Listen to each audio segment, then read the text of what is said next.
wait. Welcome to a new kind of tension all across the alien mission where everything isn't meant to be okay. Television dreams of tomorrow. We're not the ones that meant to follow. There, that's enough to argue. Did Ayaan warn anyone when he started? Was I just lagging? Ayaan yelled "Go time." Hello. Welcome back to another episode of Ash and Their Fantastic Friends, the show in which Ash talks to their fantastic friends about a wide variety of pop cultural stuff. I'm not late. Here we're joined by our friend Ash and their fantastic friends. I'm not late, I promise. It's time to face front's true believers. We're talking about more Marvel shit again. No, we gotta. No, wait. First, I gotta ask Ash and Stack. Did you see what they just said? What just happened at Mania? Oh, don't tell them. Don't tell them. They don't even know. They don't even know. I think it's really funny. Okay, so What happened? it's right before the main event. John Cena announces the attendance is like 5,816. Which is low. I mean 50,000. I'm sorry, 50,000. Which is still like 30,000 less than last And then when he mentioned, as soon as he was done with his whole spiel, Bianca Belair's music plays, and she goes down the ramp. Finger's still kind of fucked up looking, so it's got a cast on it. So it was clear she's not coming back for a return. But to give a little speech, and she had mentioned, like, it wouldn't be WrestleMania without a few surprises, and I think we're forgetting about someone. And she undoes her dress to reveal a big old pregnant belly. She's never getting back in the ring at this rate. And John Cena said, "My bad, 50,817." John looked actually surprised. John probably just heard, "Oh, Bianca's gonna join you in the segment," and they didn't tell him anything else. So why is now John? Naomi has to get pregnant to complete the Trinity. Why is John acting like the fucking guy who graduates but still hangs around the high school? he's the host of WrestleMania. Why? Okay, do you guys want to see the Pokemon card show? He's the only what? But he's the only old guy WWE guy who people don't hate. Yet. They could have gotten the Miz. But he's part of the show at this point. Yeah. Hang on, so I spent $300. Why? Stop spending money on Wait a cards. minute. What do you mean the video package for the main event is finally going to start talking about their history? Or I'm sorry, I spent $400. Why? Why'd you do this? You're worse. I was with my niece was here too. My nieces came down. And so I don't know if you should be taking financial advice from Israel. Documentary footage of Dash and Cody Rhodes. I got this pincer. Wait, you gotta be big. Make Ash big. I feel like having a child with you should encourage you to make more sensible decisions, not less. No, because I wanted her cards. Oh She my had a God. great time. You can't be saying you're broke and spend $400 on cardboard. Those two things don't compute. I mean, you Yeah, I got the $400 yesterday. All right, let's see your bisexual Pokemon. It was really burning a hole. We got this pincer. We got 2 of the promo woos for Stack. Oh, give me These those 2 I traded with my niece. So I got those from her. Here you go. You checked My Hero Crossbinder was a hit, but I got some expensive ass cards. You checked under your car before you left, right? Yeah. For anyone who doesn't know, at Pokemon card shows, people have been putting like tracers on cars, like actual. First off, my parents drove me, so. You should check under their car, or are they in danger? Okay, I have to pull out all the air tag in your tire. Better watch out. I'm scared. Okay, so my big mission at this card show was to complete my Hero Crossbinder. And then you'll stop wasting money on cardboard, right? No. Yeah. So I picked up this double for Stack. Is this visual gag scanning, or am I not doing it right? It's working. I picked up. You can switch with Squid. I picked up this dash bun No, it's funnier. I don't want because to take I have the matching other card for Is this that one. waffles? No, it's a dog. Yeah, no, it's a donut dog. Oh. Don't make me It's a take donut my dog. meds, okay? And then Take your meds. then I got this card for $5 because it was heavily damaged. Yeah, damn. Oh, fine, I'll take It's very my shiny. It doesn't look. What's the damage? The damage is all like on the back. Like some of the corners are fucked up, but I didn't care. So Okay. It doesn't look that bad. I think you can't really see it that well, I guess. I also got this one, which is the rare version for 15. This is also damaged. Alright. This is not damaged. Really? This is also the rarest Heracross card. I got a first edition. Alright. How much did you spend on that one? 100. Wow. Oh my god. Yeah, like this is not. You know This the ain't video like of the people person deserve it. yelling about Bellsprout and how Bellsprout's their favorite Pokemon, but they don't get put in anything? Yeah. It's you about fucking Heracross. Yeah, so, but because this one was a first edition and it's so rare, I bought a second one for $33. Can I show off the completed First one to show up in the main event, Pat McAfee. It's Pokemon time. It's Pokemon time.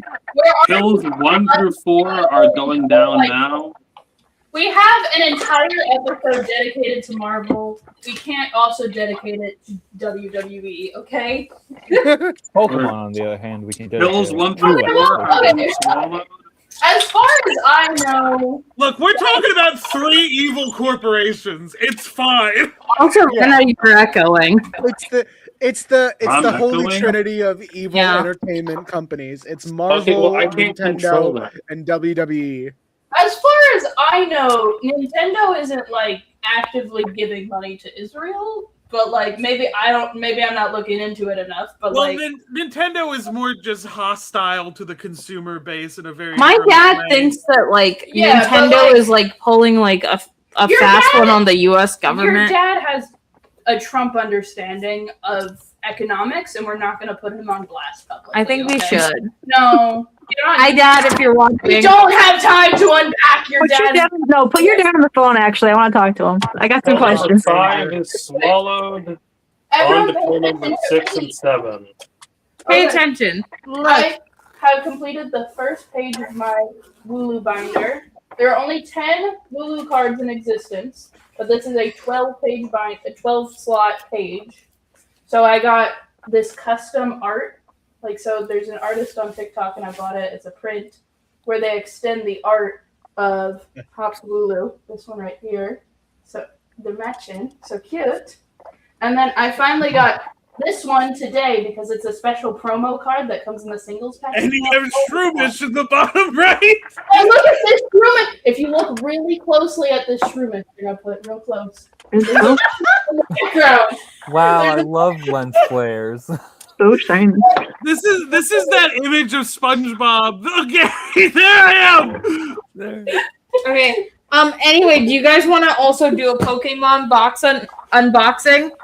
Oh my god. Sure, we got time. Okay. Also, Ash, you are almost as bad as my manager buying the 4 boxes of stock and Pokemon cards we had to sell to customers, all for herself. See, but I'm not a reseller. I buy these Your because manager's a skeleton. I know. But, Anyway, I'm opening the box now. This is my 7th box of Mega Dream, the Japanese version. My 7th box. Stop buying boxes. Oh my god, No. your bag EV. Y'all saw there was a shooting over Pokemon cards recently, right? Yes. Yeah. Oh wow! My dad was very concerned. I thought you were going to say your dad was Your involved. dad thought you were involved. Yeah, my dad's genuinely like. So my niece had $1,000, like her $1,000 Pokemon card was with us. She almost traded it to this kid. This kid was throwing literally every card he had at her to try and get her to trade it away. And like, so there's this one Sylveon card that she wanted. He did not have it. I bought it for her because I bought the Japanese version, which was like half the price. So, Did you sell the $1,000 one? We did not. I did not want to carry around $1,000. You just said you had it with you. That was to be. Oh, in cash? Yeah. So you were carrying $1,000 around in Pokemon assets. Pokemon. If you brought it anyway, with you, we're gonna open Mega Dream. Tag on your fucking car. Yeah, that's why I was like not telling anyone that we had it on us. I was just saying that we pulled it. That's all I was saying. And it was only to the vendors, and it was only to like kind of get a feel of who. Only with the people with the most motivation to take it from you. Got it. Well, I don't think fair and cool to assume that everyone in the world is out to get you. I don't think it's the vendors at the shop. At the place I would worry about air tagging my shit. I think it's. They also like it's not like how would they? Like, no one was following us. Everyone in Ash's family is incredibly paranoid. We would have noticed. We would have known. Anyway, look, trumpet. I don't have a problem with you having a popular and expensive card. I just think you complain about money every day and then gamble. And I'm like, stop gambling. No. Ash complains about money because it means they don't have more money to gamble. Yeah, it's an end sorrow. Look, like buy all the Pokemon cards you want, but look, it's just important we all know there's a different timeline where Ash is this way about GameStop stock, and we're in the better timeline. We are. Yeah, Ash could be buying Bitcoin. Know that. It could be worse. No. Right? Like there's very few things that can be worse, but it's like we're not in the worst timeline. You could be a Pokemon. You could be a Magic the Gathering fan instead. I see something good, but it's not the card that. Kalucha! Shout out to Mystico! Shout out Mystico. Yeah. Did you hear that people are? I'm you got Pokemon Champions? You should. I'm trying to lock in. I'm locking in only on the entrances for now, just so I can see is Jelly Roll going to perform Kingdom. I gotta know this. Why is Jelly? Okay, well if he does, keep it to yourself. Oh, we already have that one. This one. All right. Nice. Is there more Pokemon to be had, or can we jump into Black Cat? Yes, there's more Pokemoning. Pokemoning. I have so many Black Cat opinions right now. It's Pokemon time though. Are we on unboxing channel now? Yes. We've done this before. I'm Sorry, we're very excited. No. I'm just joking at like the specific. I'm fine with you opening packs. I just find it funny the specific way you're opening them is very. Is there a kite Pokemon? Is that what I saw? It's Dustox. It's a moth, isn't it so pretty? So this one is like this one of the like. I had one on my team. I think so. I like this one a lot. We've also pulled this one before, but I like it. I think it's pretty. We can keep that one and then sell the English one. Have you seen the people? What is it? I don't remember what it's called. Have you seen the people that like attach a fan to their ass and then fly in the air like hundreds of feet? Yes. Yeah. What? What's that called? Double. Hell yeah. Man. It's not. I don't think they call it jetpacking. There's like a word for it.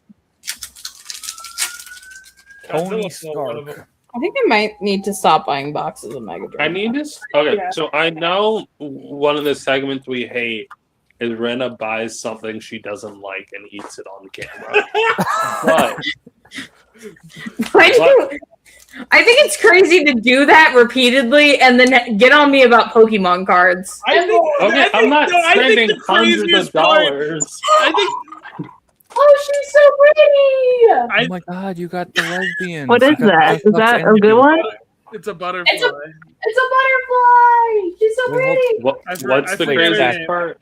I think the craziest part is that sometimes it's the same thing multiple times. Like, surely this must be different this time. Well, like, no, because I don't purchase them.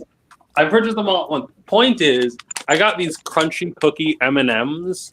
I was like, I'll try them, even though I know I don't like crisp and I don't like a lot of M&M variants. But I bought it. And, like, They were okay at first, but we're at the point where it's like these are bad. Yeah, I'm just gonna put away the I trainer like cards. the peanut butter ones. I don't like peanut butter. Speaking of I eating don't think- something that's nuts. probably going to be bad, for dinner I had, People. buffalo chicken, and I have a little left of hot sauce, and Also, the demons are I- calling me to drink the little cup. Okay. Don't drink hot I've got- sauce. I've achieved a good work-life Guile. balance with my I've achieved a good Did you work-life come balance out with as my Guile? cooking. Did No, he? I'm just fucking. No, I'm fucking with you. I would have been. I've achieved a good work-life balance with he had my he had his like American with Nightmare my- helmet on. SPP up! Let's Holy go! four different conversations. Wait, Stack, you got your PP up? That's crazy. He's got like got that mannequins. He's got mannequins of a lot of his older gear, like Okay. fucking Batman in the Batcave. He's You got wanna the do these Dash and together? Cody Rhodes mannequin. Yeah. But yeah, I Okay, put the back. I He's am got feel a gold comfortable. dust mannequin. I feel more comfortable skipping Stardust days mannequin. in my writing. Okay, I have a good work-life balance with my writing, so I'm not forcing myself to write every day. I'll take some days off. Yeah, you gotta take relaxes, otherwise you're gonna get And, burned like, out really quickly. Stack, you were right. The other day, I was like, I'm getting bored of this fic, and you're just pushed through it. You're just tired from work, and I was just tired. Another Harucha. Shout out to Mystico! Sorry, that was loud. You're very pro Mystico today. I'm very pro Mystico every No one is day. paying attention Okay, so to we only anything have a anyone one-year else is card. I'm listening to I everything. love gambling. doing. Yo, wait, I gotta show my Okay. Go My- gambling. Ah, dang it. Ah, dang it. Ah, dang it. It's very That's easy how to everything listen to feels everyone like when to you're me too right busy now. drinking hot This is sauce. this is a crazy entrance. Also, y'all pull Cody's got a full ass Batman. Can you hand me Batcave my entrance. trade binder? I need to stop reading books. I've read too many. okay. Daystar has read the entirety of the Library of Alexandria. I read 8 books this month so far. It turns out Nice. most of the Library of Alexandria was Minotaur cum books. Who would have guessed? Oh my god. I thought you were gonna say I it mean- helps that most of the Library of Alexandria is burned down, so it's easier to read. Yeah. Drinking that hot sauce was a bad I have move. too many. We have to make the Oh, ends my stomach PP up hurts. binder. Come on! I just The want to PP join binder? StreamYard. Do we already have. We don't I'm have. gonna leave. Add me on the other device. Okay. No. Someone do that. I have no power. Start the show out the curtain light go out of all. Is it still WrestleMania? They're not done yet? Should No, we there's still- wait for.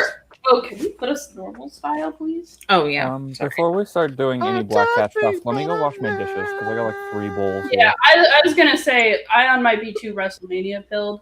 Yeah, I I'm just, genuinely. going through, I'm just doing the entrances right now. I'm not going to pay attention too much to the match. Okay, I'll be right back. There's still a lot of WrestleMania. Are you about to me?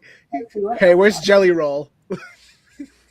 Hey, where's I mean, where the fuck is Jelly Roll? If Cody Rhodes is coming out as like a golden Batman, I feel like Jelly Roll's gonna come You out as gotta Robin. start eating more jelly rolls because there's too little of jelly roll these days.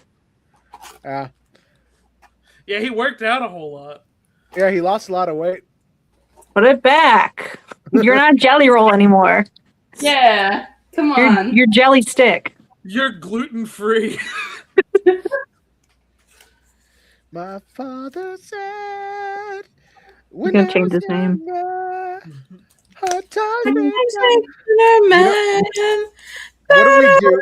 What if we put Surfer Sting makeup on Cody? God. What about Cody? freedom. We put him in the Surfer Sting makeup. Okay.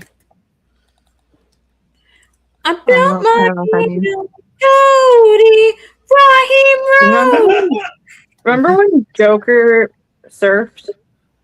All right, Brandy and his daughters are in. He's holding his daughter. He's going to lose. Wouldn't that be crazy? Every time he holds his daughter at WrestleMania, he loses. Liberty Rhodes is about to watch her father eat shit right now. Average Liberty Rose experience or Rhodes experience. Average Rhodes experience, if I'm being honest.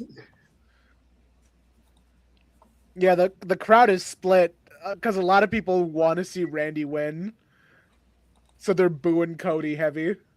I don't even think it's split. Like, they were doing everything they could to make Randy come off as the heel, and they're still getting fucking booed.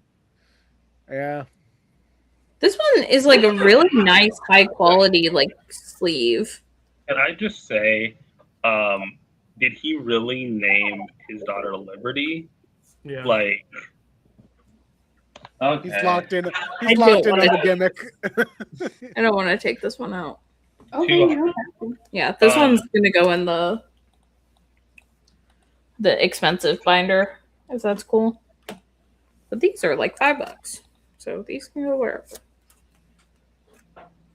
Pat McAfee's still here.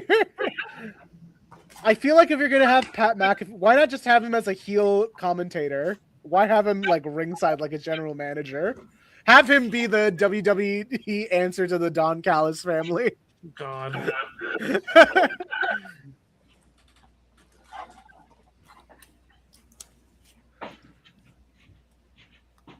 Did you get any good Pokemon? Me?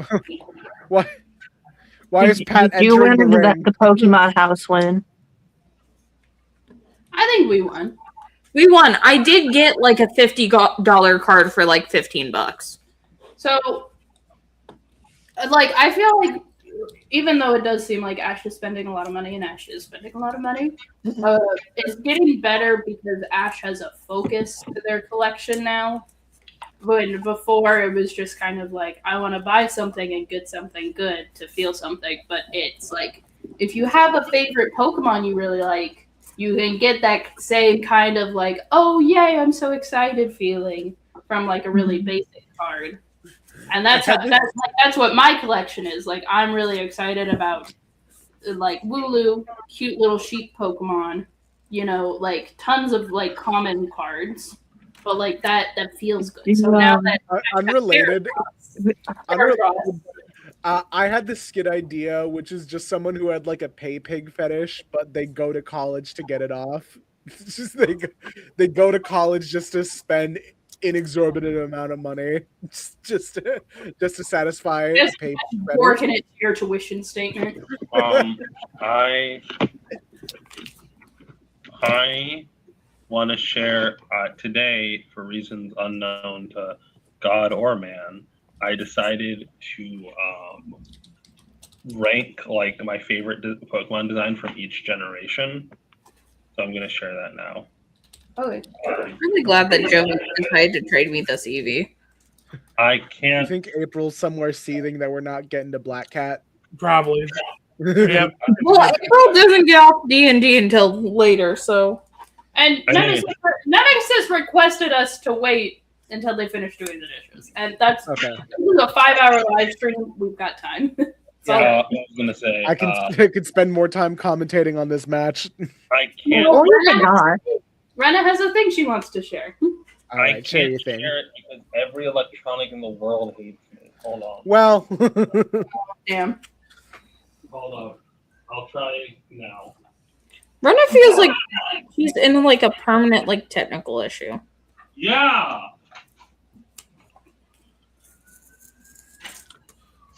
AJ Lee had a pretty decent intro to her WrestleMania. She had a bunch of little girls come out to skip along with her. Why would you bring little girls to WWE backstage? They shouldn't be there. All right, it's okay. Ash. Brock is on the second night. Ash, you've conjured something up. I find it so funny the minute y'all stop talking or finish opening up your pack of Pokemon cards. My sister comes up to me asking if I finished dinner and if I'll go with her to go buy packs of Pokemon cards. My influence, really. Have to check them I out. did not sell as many of the cards as I thought I was going to sell. Why did Pat McAfee do a crazy ass flip? I might just put these to the card shop later. Somebody got it. My sister recently bought a holographic Pikachu off of Facebook Marketplace that she really likes, so I think that's what's gotten into it. But luckily, I told her that they're at the local shop, right, and she doesn't gotta go like 20 minutes south to Walmart. So here's the thing. So Got it. the reason that we have so many Pokemon cards right now is because there's a card show that happens every third Saturday. And this is apparently every like 4 months they do a 2-day one. So technically it's still going on until tomorrow, but I don't get the rest of my money from babysitting my professor's wife until like Monday. So Adult sitting, really. There's Jelly adult Roll. sitting.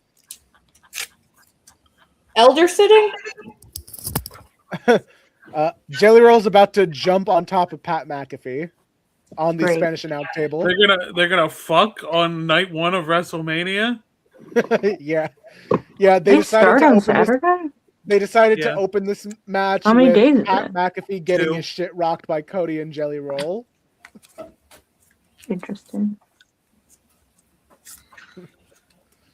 Some good Jelly Roll just yelled and said, like, "Go give them the one-on-one they came to see."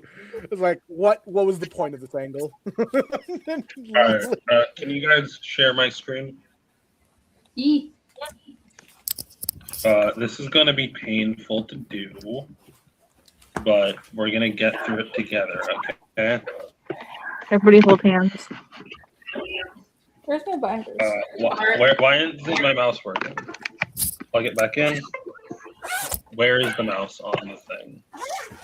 Close that. Where is Close that. You guys get to see unfiltered access to my Discord.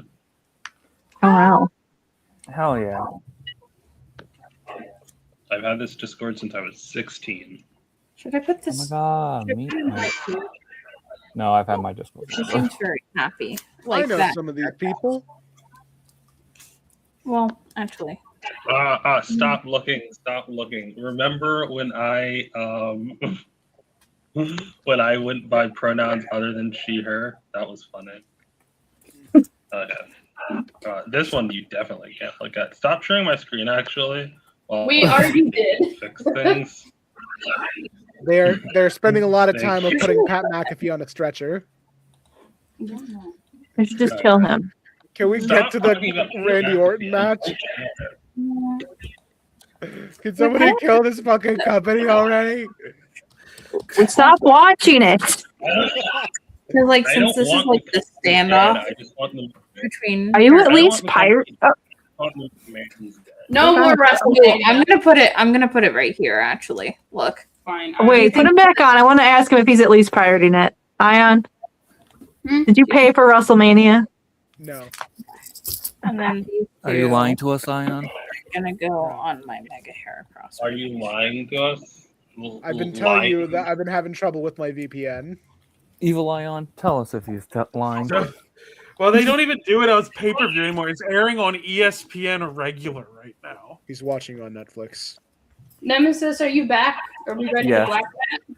I'm ready No, to black hold all up. over I have my my cat. Pokemon thing to do. Just give me. Rena, why are you sharing? I don't understand what Discord Fine, has to do with that. fine. I will just tell you the designs and we will pull them out. I have them all Okay. here.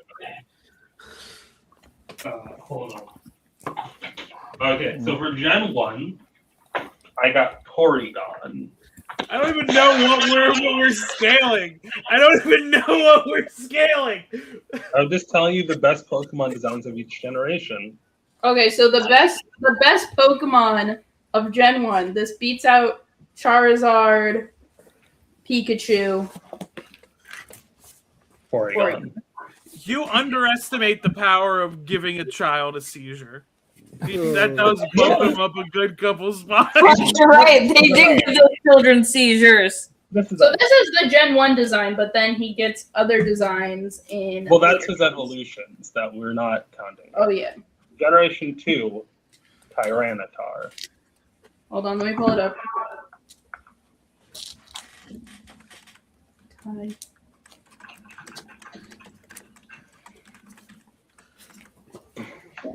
And you know what? This thing owns.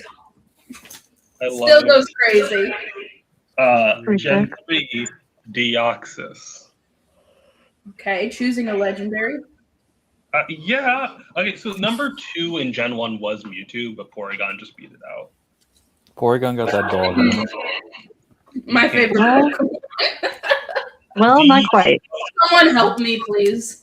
How do you spell DEOXYS. Yeah, you can imagine why I wasn't able to spell that. Specifically the first form. So go to the first image. That one. Baby. All right. Now another legendary, Regigigas for Gen 4. Are you serious? I like Regigigas is my dog. There's a lot of cool picks. Is it Gardevoir from Gen 4? No, Gardevoir's from Gen 3.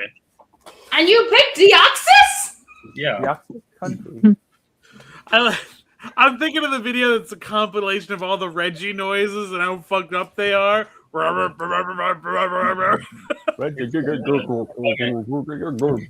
on. What are you doing? Hold on. I forgot to just send I Country Reggie Rock with a handbag. Oh. I love her.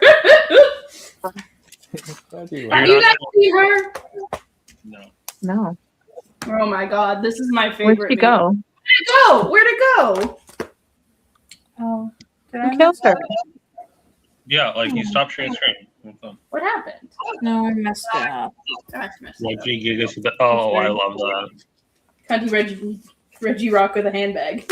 Next one is the one that I kind of want to get a mulligan on, but I said it, so I'm keeping it. Genesect. For Brennan Lee Morgan. This feels Genes- mean to Gen 5. There's a lot of really good designs. I mean, like, other ones there's like Zekrom, Kyurem. Kyurem? Like, no, even this. Oh I like- no, I dropped a bunch of cards. I mean, I'm trying to think. I do want to give this one points because this was one a group of 5 of them did try to murder Ash. Catch them. Not danger. Other non- This is one of Ash's favorite Pokemon. Another non-legendary design I think would be good for Gen 5 is what's its face? I'm already forgetting its name. Yonmask. I think Yonmask is a really good design in Gen 5. All right.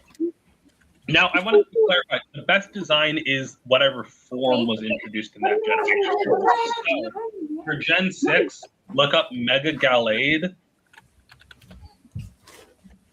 They're gone. Damn. They're gone. Give a girl a warning. I made a mess. What happened? Ash, get on Stack's laptop and search Mega Gallade. Okay. My foot hurts. Ash is gonna get on the laptop and search the words "fat tits" and then gonna get the stream immediately banned. Don't give him ideas. No. Why would you say it? Ash! My Move.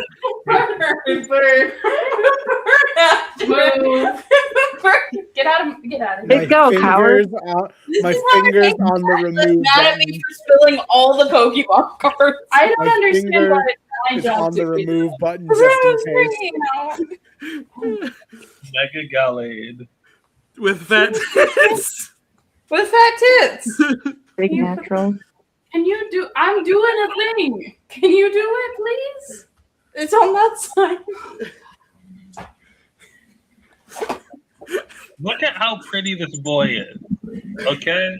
And yet Gardevoir doesn't make it. This is sexism. Gardevoir can be male, not I think Stack hates me. I'm laughing so hard my stomach hurts.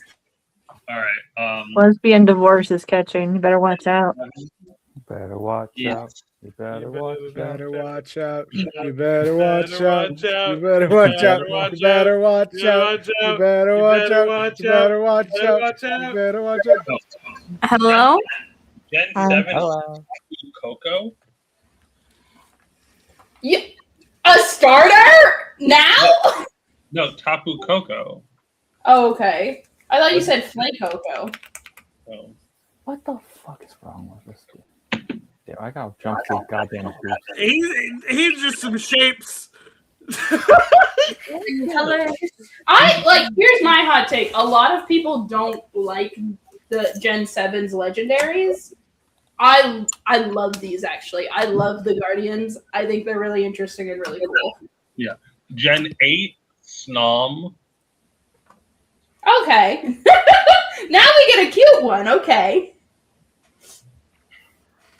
This is the best one out of Gen 8. Is that its ass or its face? Yeah. Look, here's it eating. I don't know if I want to see that. Why? It's a little bug. And then last one is it's snomming on some snow. No. Yeah. Last great. one is Mega Phalanx. This is the one Pokemon that's like 6. There's like 6 of them. They're balls. There's the multiple Pokemon. Yeah, here's the original, and then here's the Mega. You know what? I fuck with this Mega. I hope it gets a good ability. I think it'll be fun. Well, easy way to check is to see if the fucking Champions has it, because I know they gave the ability there. I do kind of like this fan art better, though.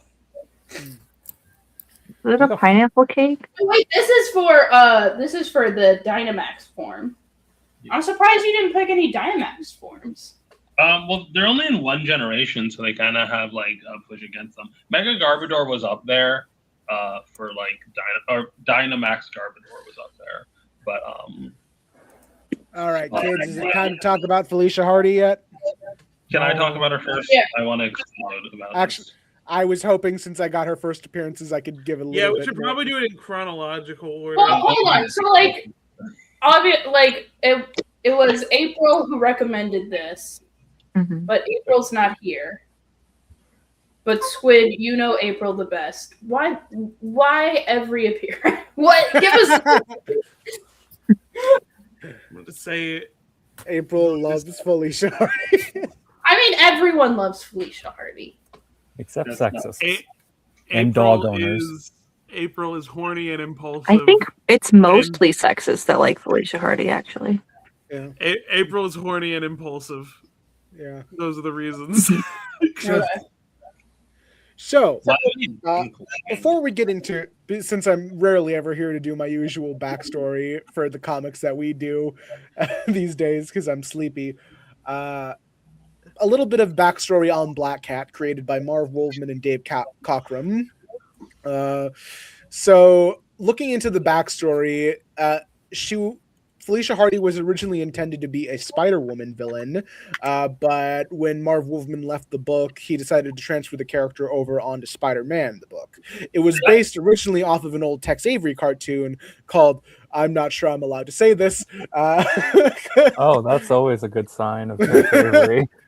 Yeah, hold on. Let me just do a feeler out here. Am I allowed to say this? Am I allowed to say the name of this cartoon?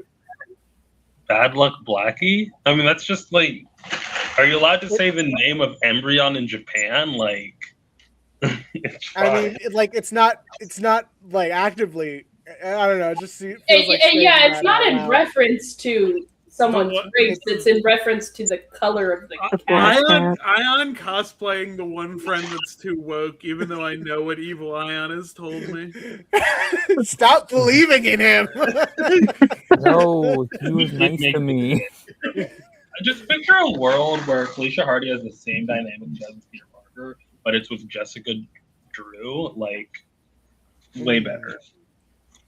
So anyway, this was a cartoon in which it was just like a black cat that was causing misfortune to anyone in close proximity to them.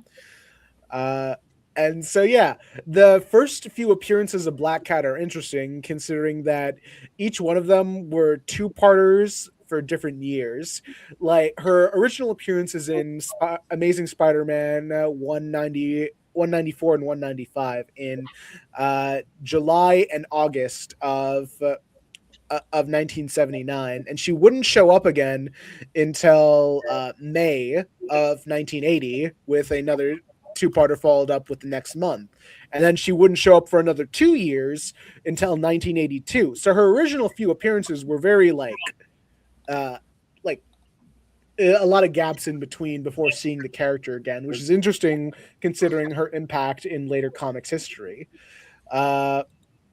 So we can take it all the way to the top of her first appearance in The Amazing Spider-Man 194, starring a new startling villainess, Never Let the Black Cat Cross Your Path. I figure we could go through these the old-fashioned way, how we used to, where we just go through the comic and then riff a little. We have a lot of books to cover. We can't read. We can't do it. I had 24 issues to read. We can't keep doing this. I told you not to do that. No, it was the best way to do it. I really enjoyed the run that way. I will get through this as fast as I can get through it. No, just summarize it. Now, hey, remember That's when what I I'm warned? doing! Remember when I warned everyone that what would happen is we would just do summary and we would. Oh, remember when you interrupted me when I was doing a bit? Remember the time? Hey, Lois. I mean, I understand Rena's problem, but it's not like I haven't also read most of Felicia Hardy's appearances. I imagine that at least some of us will have some things to say about it. Generally, I have things to say. Yeah, exactly. I don't think it would be productive or necessary. But Ayaan, instead of summarizing it, what I want you to do is what we can tell us your favorite part, your least favorite part, and kind of a general review of the first 6 issues of Black Cat, the first 6 appearances of Black Cat. I feel like I should preface this by saying I've grown weary of Spider-Man. And going back to a lot of these older stories, I'm not. Me too, man. Hey, I never liked the guy, so. According to what I read, she's not a Spider-Man character. Who the fuck is Spider-Man? Yeah. So anyway, going back to this, this is the usual Peter Parker. Oh man, I'm always in some sort of situation. If only there was a way out of it that wasn't just acting like a dickhead all the time. I'm gonna be honest. If I read this maybe 5 or 10 years ago, I would have thought this was really good comics. These days, it's this is just kind of basic. I do like some of the interesting character stuff. I like the early characterization of Felicia. It's not fully developed yet. Her initial thing is she's Robin Hood. She's stealing from the rich and giving to herself. And well, Robin Hood is, but yeah, but she has an interesting beginning, which is she's not a burglar just because she likes to steal. She also wanted to free her father from jail, which is an interesting which is an interesting thing to start off with this character, to make her stand out and be a little bit more unique. I didn't know what TTFN meant when first reading this book. Ta-ta for now. Yeah. Yeah, I know that now, but in my head, I have a different context. I have a different context of what FN means. Ta-ta for now. That's what it is right now.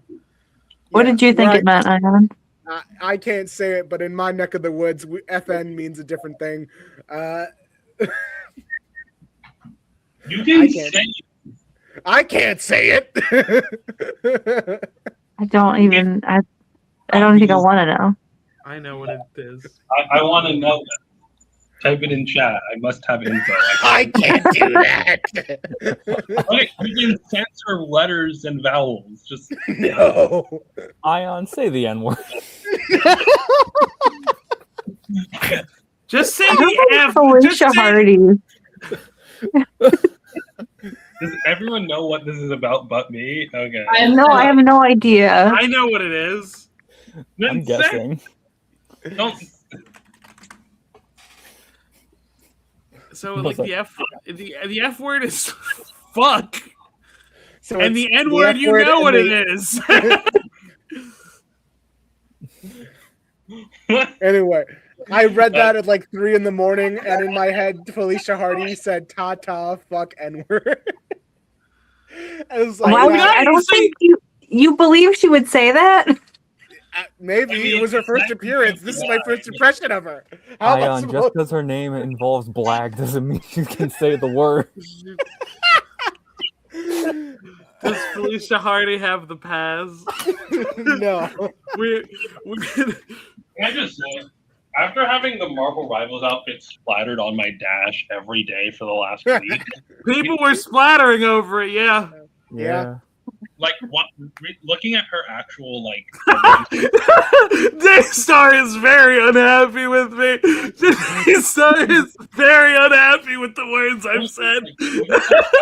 Outfit, I'm like, yeah, this is way better. What are we doing? Yeah, It is crazy how zipped up she used to be, huh? Yeah. Yeah, it sucks. It sucks that they keep doing this to my girl. Like for half of the time I was reading her, she was in a cocktail dress. Yeah. Also, it is funny. My understanding of the character came mostly from the 90s cartoon. Had no idea she was white-haired like completely all the time. That's just how in she the looked. 90s. Yeah, The 90s cartoon did a lot for Felicia.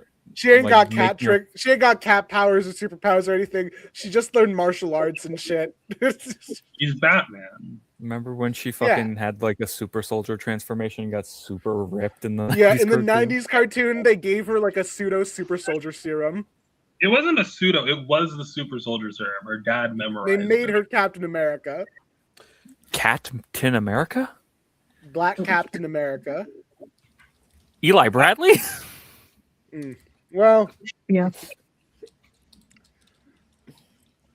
Anyways, Isaiah Bradley? Is that the one I was thinking of? Is Eli? You said Eli is his son, who's Patriot. God damn it! That is grandson. they do grandson like now. set up for romance. Grandson I- now. His son is. I couldn't get too much into What is this his because guy's like, ex? He has a new title. I forget what it was. anytime Peter Parker exhibits anything remotely happy, I always know like this is gonna be ripped away from him in just a moment. And I was right because she falls to her death. For This is now. always happening to him. It's Oh, she always died? happening. What the fuck was I reading? Yeah, I don't know. And then he's like, This is post Gwen too, right? He's Yeah. like, fuck again. I mean, he goes over it. He goes over it like in this last bit. It was like, oh man, from the day Uncle Ben died, because I wouldn't stop that burglar from running past me. Everyone whose path I've crossed has suffered. From George Stacy to Gwen, from John Jameson to the Black Cat. With all this power at my command, I've still been helpless when it came down to saving their lives. Oh, my power. Ha! What blasted good has all this power done me? It never gives me anything. It just steals from me. It steals my freedom, steals my inner peace, steals Not away my everything is soul, about you, Peter. steals away God, my soul and fuck replaces up. it with death. What's this? A telegram for me? Hurriedly, Peter Parker rips open the pale yellow envelope. Oh yeah, I forgot to mention 3 other different plots were going on around the same time. When I came into this book, so much other plot shit was happening. I was like, oh man, I don't like Spider-Man books. Anyway, Mr. Parker, the nursing home is regret to inform you that the death of your Aunt May. So like, What? all right, The third fucking time. Girl. For real, her actual dev issue, or No, it was connected to this whole thing. She was in a nursing home because she was like sick, and then the guy who was running the nursing home was the guy who killed Uncle Ben, and because of some weird inheritance stuff that Aunt may have or something, I don't know. I wasn't paying attention to it. her death was a fake out. Is all I'm asking. It was a fake out because like Peter kept hanging around her, so they needed a reason to get Peter out of the picture. So they just faked her death so that he would stop like coming around the nursing home. Yeah, because if I'm told my aunt is dead, I'm never gonna follow up on that. I'm gonna just leave and not check the nursing Well, home. this is Peter Parker. Okay, we So don't yeah, need it. Black Cat would not make another. He has redeeming qualities. Black Cat would not make another appearance. Game 3. Okay, he's good at sex. I know that for a fact. He is charming, or so I've been told. And he's smart. There, 3 qualities. Yeah. By her third appearance, they started showing a little bit more cleavage. And it was all downhill from there. Being just like her zipper. Yeah. Jesus. It's I mean, interesting how they really had a hard time selling Spider-Man comics. So It's all down 2 separate hills right next to each other. yeah, it's all down the Twin Peaks from there. So yeah, the story changes things up. Her original motivation was she wanted to reunite her family, and now I she's think just cousin I stealing. worked at Twin Peaks. And now she's still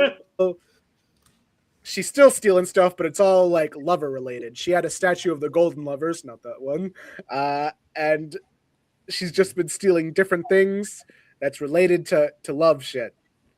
And so stuff is going on. For some reason, Robertson is now in the J. Jonah Jameson position, so he's getting all yelly. Assume All the right, position. so I do have to ask, like, we do have potentially, 30 issues to get through? Good thing, bad thing, what overall thoughts? Like Stack requested. Okay. Like a You can little talk bit of more. analysis. I mean, a bit of an analysis is that there is a running theme of Felicia's appearances that I did jokingly call "bitches be crazy," where a lot of it is having to do with the women in Peter Parker's life. There is a subplot going on around with. Sorry, I looked in the purview. Cody Rhodes just won. Anyway, That's weird. That was a weird choice. yeah, that's weird. Yeah, the first 2 parts is about Felicia as a character, setting her up and like what is her desires, and it's just trying to reunite her family. In the second 2-parter, it's about her love for Spider-Man, which feigns more on an obsessive, almost insane side. They try to build it up that Black Cat has been doing all of this because she's crazy and in love with Spider-Man. So quite also another subplot is that Harry and Flash try to set Peter up with a date, and that date happens to be one of Peter's students because he was a professor at a university at the time, and he was like, "This is pretty unethical." And then she started making more goo eyes at him, and he's just like, to hell with ethics, I guess. Don't I deserve to be happy? Get rid of his take those redeeming qualities away right now, Rena. Take them away. He was old, okay? And then he finds out that she only started getting with him so that she could get the answers to a test for his class. Needlessly elaborate. I switched. My favorite trope. It's crazy how angry he gets about this, where he's just like, in a word, He's getting angry as Spider-Man. Yeah, I was like, "Oh, Parker didn't change any date with you, and guests don't usually pick locks on file cabinets. You were looking for the science exam forms you just pulled out of that drawer. That's what you wanted from Parker all along, isn't it? Isn't it?" He's like, "You're not gonna hurt me, are you?" Like, lady, in Iran, they'd execute people for just thinking about what I'd like to do to you. Jesus, Peter. Did he say that? Hold on. He had a great time. He just said shit like that a lot. Don't worry about Did it. he say that? Yeah, it says He it right did. here. Don't worry about it. Why specifically Iran? What the fuck? So yeah, I wasn't really warmed up to No, Peter's character. the funny thing is, because you self-assigned these issues, you cannot blame Stack for making you read these words. No, this is on me. This is how he's depicted in his own book, which is like, this is all from his perspective. The full confirmation that I've known all along is that Spider-Man has never been good as a comic. It's all bad. I don't like it. Better watch out. The ending of this is just like, man, this is a crazy thing that she says. Subtly implying that, like, hold on, I gotta read this dialogue where she says, like, "Ah, now don't be cross, darling. I told you I had a promise to keep. When Daddy left us, Mother was worried about my following in his footsteps, so she made me promise to get professional help. And what better help than you? You're almost as good as Daddy, and I've had a crush on you for years." Crazy fucking line. I don't know what that means. I read it as, Peter, get the fuck out of there. This is not. And it was like, of course I knew you wouldn't help me unless you loved me too. So I set about stealing the most valuable romantic symbols in the country, just to show what we mean to each other. And now we love each other, don't we? Just like Daddy and me. It's like really, really. Pull up Oedipus. Pull up Oedipus. I don't think that's not the. She dyes her hair, right? I have to believe that. Yeah. We'll get to it in mind. So Peter's like, oh god, she's kind of fucked up in the head. Her father's death may have fucked her up a little bit. Like, all right, Kat, Felicia, I want you to do something for me. I know people, I know doctors. They're gonna promise to take. One care of them's a lizard. Yeah, I'm gonna give you the help that you need. And you're thinking, okay, new step in Felicia's character is that she's just fucking crazy. And then, third parter, the next time we see Felicia, it's revealed she comes back, and it turns out she was faking that the whole time so she wouldn't get arrested. So, you know what? So Good for her. Good for her. She was. Who in editorial read? I'm so curious. Who in editorial read that last set of books and was like, "There's no fucking way we can do this. There's no fucking way." Put it back. That was, as I've mentioned, that was 2 years ago. 2 years after that two-parter, they decided in 1982, let's bring her back, but she's not raging crazy. Did he tag her ass? Because that seems to be. He does this a lot. He did this in mine. What's wrong with him? What? I don't like Peter Parker. He was barely in my book, and he still slapped her ass. Okay, like. Did I happen to read the best Black Cat Spider-Man book? Probably did. Yeah. Black Cat Spider-Man. She fat shamed a nurse of hers. she tied her up and then left a note that said, "I am a fat slob." Felicia Hardy and Scott Steiner would get along great. She's fat. Scott Snyder, the writer? Scott Steiner, the wrestler. Oh, Scott Steiner. Anyway, I found out that Peter Parker had a police lady who was like head of police. His own Commissioner Gordon, who was this. Oh yeah, this Jean ginger DeWolf. lady.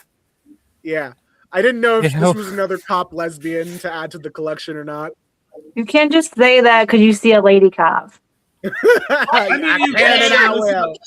It's mostly DC that does lesbian cops. Marvel doesn't have as many lesbian All right, cops. you mean to tell me that this woman has a husband at home?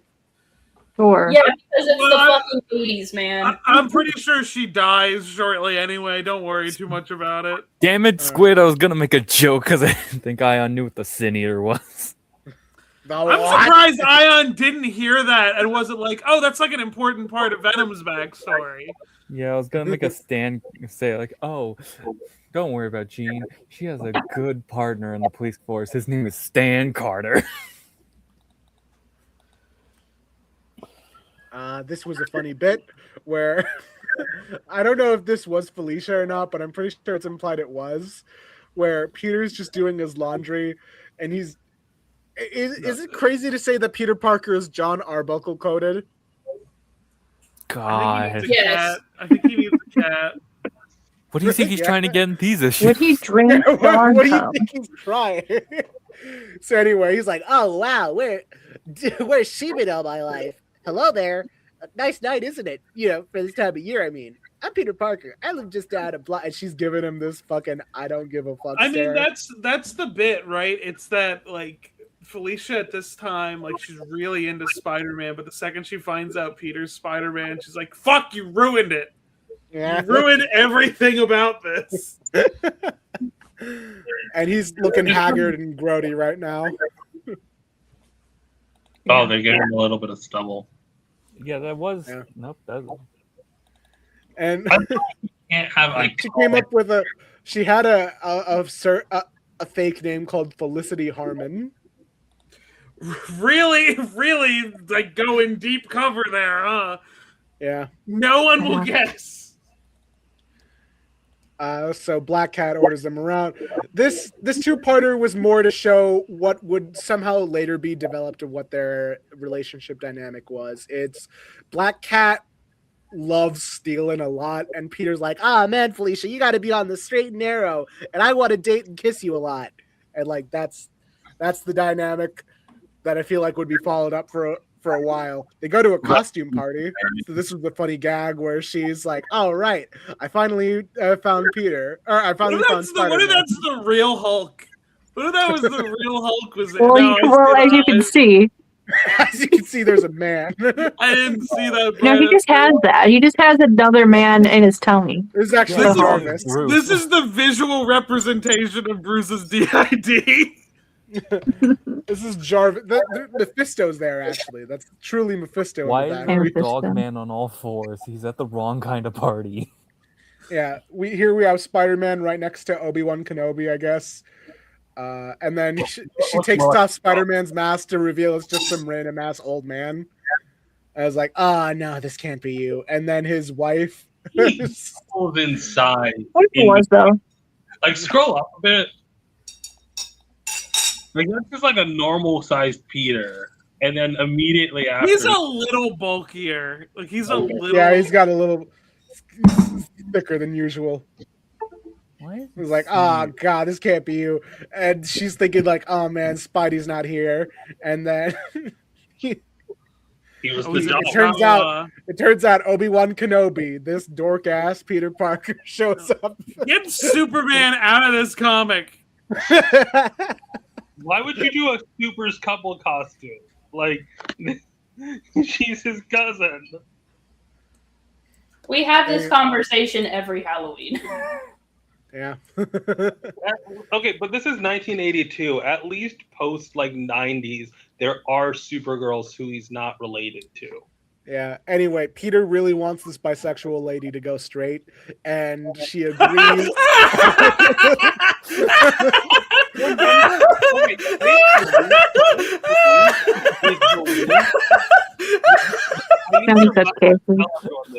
In this week, while Ayaan was reading, he found out that the term swinger does not mean bisexual. Okay. Yeah, it means Spider-Man. Yeah, what was that? What was that about? Why did you think that? I was confusing swinger, like, you know, yeah, with people who swap couples, but like they swap the genders of the couples too. I feel like that doesn't work because everyone needs to be like everyone would need to be queer for that to work. Because if you are like a bisexual couple with two genders, it's the whole thing, not one. Anyway, do you think swingers is when like the two wives get together and the two husbands get together? Because that's not how it works. That is what Spider-Man does. It'd be how it works. I was confused. Okay, guys, we have been on this for nearly 10 I tried to give us an out. I tried to say here's the effective way to do forward. I have very focused criticism. It's fine. This is the last issue I'm talking about. Anyway, Peter's all like, oh man, this Black Cat, she's really good. She really went straight. And the police lady is just like, she's a fucking criminal, dog. I can't do this. I can't just give her a pardon just because I can't just give her a pardon because you really want me to. And then Peter's just going over the people in his life. It's like, oh man, but then Mary Jane. All right, he's thinking about Black Cat coming on strong to him, and then he says, but then Mary Jane Watson always came on strong with plain old Peter Parker. At least she did before we broke up. Some ladies are just like that, I guess. Why did he break up? Like, what happened? Women. I thought Deborah Whitman was interested in me, but she keeps dating some preppy jerk. Rena finding out that Spider-Man pulls bitches. And Mercy Kane, I don't know where she's coming from. I haven't really been able to keep any romance going since, well, Gwen Stacy died. It still hurts to think of her death. Will I ever Okay, love anyone? man pain. We must Yeah. move on. We're man painting it. Peter's about She's to... naked. What man? Hell Mary yeah. Jane, not who the fuck. Peter did this a lot with his love interest back in the day, Charlie where he used to Cooper. call them kid.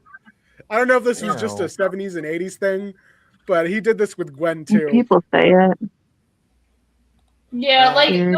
especially for this time, they're not trying to imply that Mary Jane is secretly 6. Like they're the same age. Yeah. She's just like, oh man, you already know everything about me, and I don't know anything about you. And then as she's about to take off his mask, he's like, blah, blah, blah, blah. I thought you liked your men mysterious. So we're moving forward. She wants to do one last job just so that she could have more money and stuff. Kleptomania Felicia Hardy, essentially. And Peter is trying to... Peter's getting through all of this. He's in a much happier mood because he's got He's a lady. ugly. I hate He him. looks like fucking Will Shatner. There's the fan cast for you. Anyway, Felicia decides to renege on her promise of going straight because you can't keep a good bisexual down. And Hoorah. Peter's just like, man, I'm going to have to take you in, Felicia. And then stuff goes down. Gang stuff. Yeah, go to gay Drama. jail. She steals a motorcycle, and they're on a pier. She webs him up, or he webs her up, and she decides she'd rather die than go to jail like her father. And so the issue ends once again with us thinking that she's dead, and we'll never see her Wait, again. scroll up to the next page. Yeah, where they're drying him off. Go down. How often do you think the NYPD is dealing with this on a daily basis? How often do you think they're fishing his ass out of the harbor? Wet due to a Spider-Man. misclaim? Yeah, I remember in the Spider-Man video game, it was impossible to get out of the water once you got stuck in it. Yeah. And to top all this irony off, she came over with the amnesty papers for Black Cat. So Black Cat would have been pardoned for all her crimes. Womp And womp. we'll never see Black Cat again. I think These reveal issues have a lot of merit. reveal that every Black Cat is just a robot, and the first Black Cat did die. And Doom copied her. Yeah, Okay, I read a little bit ahead. It was revealed she just took her clothes off and then swam away. Well, You yes. didn't see her? This is bullshit. Okay, so thank you for that summary, Ayaan. What would you say your perception of Felicia Hardy and Black Cat is after reading these 6 issues? Like what character traits? It's definitely a little bit scattered. They were still finding what her character was. They were trying to figure out who she is, and I think they landed on manipulative and conniving. They wanted her to be someone. One of the things that was definitely clear from the get-go is that they wanted her to be someone who brought bad luck to people's lives, specifically with Peter. And I think ending the last 2-parter that we talked about was with her actually bringing happiness in his life, ultimately ending with her unable to go back on her to stop what she was already doing. It was interesting to see that her need to steal is something that's just kind of baked into her.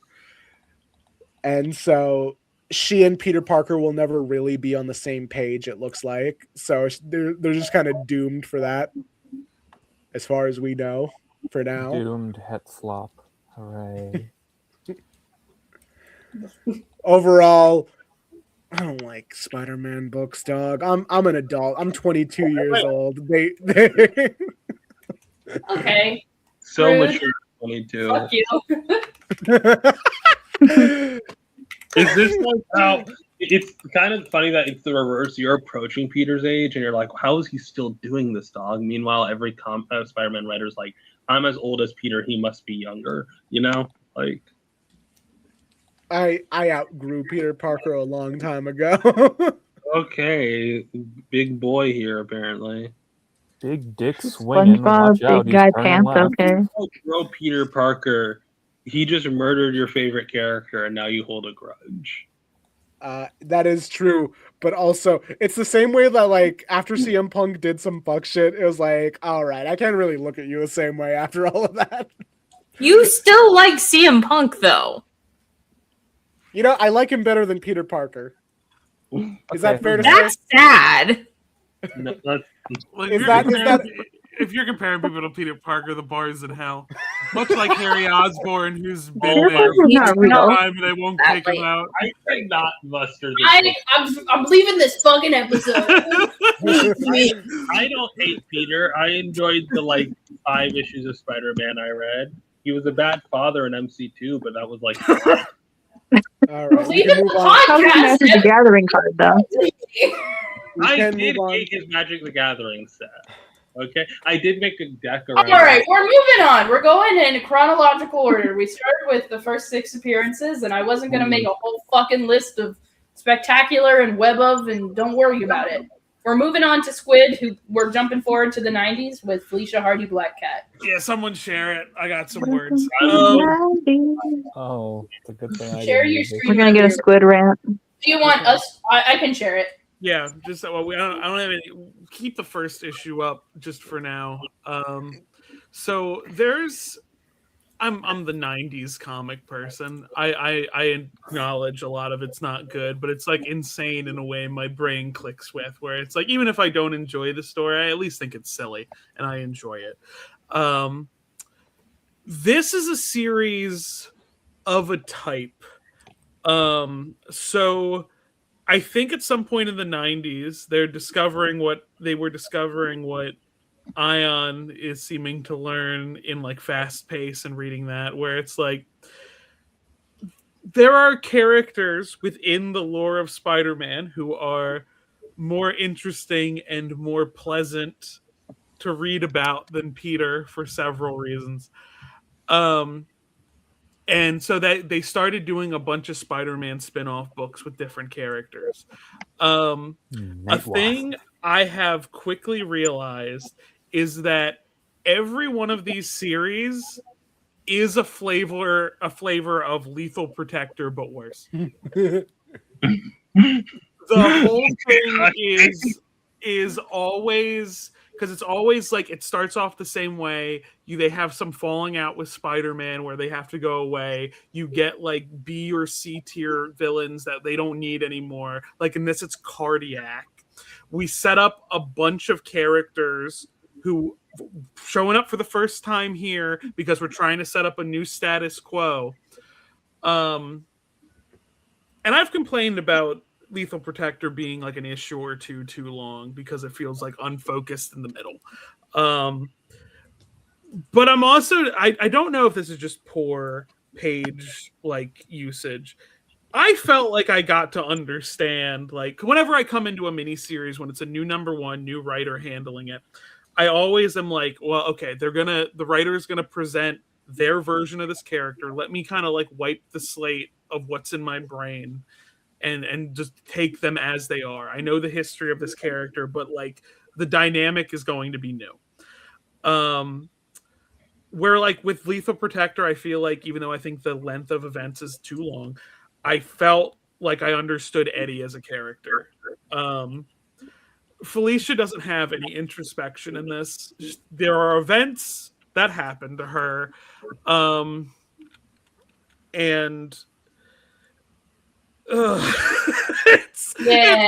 a lot of characters introduced in this who are in this and nothing else, and they imply Felicia has really long histories with them, and I guess that would have been expanded on if this sold well and it went from a mini to an ongoing, which I don't know why they thought, because even Venom didn't get an ongoing, even though Lethal Protector was one of the top selling comics from that year, where that they just kept keeping them in minis forever. Black people. I'm not going to unpack. I'm not going to unpack that as you said that.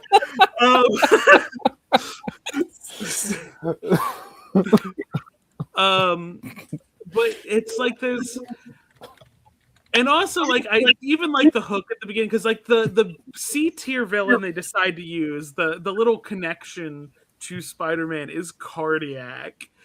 And I'm like, why the fuck? Like, I barely remembered Cardiac existed.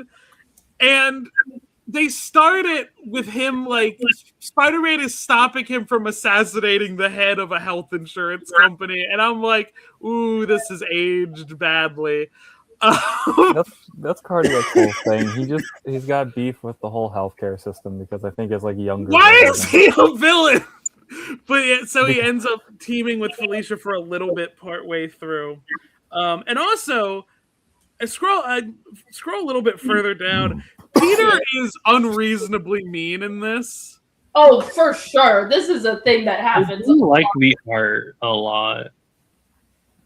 I'm not shitting on the art. It's just like, I feel like if we weren't so focused on setting up a new status quo with this whole set of villains, they even do the Life Foundation symbiote thing where they set up like 6 villains and then seemingly kill them off, but it's off screen, so it's like, you know, they're gonna come back. They do that same shit with a bunch of cyborgs. Like, this is why I'm saying it's Lethal Protector, but worse. I scrolled through this real quick while you're talking about this. None of those cyborgs have interesting designs. They all look like shit. Yeah, but it's definitely like...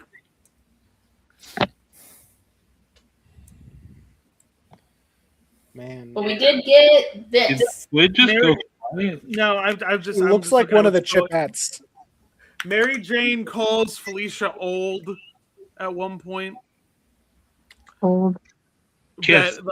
That they were like, I think it comes up like about like what job Felicia wants to take up if she's not superheroing, and she's like, well, maybe modeling, and then Mary Jane is like, maybe that's for younger people, and I'm like, what the fuck is wrong with you?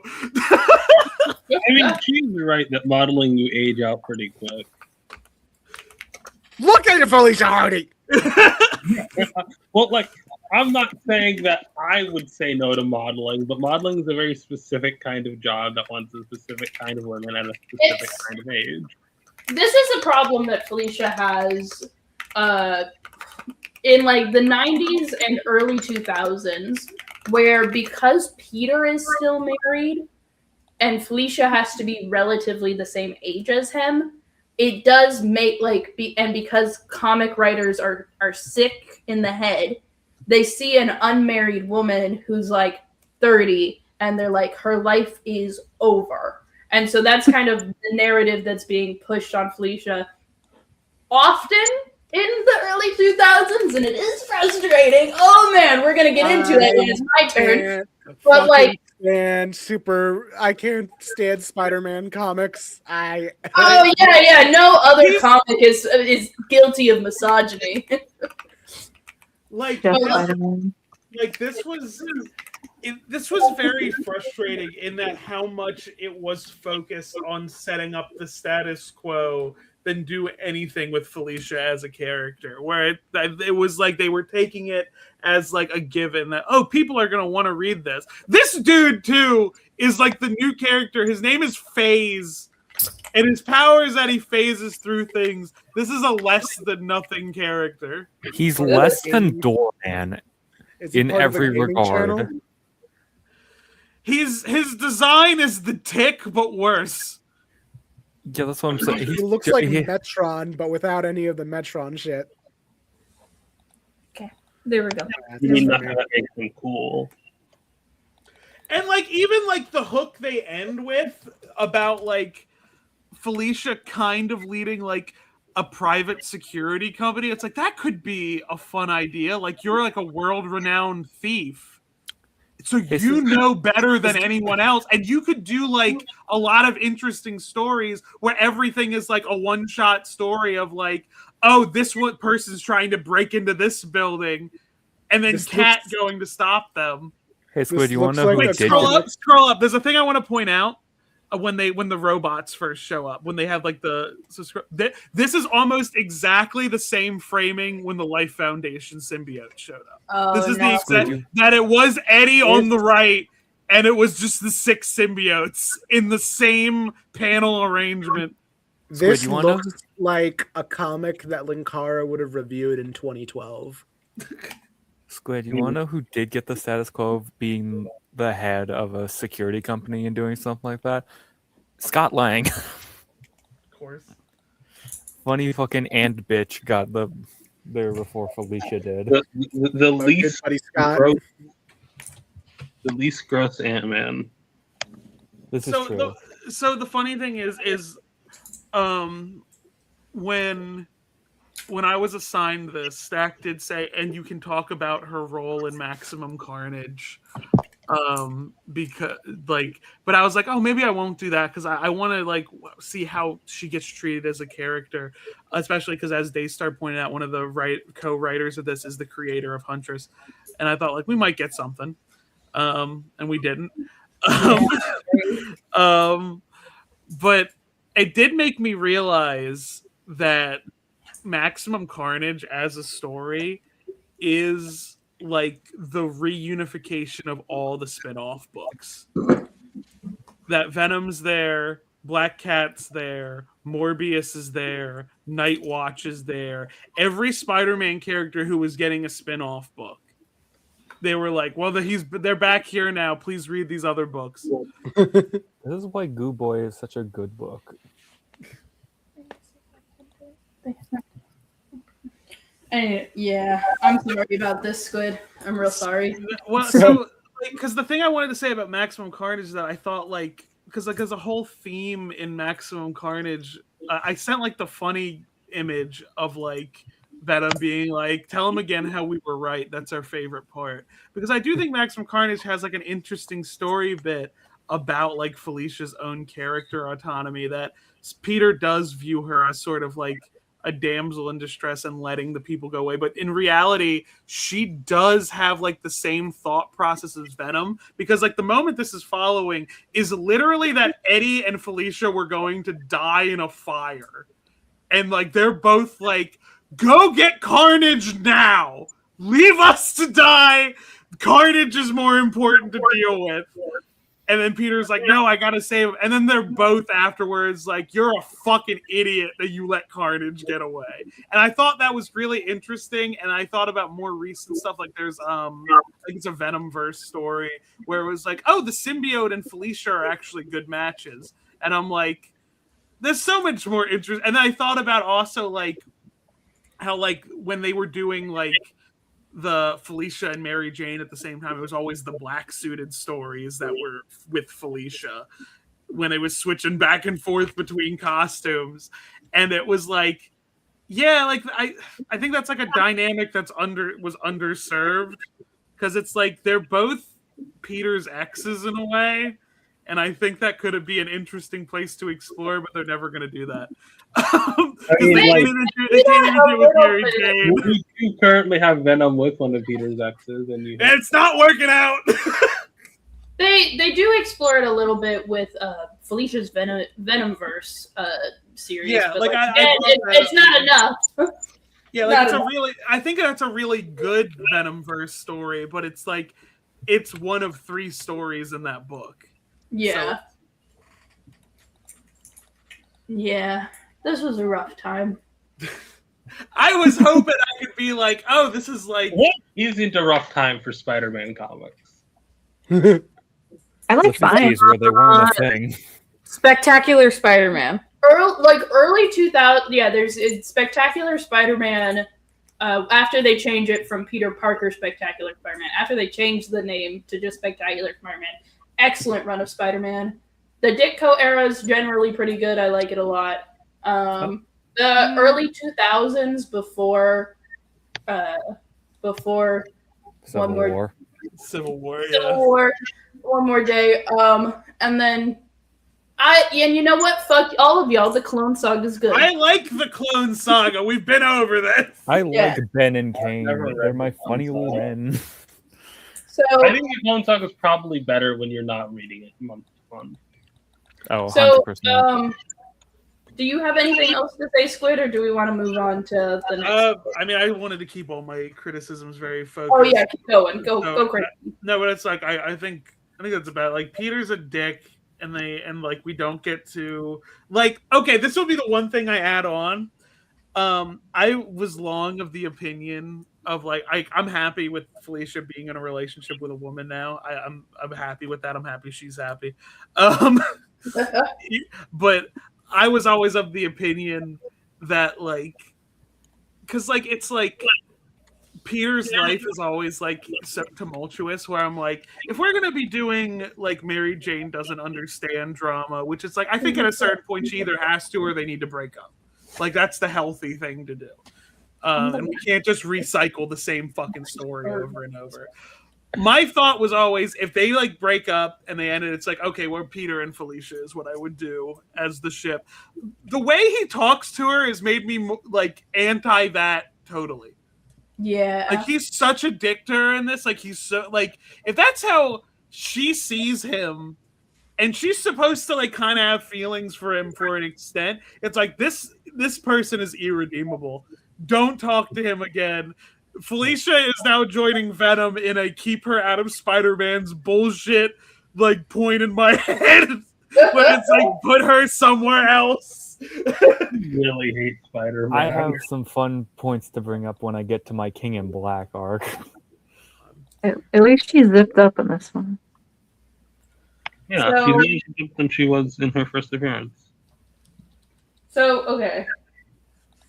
So the next so I gave myself 2 books. My least favorite Black Cat book and my favorite Black Cat book. My least favorite one is next chronologically. So we can either do my 2 together or we can split them up. Just do your I think two you should just together. do your two together. Okay. So I'm honestly kind of surprised that Ayaan didn't bring up the origin change. But you know, people generally ignore it. So the next one that we get, Oh God, I hate this already. yeah. I can't believe you gave yourself the Kevin Smith run. I never We read had to talk about it. We had to We were talk about it skipping because it. every bad opinion about Black Cat comes to this goddamn book. Every single one of them. This is Kill Kevin Smith. we should. Oh, I hate this book. I hate this book so much. I know never her- read this book. And the worst, and well, aside from the big stuff, but the worst part is it takes place during my favorite era of Spider-Man when he was a teacher. This theoretically should be my favorite thing in the world, but they did. It's so gross. It's the grossest book. Don't worry, I know where Kevin Smith's comic shop is. I'll burn it to the ground. Jane Silent Bob's secret stash in Red Bank, New Jersey. Let's go. So okay, He'll so the insulate legal himself with his reasons, hockey this is a joke. jerseys. You can't get him. Yeah, you're right. But also, I can try. How So- did they make this cover worse? Oh god. Oh wow, it's the pose from Marvel Rivals. I don't know much. I don't know much about this book aside from one time a Patreon tried to get Linkara to review it and he refused to because he felt like the Yeah. book was too much of a bummer. yes, Felicia Hardy gets raped twice in this book, and there's 6 You want to what? What? Did you know this? Did you not No. know this, Nemesis? This is why the Kevin Smith run is like infamous, and it's like I always like What? comic reviewers skip over it, and they're Okay, like, since Nemesis doesn't know what's happening, I will give a brief summary of what's happening. What? Peter Parker's a teacher. One of his students overdoses, but the weird thing is the kid like has no evidence that like he ever like did drugs. How did the drugs get into his system? Felicia Hardy has retired from being Black Cat, but her friend is looking for another friend, and Felicia has been asked to go find her because you know she has the suit. There's this guy who his superpower is fucking putting drugs in your system, but he has to have the drugs. So he's been like teleporting drugs into people to make them overdose. This is the I- reverse Cloak and Dagger. And then on top of that, so Felicia's mad. There's a lot of like organized crime shit. The guy who can teleport the drugs rapes Felicia, dies, and then she gets sent to jail. And then Peter breaks her out. And then we get the origin story that the reason Felicia Hardy is Black Cat is because she got date raped. I'm leaving out a lot of shit, but like, I'm so fucking happy this got retconned in my run specifically. yeah, shout out to Jed McKay for fixing that. Shout out to Jed McKay for this. Jed McKay, I'm sorry we ever called you what we did on the show. I don't think I've ever spoken ill of Jed McKay. It was just I don't think I've ever said that Forgiven Jed name. McKay. No, it was definitely. I think it was Daystar and Ash, right? The dynamic duo. Because his Avengers run is boring right now. He wrote a mid Avengers. Yeah, it's not even like there's an X-Men. way worse we've seen. Why did we called him the yes man of Marvel because he is. The first page of this book is such a good indicator for what we've got going on, because the first page is a dead body of a woman being dumped in a dumpster, being dumped out of a dumpster. It's fucking disgusting. And then the next page is Felicia getting in the shower. Disgusting. I hate this. This book. reminds me of Gotham City. This reminds me of Sirens. Love her. Oh, it's not an even tasteful shower. Okay. Why did the Dodsons draw this? Because later on they do draw a really pretty image of Felicia on a rooftop, and it's not like overly sexualized. Like, what the fuck? Like, the art's not like, there are parts of this book that I don't hate. Like, they do have some fun banter. A lot of panels get passed around Twitter and Tumblr from this book, because there are some like pretty good one-liners. Like once we get to Spider-Man, he's talking about how like one of his students OD'd, and I'm like, this has, the first time I read it, I was like, this has a lot of potential to be really emotional, really interesting. It's not. This gave a Scorpion. What? Oh, I'm jumping ahead. I'm sorry. Yeah. I like how Peter's acting. Like, Peter's pretty good at first, but then they do make a point to remind you that he's married to Mary Jane. And then also, he's having an affair with Felicia. That's fun. You know. Can Mary Jane get with Felicia? This gets passed around all the time, where Peter threatens to eat this guy for information. People love this scene, and I'm like, it's from the worst book ever. Yeah, but it's inherently funny. Like, that's the problem. There's good bits. It's the same core as I'm summoning the spiders. Yeah, he's like, I'm gonna fucking eat you. You know what spiders do? They fucking drink your blood. And this guy's just like, oh shit, you're crazy. You know, maybe if Kevin Smith wanted to write a comedy book, this would have been a lot better. But Jesus. Yeah, like he's like, he has a lot of funny moments, but then he's good at he's good at character writing. Like, that's one of the biggest appeals about Peter. He's good at character writing for Peter. He's good at character writing for the guys. He really is good at writing guys. We know this about Kevin Smith. That's the thing Kevin Smith even like self admits to, is that he only knows how to write dialogue and nothing else. And like when he was writing the outline for his Superman movie that didn't happen, he turned in an 80-page outline when outlines are supposed to be like 10 pages. Because it was filled with dialogue. There's so much fucking dialogue in this, by the way. It's a pain to read. It's 6 issues. It takes like 2 hours to read. It's awful. It sucks. And but the thing that sucks about it the most is that it's not just bad. Like, there are really good moments of dialogue, and there's so many funny moments, but it's undercut so hard because you have such serious issues going on. Like, the brutalization of women. There's an underage sex trafficking ring that's like just a background detail. Doesn't get, like, it's not even important. And it's just like, ah. But it pisses me the fuck off. Don't look at the clown. Don't worry about that. I want to see the clown.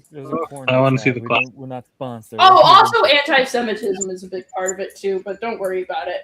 Like, this is immediately after he's like, I'm married. It's just, But like, this is a fun bit of dialogue where like her thought box is just, please follow me, and his thought boxes are, with great power comes great responsibility. Like, that'd be funny. That'd be funny, but this is not a funny book. Yeah. I like all the action sequences when they're flirting. Like it's good at first, but then it isn't. It's just it's so disappointing. She also tries to French kiss him in the mask. Why would you do this? Was this the only book that you were doing, or you said there was the good one? Yeah, I'm not gonna show y'all, but essentially, Yeah, I think it's best to move on because I think I get the gist. this sucks. It also really reinforces. A lot of people will bring this book up when they mention Felicia Hardy is only in love with Spider-Man. She does not care about Peter Parker. That is contradicted in so many further things, but they always bring this up, and I think people are also thinking about the moment I talked about specifically was when Peter Did they bring up revealed blood? it. She's like, I don't know what part you missed. I don't know. You're cutting out for me. That's a you problem, Rena. Yeah. To repeat for Rena, a lot of You said okay, so like this book reinforces this idea that Felicia Hardy is only in love with Spider-Man, not Peter Parker. And earlier appearances. Oh, we lost Rena. Okay. Well, it don't moving matter. on. None of this matters. So my favorite Black Cat series is Amazing Spider-Man Presents The Black Cat. And this one's great because guess what? It's written by a woman. I do want to say that it's like the ideas separately that the Kevin Smith book would be fine in isolation, and if someone else wrote them, like if they want to make that part of Cat's story, and it was written with someone who either was experienced with the trauma or had like a personal experience or just knew some stuff or knew just what it was like to be like Just read Catwoman instead. just like knew what it was like to be a woman Or who went through Huntress. this trauma. Or Like Huntress. I think it could work, but even like me as a DMAB victim of sexual assault, I wouldn't feel comfortable writing this, like because it's like it's a different experience. So it would be really interesting to take this character who's been so heavily sexualized and kind of explore this idea that she could be deeply uncomfortable with that association. Because like the first appearance of Black Cat, I would argue, is very conservative for a superhero. Like there's no cleavage showing, you know, like she's more modest than Spider-Man is. And so like it would be really interesting to kind of explore that, and like there's potential in that backstory. Like I don't want to dismiss it, but like it's just not Kevin Smith's story to tell. Yeah. Let's just read the Catwoman 89 run instead. I'm not saying Black throw Cat. it out. I'm not I saying missed throw a lot. the story out entirely. It's just that I'm more along the lines of it's weird to do these kind of stories. It's kind of my growing disdain of superhero comics that try to be mature, especially around the early 2000s. I mean, like, I guess, like, sure, like, they're trying to be very edgy, but, like, I don't even think that's necessarily what Kevin Smith was going for. I mean, it's the same. Like, the best way I could describe it is the way that the movie Joker is to me, feels inherently like. That's not what's happening in this book. No. It's hard to explain. Where you take a lot of characters and concepts that inherently are originally meant for preteen children, and yet you try and tell more mature stories with them. I don't know if I'm in the minority of this, but it always comes off as a bit corny to me. What are you talking about? So my thought about that though is that I think there's just a lot of writers who I would describe them as immaturely mature, I guess would be the best way to put it, where they want to tackle these deep topics, but they don't understand it beyond like like, oh, that's a bad thing when that happens, but they don't want to talk about the underlying causes or what that does or anything. Like you mentioned Joker, a lot of it is like financial crisis and stuff like that, and the growing disparity between like the classes and stuff, which a Batman story that is fine to tell because Batman is the rich superhero, and then doing a story where it's like, well, this has been a problem for a while. Bruce is just kind of at the end result of an extreme that's existed. But they don't really talk about the causes of class disparity and stuff like that. In fact, the rich people seem almost completely disconnected from the stuff that's happening in that, where there's no like purposeful disenfranchisement that's I would argue like can I? Yeah, I read it. But like the odd, like I think the thing that really bothers me about this book specifically is that the issue that tries to tackle it. It's the very last issue of the book. I do think it does a really interesting and very realistic portrayal of sexism, of date rape, of what that looks like, and. It's if it would be viewed in isolation, if this was the only issue, it could maybe be good. But this is immediately this is part of a 6-issue miniseries where Felicia says, I'm the most dangerous thing in the room. I'm 30 years old and PMSing. And it's it's just there's so much sexism in this book prior to it. And then you're starting this issue with Felicia's Hardy's backstory starts with her dad being like, you're not a cheerleader, you're gonna play basketball, you're gonna be the first woman on the New York Knicks. You can it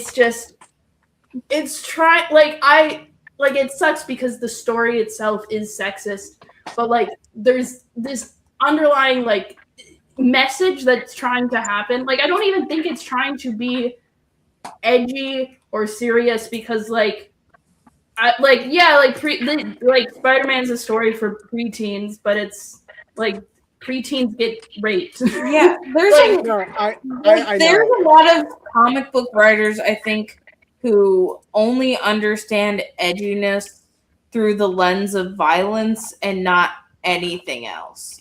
That's all that they consider edgy is violence. Yeah, and I think I was explaining my point badly because it's hard to really articulate how I feel, how a lot of comic book writers express a lot of mature topics in superhero comics because it never feels authentic. I don't want to say it never does, but a lot of the time it does, especially written by people who, like Squid says, it's not their story to tell. And Kevin Smith is not the person to tell this story about a very real and very important topic. And having maybe I've not read it, but hearing your description of it, it just feels like a lot of other comics I've read before where it's in there with the vague notion of understanding the topic, but you're simply not mentally mature enough to truly grasp it if this is the writing that you're coming away with. I don't think it even is a question of mental maturity. I think it's the fact that a lot of writers don't view sexual assault as worse than murder sometimes. I think it's because most writers, when handling the topic, they don't really seem to fully grasp it as a thing. They don't understand it. Have the connections to do that. I don't I think that's an element of maturity. I think one, it's a problem with this writer's ability. He's very good at writing banter, comedy, very good dialogue. But also he doesn't view Felicia Hardy as a person, a full character in her own right.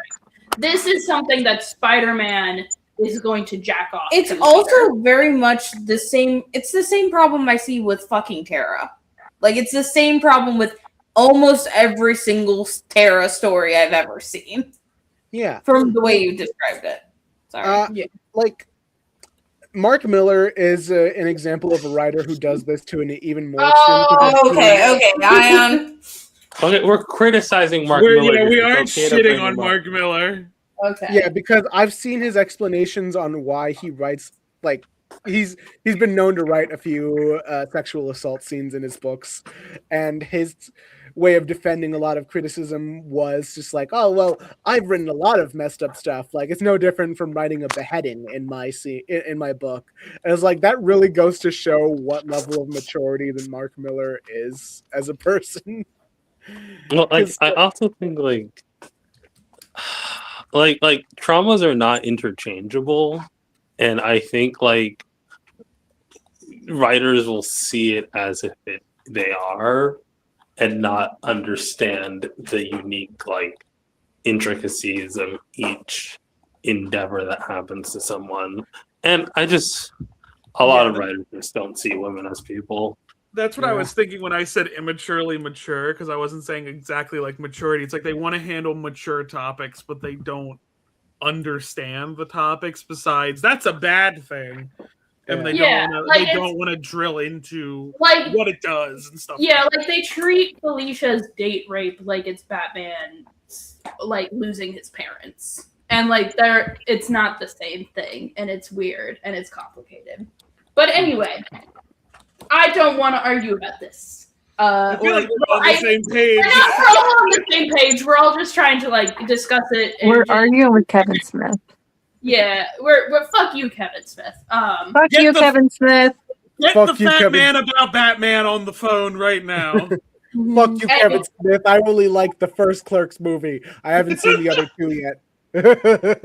Anyway, let's talk about a good Black Cat book. So this one is written by a woman, and it also it's taking place in the background of a Spider-Man story that I generally enjoy. Anything to do with Kraven, I'm kind of like, nice. So the Kraven's family, very important to this story. It's great. It's a good time. This one's written by a woman. Shout out to Jen Van Meter. You did a good job. Also, the art is really good. It's a fantastic There's fireworks going on outside. Again. I guess let me give you all a brief summary. But basically, Black Cat, she's stealing shit. And then someone else is stealing shit. The fireworks are really going crazy. And she's kind of getting framed for this. And so a lot of this story is about kind of playing with the perception that people have of her. So they think she works alone. They think she's just Spider-Man's side piece. And she's able to use those to her advantage to more effectively pull off a heist or a reverse heist where this guy has been stealing family artifacts for Kraven's family. And he then blackmails her by kidnapping her mother to get the rest of them. I'm talking. Okay, hold on. Now we can hear them. Yeah.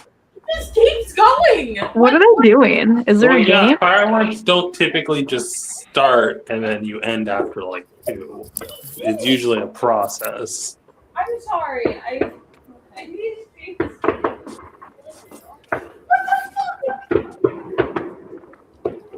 What is there a game or something tonight? I think so. It's very intense fireworks, like one after the other. Yeah, we can hear them. Oh shit! You What a Cody Road fans tonight. Is Erica Kirk in town? It's entirely possible. Trouble. That. But Felicia, she has like a group of people that work for her, and this is something that tends to get brought up in later comics. Where like Felicia does in fact not work alone. She has a gang. She cares about them very deeply. I fucking love her boys. She's a masterful thief. I love the way that this looks. Spider-Man is here briefly, but like not. What's not her there. tramp stamp say? Yeah, Oh, that's just a thong. I feel like thought I would not have she just a has song she just has on. butt dimples. I thought she had a tramp stamp. Yeah. I feel like if I'm wearing a cat suit, I would wear more sensible underwear. But okay. Well, you don't want the A lines. thong is the sensible underwear to wear under a cat suit. I mean, if you care about panty lines, sure, but like I wouldn't if the whole point is to not be seen in the first place. But like, no, but like, if you're wearing like sensible underwear, it's gonna like ride up in the leather suit. It's That's so fair. cool. I want to still watch it. I'm just gonna watch it. Anyway, inside. this is her wonderful gang. This is her mechanic. This is her tailor. It's just Hey, wait a so minute. good. These aren't her boys. You gotta have a tailor. You're turning the lights off. So I can see it from inside. It's too cold for me to be out because my nips are freezing, but Jesus Christ. it's Ash, still the going. microphone's on. I know, but the fireworks are still going, and they keep on getting Okay, but you bigger. can't do anything about them. Yeah, all you can do is complain about your nips freezing to an audience. Yeah, don't talk about your nips right now. Speed Why? versus Logan Paul at SummerSlam. non-binary. Fucking Daniel I think we Bryan can do versus that. Will Spider-Man Ospreay. staring at Felicia's nips in that last panel. Also, what I really like about this is pretty immediately. Don't worry What about the this. fuck? The art?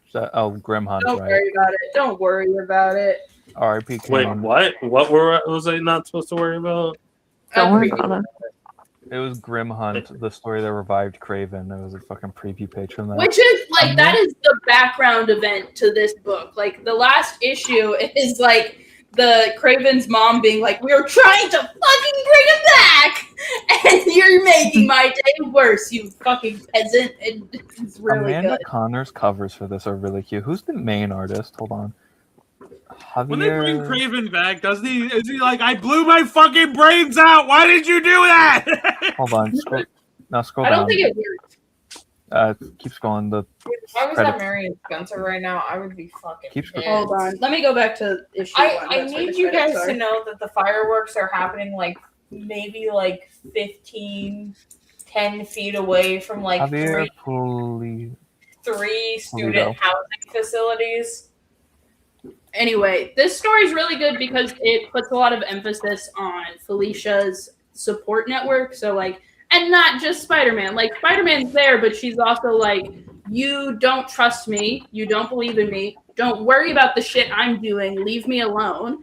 And Peter's having the worst fucking week of his life, so he does in fact have to leave her alone, or otherwise it's gonna get worse. But then Boy, she howdy. has like people she cares really deeply about, like her mom. And like they keep talking about her dad, and she's like, I'm better than my dad. Not in the sense that she's a better thief, although she is a better thief, but she's also like able to put her family and her friends above shiny things. And she also this also does a really good job of reestablishing that she steals things often for money, but oftentimes she's also stealing things to return them to their rightful place. So like for a lot of the artifacts that this family stole, she's putting them back in the museum because like the family stole them even like earlier, and so like she's putting them in their like kind of museum of origin, and it's a really good book. The art's fantastic. It reminds me of like the if you ever seen the woke Indiana Jones video. Yeah, like I really like the interpretation of Felicia as woke Indiana Jones. Where it's like this belongs in a museum in its country of origin. Also, if you're someone who likes heist stories, there's a lot of heists in here, and it's just excellent. Like this is really good.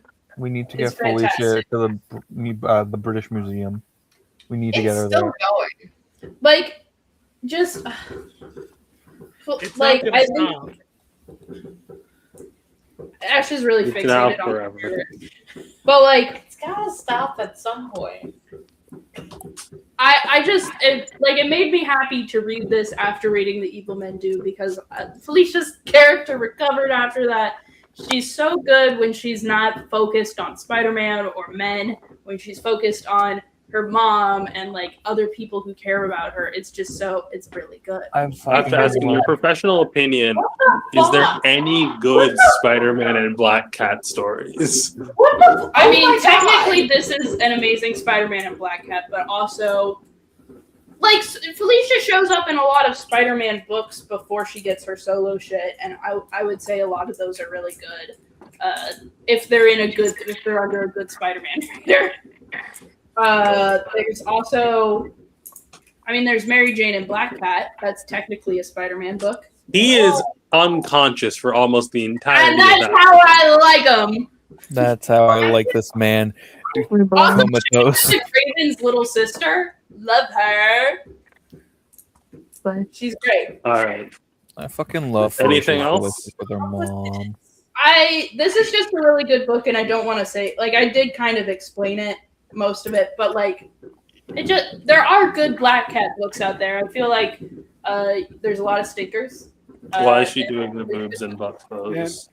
We're kind of 3-1 on Black Cat books. This firework show has had like 5 different endings. What the fuck is that?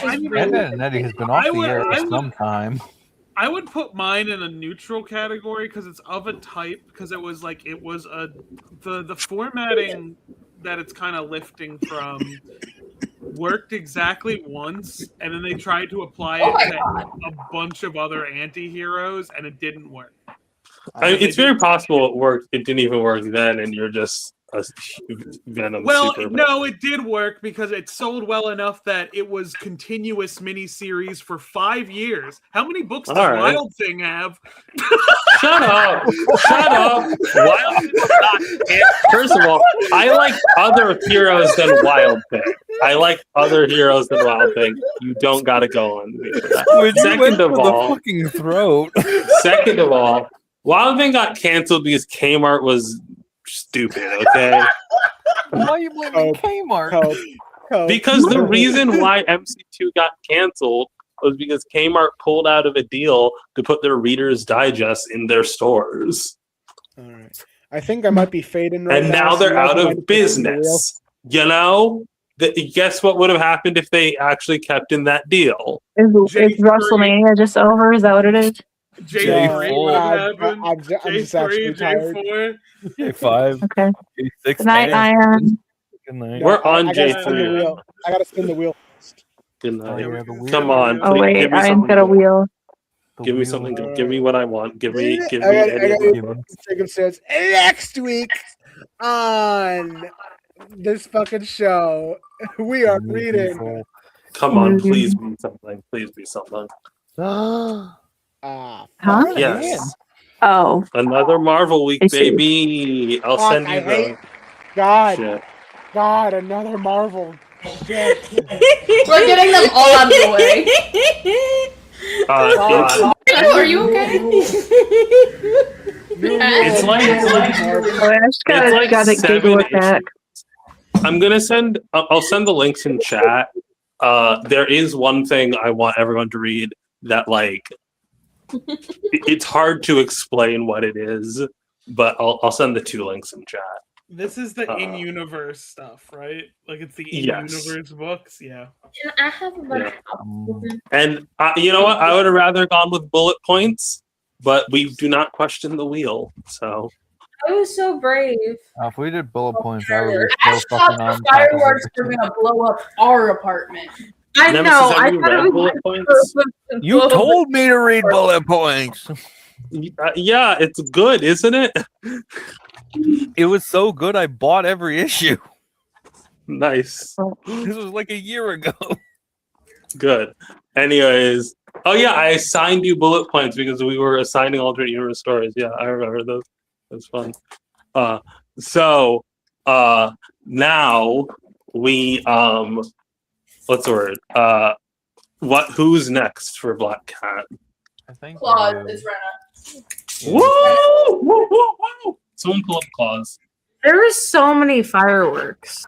Someone pull up Can you fuck with the I say Peter sexually assaulted Black I Cat. want to do that. I want to pull I it don't up. know how accurate that is, but whatever.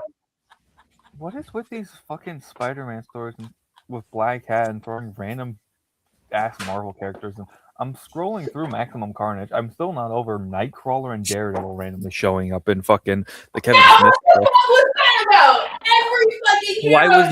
Why was Night? Okay, Daredevil lives there. Okay, like. Okay. Gotta describe the book. Put it on the screen. Why It is Santa it here? is on the screen. It's close. Shut up. Get him out of here. You didn't even spell. There's an E in Santa Claus, isn't it? Oh no, that's just in the Tim Allen movies. Get his ass out of here. Well, the Tim Allen movies are the biblically accurate Santa Claus. Is that Can we Whoopi just- Goldberg? I'm still No, like put it on. Ash, I swear to fuck, you don't get popsicles. This isn't even funny. You don't I get popsicles. didn't even make my point I wanted to make. I'm scrolling through Maximum Carnage as well. And I'm scrolling. Why the fuck is Deathlock and Iron Fist here? Can I also just say They had books. We needed to I get like- everyone to read the other books. I'm not gonna say I like Wild Thing as a bit, but my love of Wild Thing is rooted in nostalgia. I also like Storm, who's like a real character, you know? Like You're the X-Men fan, so you got the X-Men book. yeah, I got the that. Wolverine. Wolverine. fuck? First of Why all, what the fuck is doing with this man? Why does he Scroll look like a down. homunculus? I thought for sure this was a post having his bones ripped out story. From the way It is. Oh, I is? see what you mean. Like a mid. Well, it's a post having his bone put back in story. Is the thing. What? There's only 2 modes Okay. for both in and out. Okay, so for Stack who doesn't read X-Men, there's a story where Magneto rips out Wolverine's skeleton and it grows back and he looks all fucked up for a little bit and then they put his bones back in and he's normal again. Yeah. Yeah, This, you didn't have him being fucked up is actually when he met Elektra, and is the basis for like Wild Thing. Yeah, for a while, Wolverine didn't have a nose because he was feral. She was like, I need this ugly fuck. I do like a good ugly. I do like a good ugly Wolverine. This is a bit much. Scroll down. Let's keep going. Rena, No, do you like ugly Wolverine bastards? without bones. Wolverine What? no bones. Do you like ugly bastards? I just like ugly Wolverine. Okay, what Yeah, are there we? you go. Because Stack had No, never no. seen this. Stack had never seen Well, boneless. look up the Yeah, it's image. the Look first up. one. It's the first one. Well, no, but like look up the image of him getting his bones ripped out. Bone claws? No, I don't think I will. Thank you. How does boneless Fine. Wolverine count as a real Wolverine? No, they're just nuggets. That's just Yeah. nugget Wolverine. Wolverine nuggets. Wolverine nuggets. Well, according to the Supreme Court, boneless Wolverine's just a cooking style, and it doesn't actually have to have no bones in it. Your boneless Wolverine can have bones in it. Yeah. Scroll down. So, like, I have to say, like, I think good banter is an art form, and the problem with this is that she really doesn't seem to want to talk to him, and he immediately goes for the kiss. So, like she's fighting him this entire time, and it doesn't read as playful. It reads as like, get off her, you know? Yeah.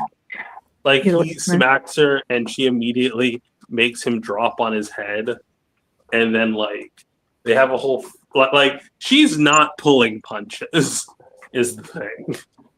Like What an angle. She's trying to kill him.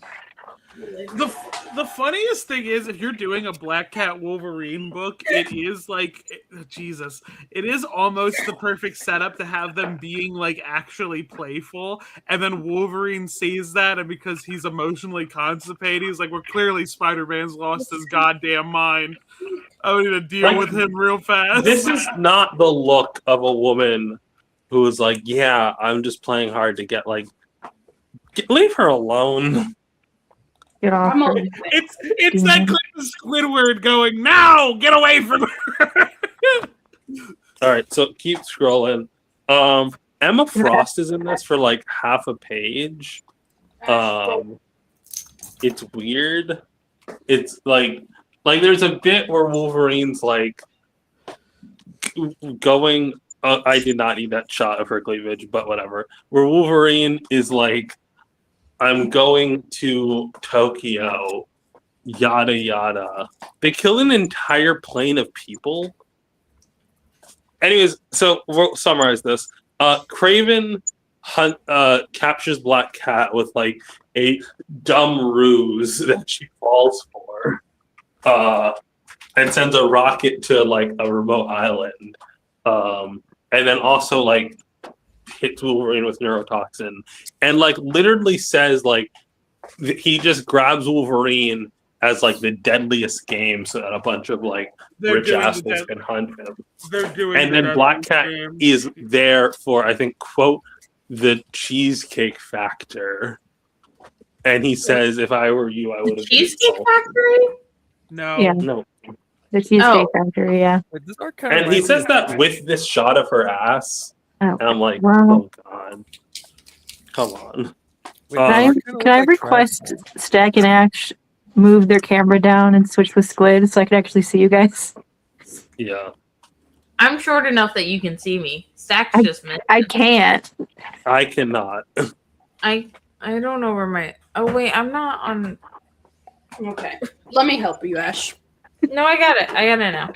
Someone wake Ayaan up. Make Thank Ayaan do you. it. But anyways, so this sets up the premise of our little comic, which is that Wolverine and Black Cat need to work together. And like this comic, it says she has probability powers, but it becomes abundantly clear that Black Cat is a normal woman. And I'm like spending a lot of this comic thinking, if any of the shit that they use on Wolverine even grazed her, she would be dead. And like, it's not even like, oh, she's just like quicker than him, because she isn't. Wolverine is faster than her. He's stronger than her. He's more durable than her. He has a healing factor. He has better range than her. She is just there. I do want to talk about how she has to be in full gimmick, and then he gets to be shirtless, wet, and in jeans. Well, this isn't gimmick. Show up Wolverine and wearing jeans. Well, this is 2006, so I think like they're very much trying to do movie shit. I would have preferred him to be in his old outfit, in like his Wolverine outfit. I think that would be better. I think it would have been better him in the black and yellow. Yeah. Can I share a controversial opinion about this book? What? This is my favorite Black Cat design. It's really good. I like it a lot because we see all the belts and the straps. Like there's detail in how her claws work. I like it a lot. I like the detailing on the gloves a lot. I think the one complaint I would have is I wish there was a bit more fur. And also that she showed less flesh. Like, she doesn't show a lot. It's not like a problematic amount, but whenever I'm thinking about it, I'm like, Black Cat, you should probably not be showing any skin, because that is an opening that someone can kill you with. But whatever. I also have a problem with generally okay, how do I put it this way? Catwoman typically in her like cat suit is like someone who's like, oh, I could buy that she just wore a normal cat suit and put the ears on for flair. Black Cat's much more like, this is an outfit that someone wants to be seen in, and I think that's the opposite of what a thief should dress for, is the vibe I get from her, you know? Where I'm like, I mean, she's got the white hair. She's like brazen on purpose. Like, it's like I'm just good. I understand that critique, but like from her conception, she is always kind of meant to be that fictional, like only can exist in fiction of like famous thief, where people know who the Black Cat is, but they don't know who's behind it. She's like she's Banksy. I would like to throw this out there because this is like set on a tropical island. I know you really like this design. I would like to see like a very summer themed Black Cat outfit, because there's no fucking way you're fucking breaking into this museum in the middle of summer wearing all leather. in a You wanna- jungle. I mean, In all just fairness, wait for Marvel Rivals to get to it. going. She didn't know she was going. Well, I to- think it's like it would be like a fun setup, especially if you're doing the most dangerous game, to have them both in outfits befitting their scenario. I think would have been fun. All right, Maybe she's got a versatile gonna costume where she could like zip them off, like those, the swords you can Like zip off at the I game. do like the Like breakaway playfulness pants, yeah. where like the I don't know, entire breakaway time Wolverine's kind of done with her and Black Cat's like teasing him, I think like after reading Spider-Man where he's the annoying one, it's nice for Black Cat to be the annoying one in this dynamic, but like she's useful enough that Wolverine's not going to like leave her. Another problem I have with this is Wolverine swims. The man is like 500 pounds. So the funny thing is, I was looking for funny images of Wolverine drowning, and I found a whole master post of images of Wolverine swimming where people have been complaining. It's like, it's bullshit if you say Wolverine can't swim. He's not a good swimmer, but he can swim. Okay, like, no, look, I've read Wolverine comics where it's an essential plot point that he can swim. I understand the arc. There's a bit where he fights another mutant named Romulus who just recently got adamantium graphing, and the way Wolverine beats him is like, it takes a while to adapt to be able to swim when you're that heavy, so he just takes him into the water, and then Romulus, like, drowns. There was a set of panels I found where he's pulling a grand piano through a river. Like the piano is tied to him and he has to swim across the river. Like, I don't love it. Like, I think, like, Wolverine should not be allowed to tread water. Like, if he's swimming, he should be always moving. He should not just be bobbing up and down. But whatever, not the point. Maybe he's on his tippy toes, if you consider that. That's even worse. He's super short. A problem I do have is that they make this plot point of like they're covered in nanodust that can electrocute them, and they need to find water. And there's a point in which Black Cat jumps into water, and Wolverine doesn't. But at no point do they like resolve, like it never comes up again. Like Wolverine gets wet and it gets removed, but like at no point were they ever in danger of the nanodust doing anything. But whatever. So there's a big reveal that I'm not going to spoil, but oh wait, no, I am going to spoil. So it's revealed that Kraven is a robot, and Arcade, an X-Men villain, plotted the whole thing. And Arcade has this like assistant / girlfriend that he calls Thumper by the name of White Rabbit. And I'm like, she should kill him because she's like this total smoke show who seems like on board with all the murder and all this stuff. And like generally charming, right, for a psycho killer. But he does this bit in this scene where he's like, oh, I call you fat when you ask me if you look fat as reverse psychology, so you know that I don't actually think you're fat. And I'm like, shut the fuck up, dude. Be a good boyfriend. Don't insult your girlfriend. Stop negging your girlfriend. Whatever. Anyways, they escape the island. They trap them in the Savage Land, and they go on a date 2 days later. And it's like a cute date thing. And it's like, oh, that's nice. And then 5 years later, they return. I enjoyed the first run. I enjoyed the little banter. I enjoyed the dynamic. It was a simple plot. I wish Black Cat was more involved. But overall, she makes her presence known. And she's, like, good in it. Okay? I also wish they had. When I think about it, While they have good chemistry, also, I wish they like had more of a reason to be with one another. So I liked the date at the end. Then 5 years later, they return to this well, and it is so much worse. Join me when I write Clause 3 when Marvel calls me back. I had to check. This is the same writer, so I don't know what happened. For one, they fucking this, and I'm like, ew. Why? Like, Cat girl for cat girl. like, and then I also wish Wolverine's in a suit in this. I wish he stayed in the suit. He rips off his shirt eventually. They stop a robbery at the dinner place, so it picks up literally right where they left off. I think they forgot about Cat Black's probability powers, probably because, like, I know she loses them at a certain point. So I think I didn't know Cat Black was in this. Yeah, you called her Cat Black like the video essayist. Whatever. Black Cat. I would love a Black Cat Black crossover, though. So, You think Cat Black would write Black Cat? I feel like Marvel would do it for the stunt. Anyways, so what happens is the stupidest motherfucking anti-Deus Ex Machina ever, where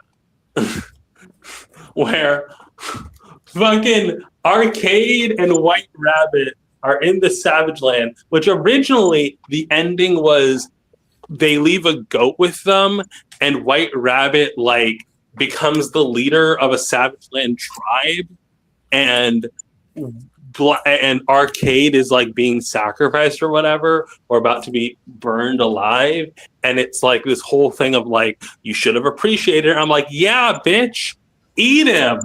Fuck Arcade. Also, their Arcade design I don't like. He should look more weaselly and scrawny.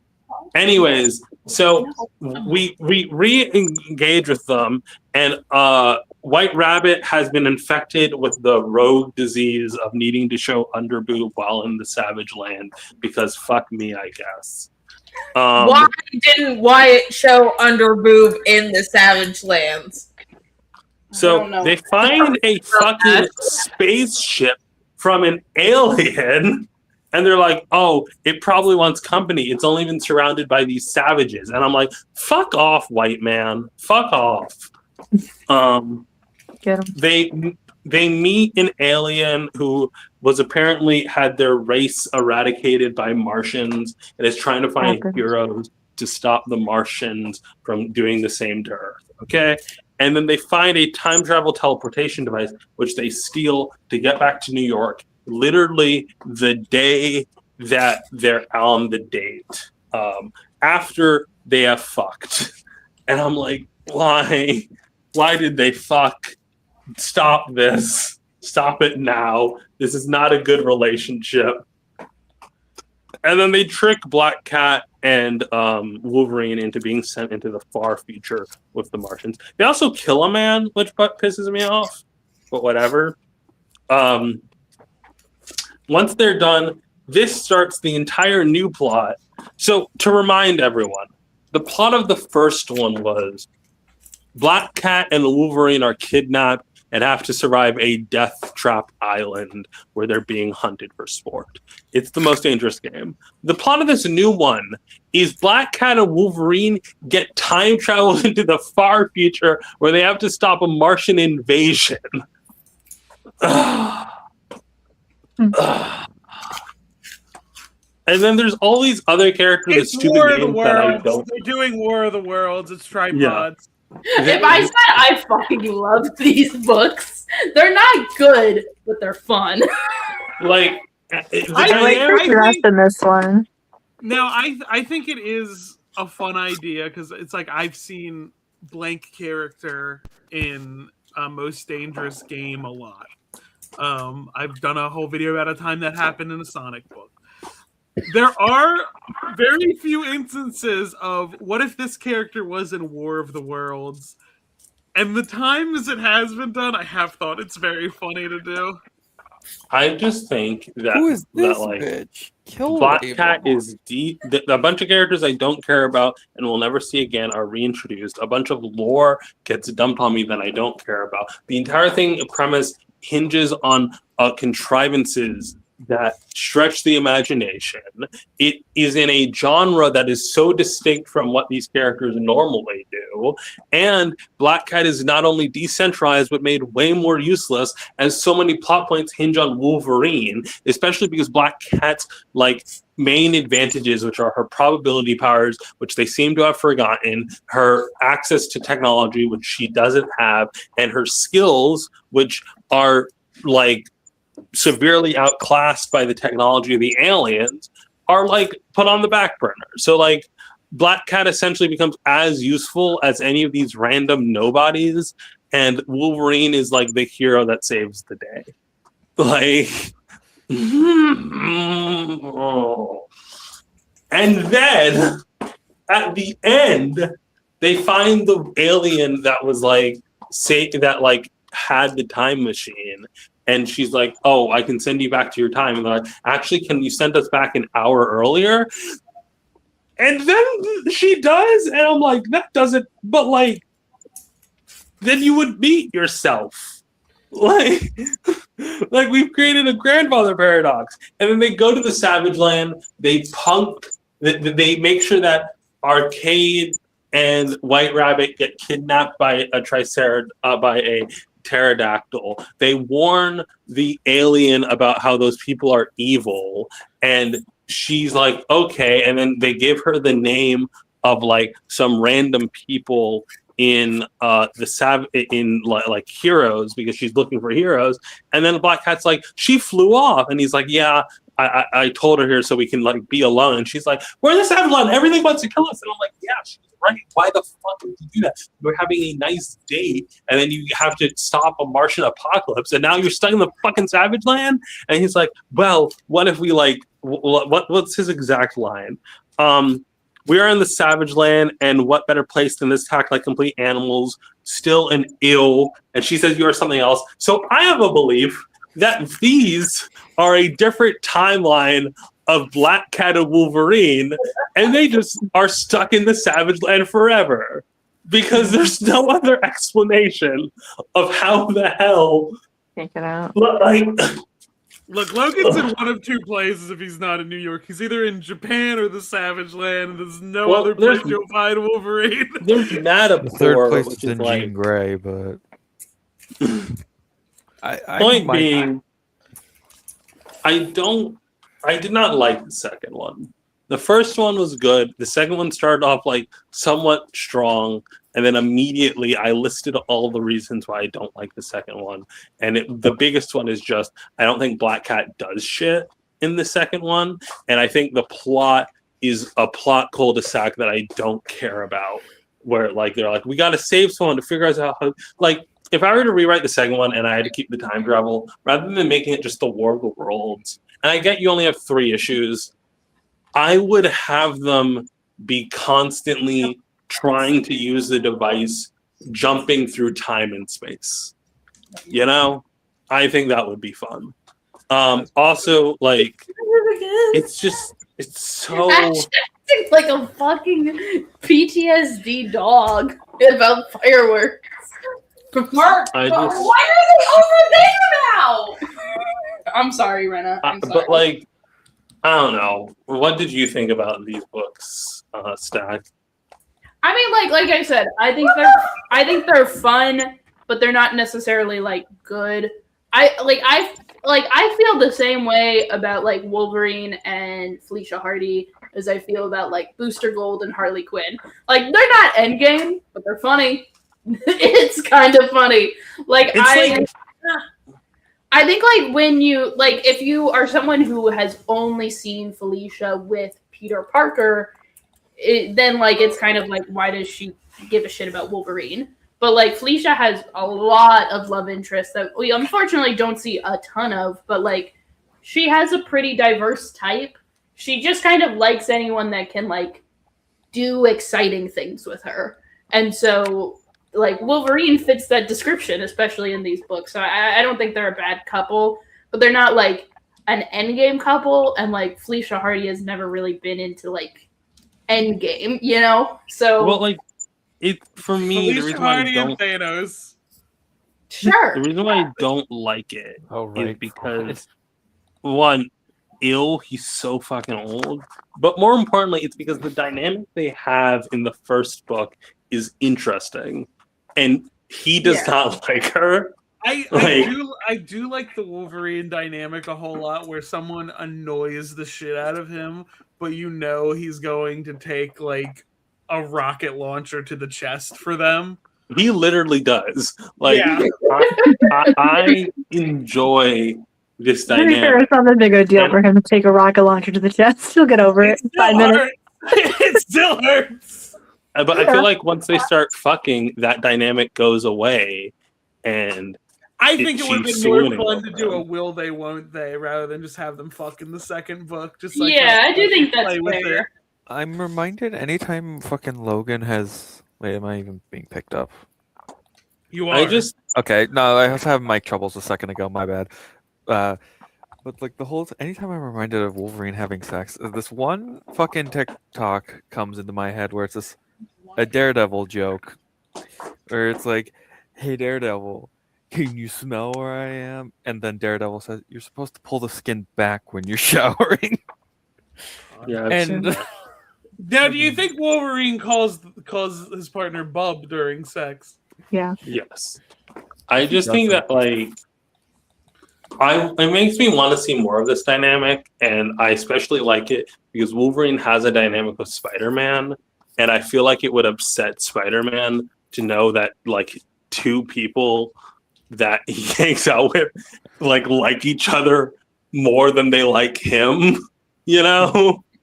Wolverine and Black Cat have the same aura as Flash and Black Cat from the 90s. I need a Except I like clause Felicia 3 and that Flash a resolves lot. this time loop, okay?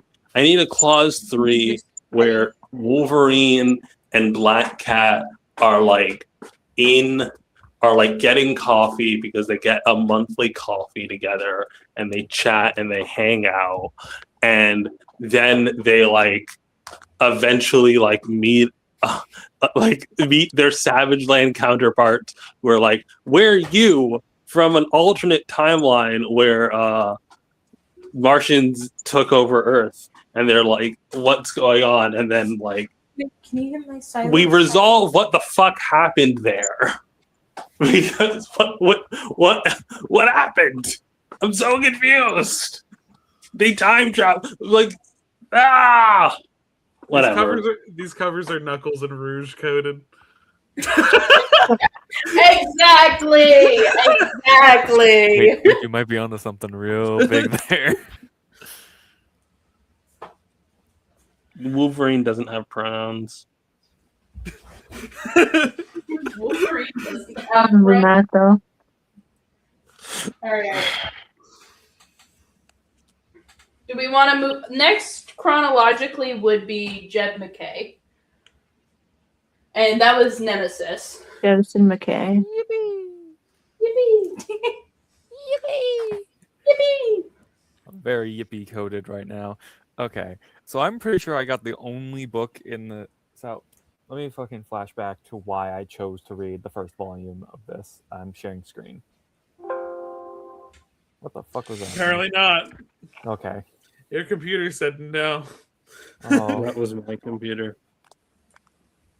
Rena, why'd your computer hate me? I did nothing to it. I don't know how true that is.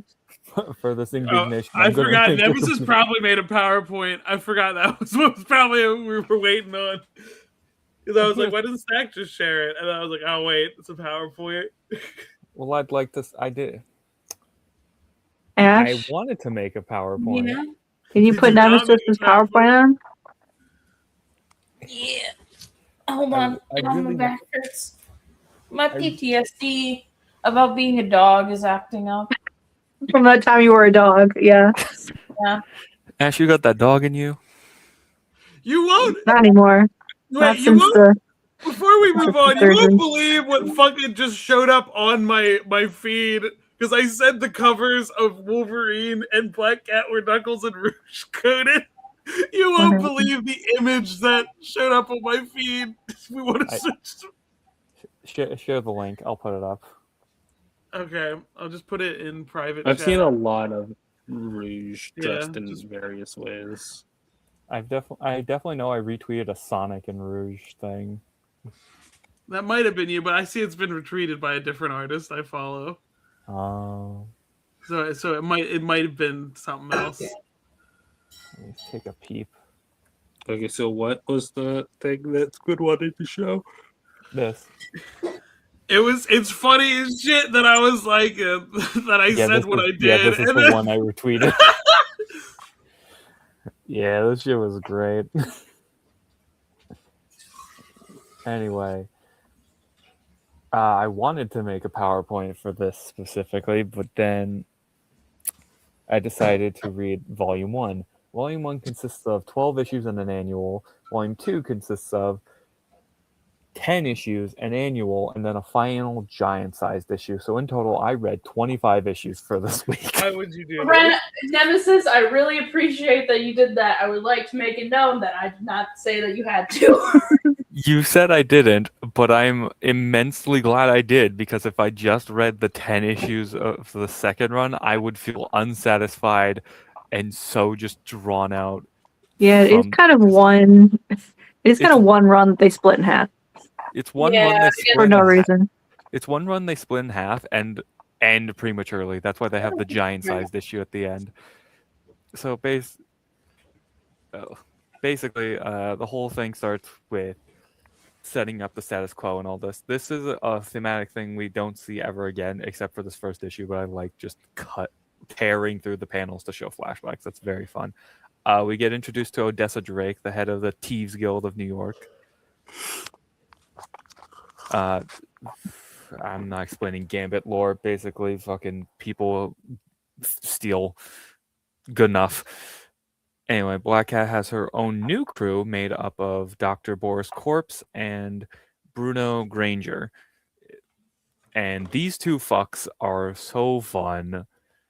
Doc is this very analytical and scientific mind who later on we see just is such a little bitch. He's very opinionated on certain things that's very funny. And Bruno is very much like, he's kind of like the Ben Grimm type of the group. Like underrated intelligence and also this like strong heart in a way. And Felicia just loves her boys so much. Like Bruno's the wheelman and Doc is the boom boom. But she just loves they've done Sly Cooper and the Thievius Raccoonus. They did. they've done Sly Cooper. Fucking this panel, love it. Anyway, we get introduced to Ocampo, who is an ex-con, who is pretty much just like for a few issues. He's just this runner of like a background element of just like someone trying to get back at Felicia for wronging him. And then we get also introduced to the Black Fox, the guy who is responsible for training Odessa Drake's father, Walter Hardy, and Felicia. A master thief, but a coward at heart, which is brought up a bunch of times. And he is the central, like, and this page is really cute, where she brings two cats in. I love the mouse, and she's like, Anyway, we get a backstory on how we ripped off Dracula one time. But the central idea is... This is why the vampire event happened. Black Fox wanted to do one final heist and then retire. But this backstory has Odessa Drake's father, Callisto, Walter Hardy, and as you can see here, Ulysses Bloodstone. So they managed to rip off Dracula. To be fair, I did not think this was going to come back, so I just didn't read it. I thought it was fake backstory filling. But basically, they said, fuck you, Dracula. It's very funny. What else are you There's gonna a do Dracula in mine. Oh my god, you have a Dracula? That's Yeah. crazy. But basically, the formatting is a bunch of heists leading up to one big heist, and I really like the central idea. Exorcist. There's an Oh. Exorcist. Yeah, it's the Exorcist cover. Yeah, I caught that immediately, but Sanctum Sanctorum. We are going to abridge this, right? We're not going to be going through all 25. No, I'm not gonna go in depth as Ayaan did, but I'm just gonna give like a throw through of each issue just because like I liked the formatting of like here's Felicia going through a different section of the Marvel universe to go do her heist. They bring back fucking Xander the Merciless, which was a Z-lister Doctor Strange villain, as like their magical insight into breaking into the Sanctorum, which I thought was a really fun idea. His security snakes love Felicia, and Bats keeps mistaking her as Silver Sable. Like, there's definitely a lot of really fun ideas going on in these books. And then Xander gets his fucking MacGuffin back and becomes a threat beyond belief. And like I said, I'm just gonna speed through these. Like, we get Bats and Felicia. It's really funny. This is another really iconic. Like, people pass that one around too. It's great. Yeah, and Doc. The ghost dog seems very intelligent. What was it that Peter said to the ghost dog? I know what you're talking about. Like, I can picture the panels. Hold on, I'm gonna search Spider-Man Ghost Dog. See what I can find. I found something. There he is. Right, but man, Spider-Man, huh? This charming dead dog makes a lot of sense. That's what I was remembering. This charming dead dog makes a lot of sense. Something about the bluntness of it. Because I don't even know if this is like a normal ghost. Like, in my head, like with Doctor Strange, I'm like, this thing could have always been a ghost. This was a Basset hound he adopted and gave the ability to speak, but sadly it passed away and became a ghost. It's a sweet story, and Bats is definitely one of the best additions to Strange's lore. I think just the framing of Peter's face in this panel is such like it's the cherry on top. They're like looking like they're both doing the same look, you know? Yeah. Bye, Ghost Dog. Bye, Spider-Man. Everyone's always talking about this. And They're so funny. It's very funny that the artist draws Peter really bad without his mask after this. Let me put Nemesis back on screen. So, and I just wanted to point out in this Xander, the nightmares, Xander is completely fucking opposed to believing in magic as he's talking to Bats. You're telling this to a talking ghost dog, right? That's like double magic. Double magic. It's very funny and cute, like the interactions, and that does end up coming back when we get to the Null shit. Next issue, we get breaking into the Johnny Storm's apartment to steal a book. This fucking, I don't. It made me laugh. It made me laugh really hard, especially Doc's bit of saying Johnny Storm's a usurper, and it's just like he's a big fan of Jim Hammond. He is a big fan of Jim Hammond. Yeah, that's why I said it. Yeah. But just there was one fucking scene that made me raise like 7 eyebrows. It's like, she was willing to just like she was gonna scam him, steal a book, and get the deeds to like build the portal machine because that's what they want to do. They want to break into the New York Thieves Guild vault, which is an alternate pocket dimension. So they need to get the the blueprints to build a machine like that. They need to get the math to do it, and they need to get a couple other things to finish the machine. And in this had like a fucking mad scientist journal and Fantastic Four's library. But it just made me raise a couple eyebrows. Like she was gonna do this, have lunch with Johnny, and put out to Johnny Storm. I'm like, why, girl? I know your standards are low enough to have sex with Wolverine, but Johnny, you didn't know that when you were reading this. You didn't know that. You only learned this now. No, you can't. You can't hide your facts from me. I never said I didn't know about the Wolverine, but I definitely knew putting it to Johnny Storm is lowering the bar. Blastar's here. He's being a pig. He says, "I claim you, Earthwife." Yeah, there it is. Yeah. He's always doing that. This is why Blastar is the least important person from the negative zone. Yeah. And then another point towards Bruno being the thing of the group.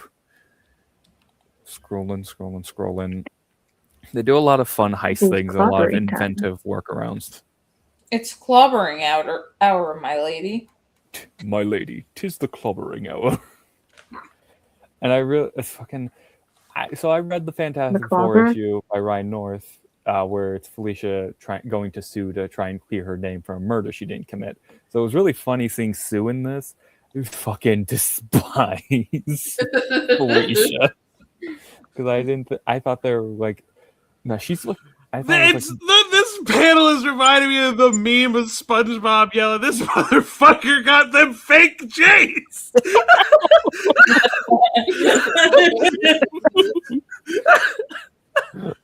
looking at this now, I love how she's drawn. Oh shit. What's this melted man? That's what I would look like if Sue Storm yelled at me too. Yeah, I'd piss my pants. Anyway, Odessa's doing shit. She's like, oh no, the Black Fox? Look at this. That coward. Because they want you to know he's a coward. No, I will say, I'm going to put this up. Jed McKay really liked to write in things for the Black Fox and just repeat them over and over again. Felicia's on a date with Batroc.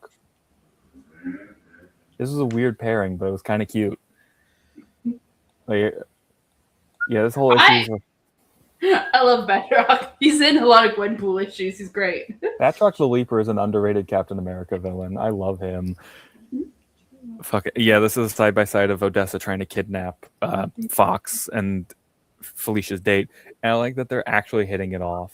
Like, there's a good back and forth, and they are having good chemistry. And they go and steal some stuff. He fallen. Girl, why'd you take off your shoes? Put them dogs away. There's glass on the floor. But it's a really cute just back and forth. Like she's trying to steal this fucking goblet. He steals her a blender. Bless you. I think I would be more pissed about the blender than the goblet if I'm being so real. Like, Yeah. what the fuck is wrong with you? My goddamn blender. You can get one of those at Goodwill. I think about there's a Los Guerreros promo from WWE when they were launching the Lie Cheat Steal gimmick, and Eddie like steals everything, but his nephew Chavo steals like a baby bottle. And then Eddie's like, "Why'd you take that?" And then Chavo's like, "You took everything else." A blender? For you. I think you only drink champagne, never water. It's an aesthetic, but a smoothie is not so nice. I thought this was a cute interaction where she's like, no one's ever stolen a blender from me before. And sometimes for one night, that's enough.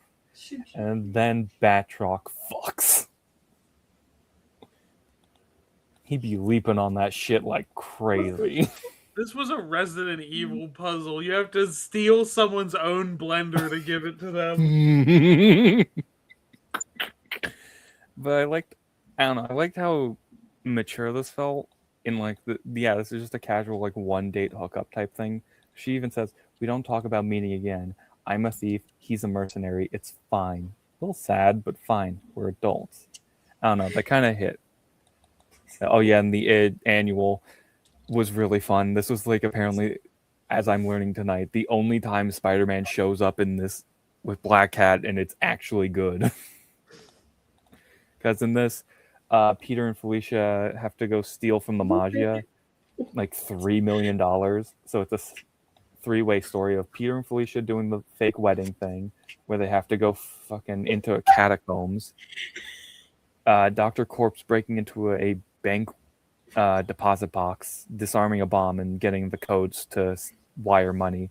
And then Bruno getting a fucking shield armored SUV to do the drop off. And it's honestly a really good issue, like the back and forth. And I like that Peter's not being a fucking pig. I didn't realize that was a running theme in these stories, but thank God I got the good one. It's just really fun spider and cat shit. They fight what is it? A fucking sentry thing? Some bitch ass robot made by AIM, I think. Whatever. But yeah, there's just a lot of cute interactions. Oh. And then the Maj, they're pissed about that. I don't know why they're hailing Hydra. I don't like it. That's what The they do. mafia's racist, I guess. Shrug emoji. But yeah, Was it was that all. Bob? Did we just scroll past Bob? No, that was Peter. Okay. Yep. But it was all in service of getting these two feuding family kids out of the mafia and giving them money enough to start a new life. And I thought that was nice. And the way this ends is very funny. Where Peter only thinks they sold $2 million, but in actuality he was $3 million. So $1 million goes to the couple, $1 million goes to a charity of his choosing, and the other $1 million he didn't know about is just loot for Kat and her goons. Which is very just, wow, what an idiot. He should have sent the other $1 million to the pay Peter Parker's rent fund. Like, Jesus. And I like that the only advance God in them. forbid he ever does anything for himself. Yeah, this was during the Nick Spencer run, so they're still Peter and MJ are still together for the time being. But I like that the only advance towards them in like a romantic sense is Kat kissing him on the cheek. That's like the only thing I can say I'm happy about. 7 going on. Yeah, we get more Odessa. How is he more sensible when he's just dating Mary Jane than when they're married, you know? I don't know. Anyway, Because this writer is competent and thinks women are people. True. I can't believe he cheated on the Mary Jane. Oh my god. Anyway, we get more Thieves Guild stuff. Odessa calls Gambit a bitch, which is funny to me. Her dad is hot. Anyway. Scrolling fast. It's just more family drama because she thinks he killed her dad, but we never honestly get an actual answer to that. It's just he says he didn't, and it's that. We never get a flashback scene of how Callisto Drake died or anything.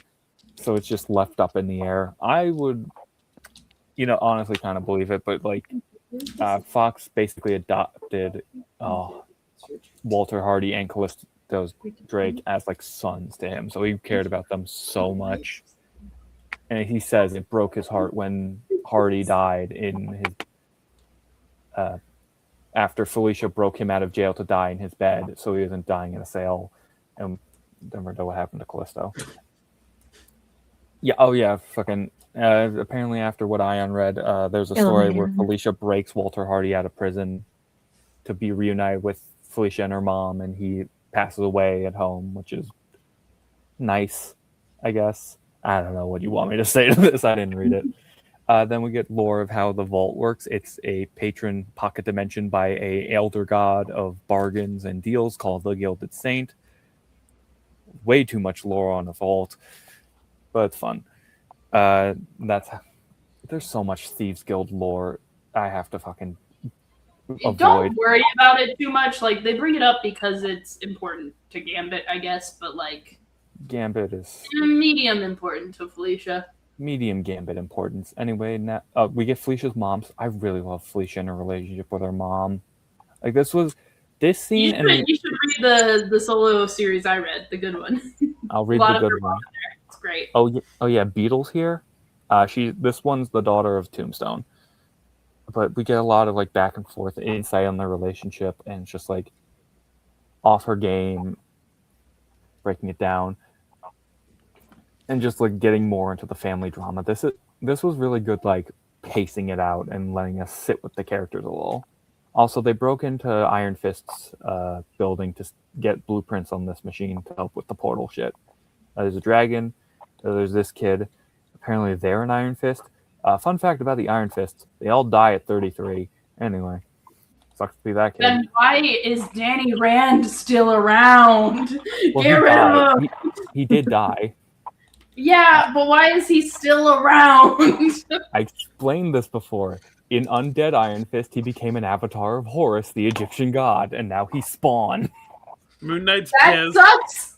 Moon Knight's so pissed. He's like, Moon I'm Knight the what? only one. All three of us are the only ones allowed to be the avatar of a god. Well, It is funny that they decided to have Danny Rand take another culture of color as his own.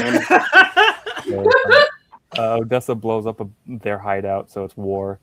Anyway, now we get to another Wolverine story. Hooray! So to lay low because Odessa blew up their What hideout. issue are we on Madripoor. right now? I feel like we have to abridge it a little more. Okay, I'm going. This is a cute thing. She's trying to find Patch because they need to get a painting. Yada yada yada. She didn't realize Wolverine was Patch. Anyway, it's a fun little run around Madripoor because there's this fuck ass kid. Something. What? I thought you were into redheads. Okay. It's during the Krakoa shit. He stole all of Wolverine's shit. Is it during Krakoa? It is during Damn. Krakoa. Yeah. I remember it because that kid says ethno state, and I'm like, yeah. Anyway, this is more of the runaround shit. The idea behind it is Felicia gets her guys to be the moving guys to steal back all of fucking Wolverine stuff. It's all personal except for the painting. Oh my god, she did that in the solo series I read. What was this even? Oh, this is when she broke into Tony Stark's place with a red wig. Oh yeah, so this was the invention, the Iron Cat shit, which I thought was I didn't know how this started, but it was really interesting to see how we got to here. It's because she needed like a key or whatever. Well, we'll get there. We'll get there. We'll get there. Ash, you were in charge of Iron Cat. Yeah, I did. I read it. Oh, okay. Yeah, anyway, fuck it. This made me laugh. It's just she sends the robot to fight the fuck out of Odessa and trail Iron Man away from Stark Industries. There was no one in the suit. She just sent that shit remotely. And then sneaks out. I get this fucking Queen Cat stuff. Okay, I'm speeding through it more because I got a couple more issues. Fucking the You can King in Black. skip issues. I feel like we can't cover every issue. I can try. The King in Black stuff is good. I liked more elaboration on the relationship between Felicia and Doctor Strange, getting the anti-venom stuff to like free him because Null put him in a bubble, and we get some more that like Doc hangs out with bats after that mission, and they're chess partners, and that's cute. I like this dog playing chess. Playing chess. Felicia rides on a goblin glider and fucking dives into the goo prison. Yada yada yada. Lisa Harding losing to a Yeah, dog. she has the Spider-Mobile for this. Don't worry about it. Playing it. Sometimes you just have to have the Spider-Mobile. She becomes Magic God for a second because she takes Doctor Strange's Staff of Yggdrasil. And I really want to talk about the next issue, so that's why I'm skipping through this really quick. So she's inside like this realm talking with the personification of old wild magic, and it's offering her power of creation, basically. And that's how she's able to fight the Knoll dragons and all that. I don't have time to go into King in Black stuff. I'm not here for that. But like, it's reminding her of all her past traumas, like when her mom had to lie to her about Walter getting pinched and going to jail, but she had to lie to Felicia saying her dad died. We even get flashbacks to one of her earlier appearances when it was a gang war between the Owl and Doc Ock, and she got beat the fuck down. And they're emphasizing like the powerlessness she felt trying to bribe her into this fucking well of magic and strength. She's basically an Infinity Gauntlet walking around right now. And then past lovers, past mistakes, and like teaming up with Kingpin. They really wanted to emphasize the fucking night she first met Venom and he beat the fuck out of her. Like, she does not like Eddie Brock at all. And I like that a lot. Which is funny because I think this is after she becomes like a criminal like gang lord, and it's Eddie and Venom who are like, no, you're better than this. Yeah, no, I'm not gonna lie. During the it was like during Lee Price's era on Venom, and after that, she was like trying to steal Tombstone's whole empire, and they bring that up in the Beetle issue with Iron Fist. But no, I liked the idea of just like, because this whole time she's like, ew, disgusting space alien goo and all that. And I appreciated like more characters just not liking Eddie Brock, even though he's done good things. Like, I liked, and this like her resolve of standing strong, and the fucking magic waving off even more power, getting back at enemies, unlimited power, and her dad brought back to life. And every lover she had before coming back to her, and I love that's the fucking breaking point for her. See, her waving off all these past people. I didn't even know she fucked Daredevil.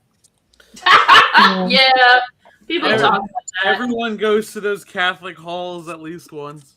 Oh wait, I just realized Wolverine's not here, so I guess it's not canon anymore that they fucked. Hooray! Oh, I mean, you could fuck and not be lovers. Well, Batrock's here. They were likers. There was no love involved. They were enjoyers. But just like her fighting back, like this pissing her off. Like, you made a mistake. You offered me ashes. Did you really think that I would make someone love me with magic? I don't know, that kind of hit for me. And we get like leading off to where we see Doctor Strange in the King in Black story. This gets back to the cliffhanger at the end with Queen Cat. I don't know if I like characters that are much more grounded, getting godlike magic powers, you know? It was Figure it out. Figure out if you like it or not, and then get back to us.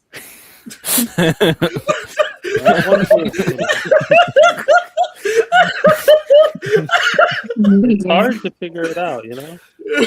We'll do it anyway. I'm happy this only lasted an issue because I could not stand if this happened like more than once. But I liked Queen Cat. I didn't read Access. Volume 2 has a lot more outside of the series involvement from stuff. Like, we get mentions of Krakoa and the other stuff happening in the other issues, but this really hones in on the greater Marvel universe and like what other editorial books they're happening. Like, it starts with King in Black. We get an Axis event follow up when Hobgoblin was selling out villain tech to people who wanted to be heroes.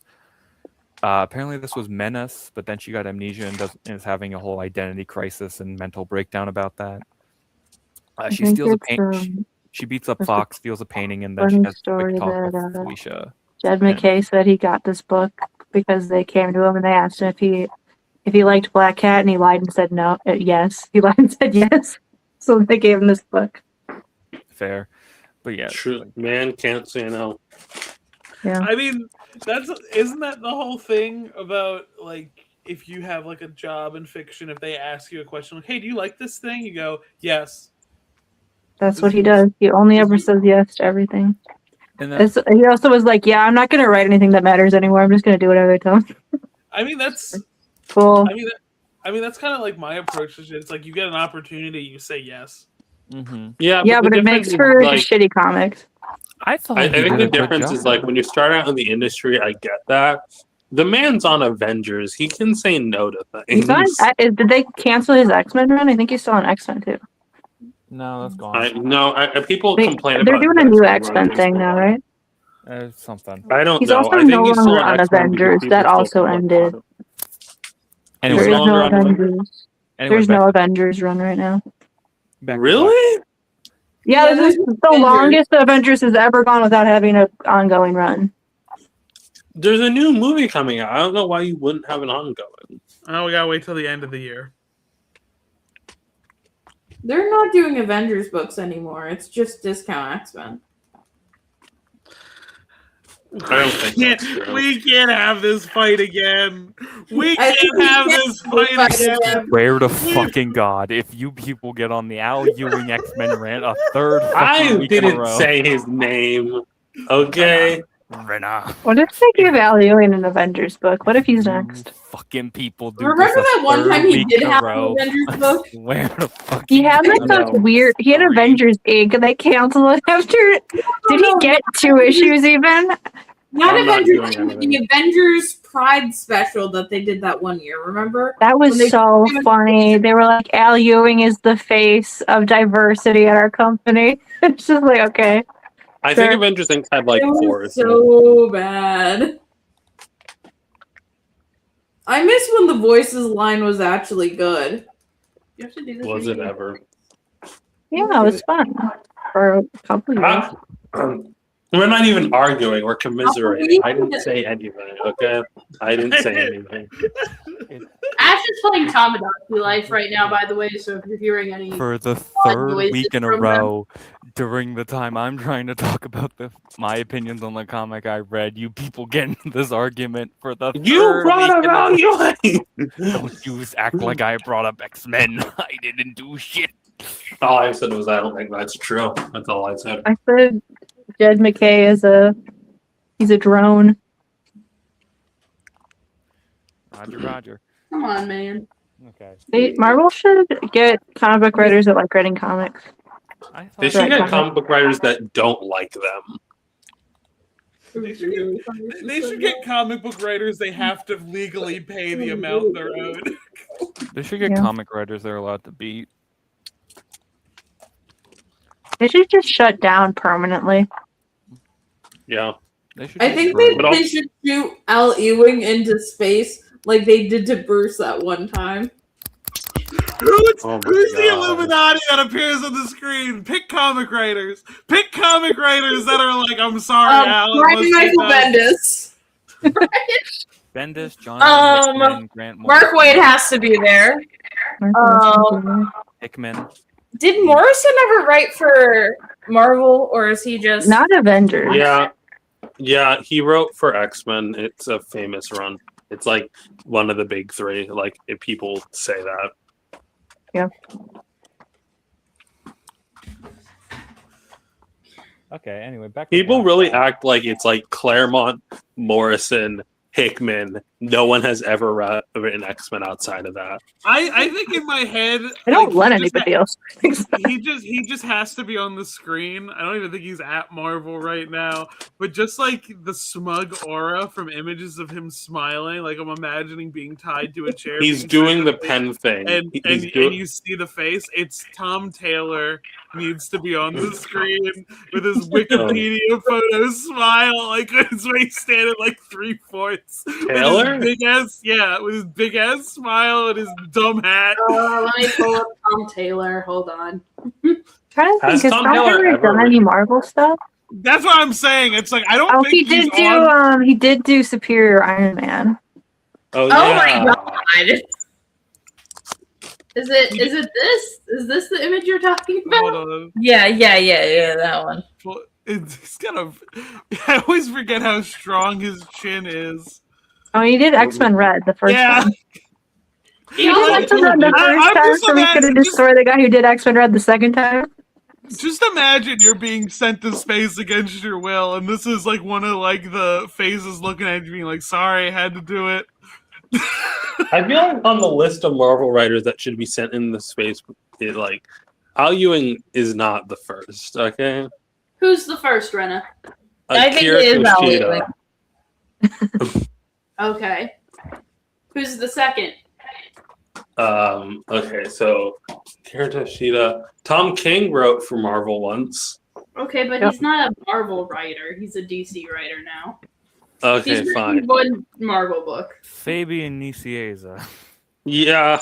No, I feel like John Byrne before Fabian Nicieza. Fabian Maybe Nicieza's episode of Cerebro is my favorite episode of that podcast because it's two men that I hate who hate each other. Just bitching at each other, and it's great. It's so fun. If I ever get invited on Cerebro, should I go? Yes. Yes. Yeah. I want to be You won't. invited on. I don't know why in the world so you bad, would. and I'm gonna misunderstand the X-Men so Do you have hard. an X-Men blurbo that you could talk about? I'm sure I could find one. You don't need that. That's like the format of the podcast. I could talk about Night Creeper from the Amalgam. I'm gonna convince them that Wyatt Wingfoot's a mutant. No. And I know they that will they're not beg for it. They will not need convincing. They will say characters who are not even owned by Marvel are mutants. Like, yeah. I think personally, I could make an episode about Wild Thing. She's got like 25 appearances, and I can just be like, the interesting thing about Wild Thing is that she's better than anything you've ever written. This is true. I think it is like journalistic malpractice to be like, yeah, I actively am an agent for Marvel writers. Like I am a publicist for Marvel writers. And I'm going to make the like one of the most influential X-Men podcasts on the platform. Like I would say that, but then it's also like Marvel doesn't pay its staff anything. well, like I get that, but it's like I don't I like. feel like they can't be a butt after it. To me, it's like they're not being paid. I get they're not being paid, and I don't mind them having like stuff. Like I don't have an issue with them having podcasts. I just think that fandom should not be shaped so directly by people who work with it, because at that point it's not really fandom. It's like an official channel in some ways. But that's the thing, though. There are comic writers I know with podcasts who no one watches. It's still chosen by the community if it gets popular and attention. I guess. I'll have to think on it. Anyway, I would like to continue with Nemesis's explanation of Jeb McKay's Black Cat. Yeah. Go ahead. Thank you. Okay, so we get into the Gilded City, which is the payoff to all the heist shit in Volume 1, where we get to actually see them complete. They got all their components together, and now they're ready to go break into the vault of the Thieves Guild. I refuse to call it any other way. I keep hearing Gambit talking. Oh, it's not the Thieves Guild, it's the Thieves Guild. Fucking. So we get this. There's a lot of internal monologue from Felicia, which I kind of like getting into her head. Because it was like, I've never read a Black Cat book before this, so I really like just like an understanding. And we get more character beats because apparently Fox wasn't telling the whole truth about this. So, yeah, they never told Felicia about the Gilded Saint, which, you know, that's going to come back into a big one. And we told that, like, you need to have a big barter to make a deal with the Gilded Saint. That's how the Thieves Guild made their deal of immortality, because apparently all Thieves Guild members are immortal. Gambit, you lucky bitch. That doesn't even make sense, because Gambit's whole origin is that he murdered one of them. So Let's not think too hard about it, because I don't want to. Thieves Guild, strange power, tribute 10% of the scared, please, blah, blah, blah, blah, blah. Okay. And then we get the reveal that Black Fox was dying this whole time. This was like going to be his final heist before passing. Like, this was his last legacy type shit. And then Felicia tries to one more day her way out of this, saying like Doctor Strange could help. We can do anything. Fox has already gone through every option, even pleading and begging to Dracula like a bitch.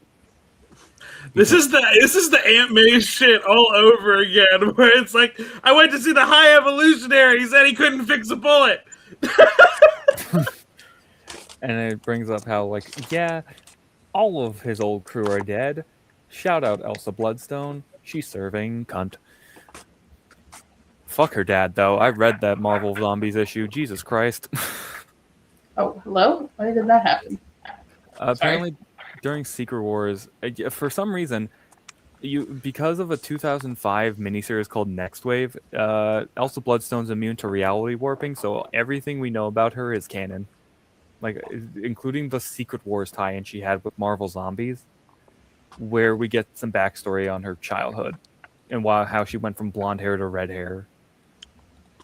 Which is very funny, because it also means Machine Man, Boom Boom, and Monica Rambeau are also immune to reality warping because of that miniseries. Or that. Yeah, but wasn't that miniseries decanonized explicitly? Yeah, but it doesn't matter if it's decanonized because they're immune to reality warping. Yeah, no, that's literally Sir Superhero went into this explanation during his Elsa Bloodstone explanation, because she's an obscure character. Yeah, no, that whole miniseries was retconned to be made up, and just like 4 random heroes from 616 got thrown onto a different comedy-based Earth by a Beyonder. Happened to my boy Blue Iron around. Man.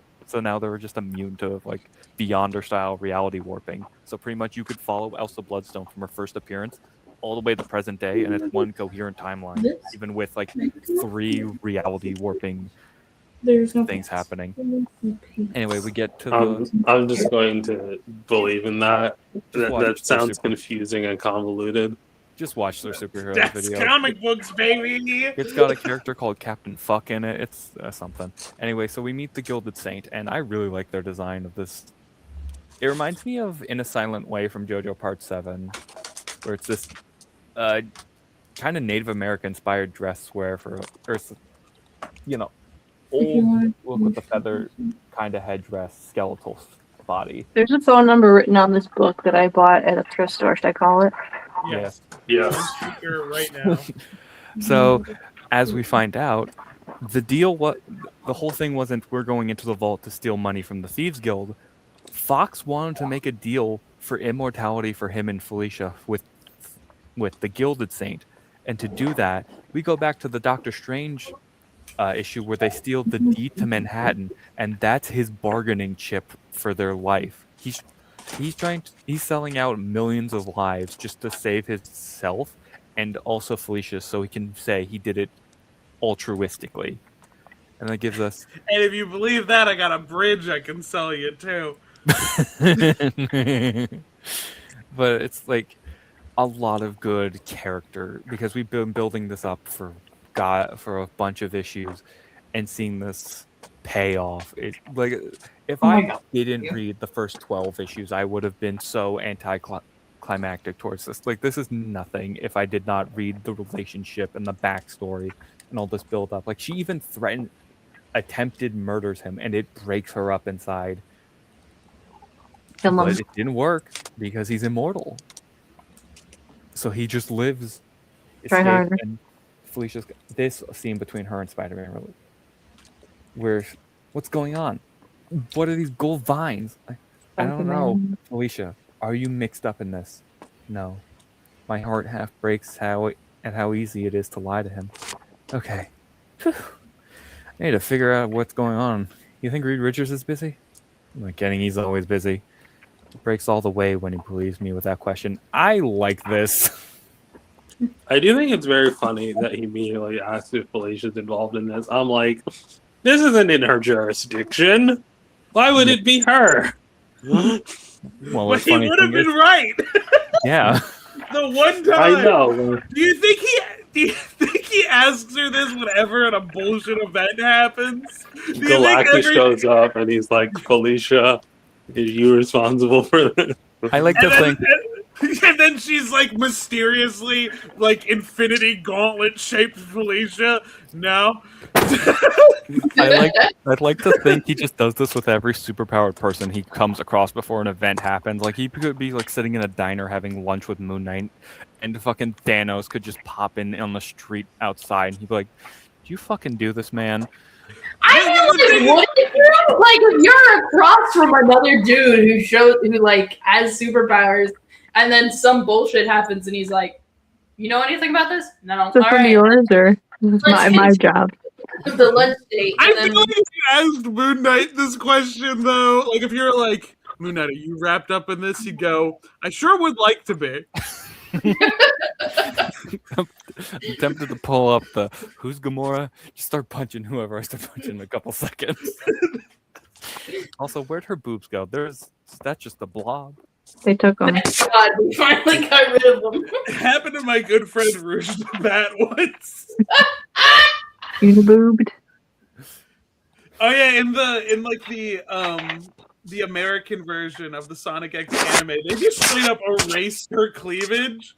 So it's very odd when you see the pictures next to each other. She just got It the really one. is one polygon. Be shitting me. There's no fucking way. Rouge the Bat Sonic X censorship is probably what you're. She doesn't even have boobs, really. There you go.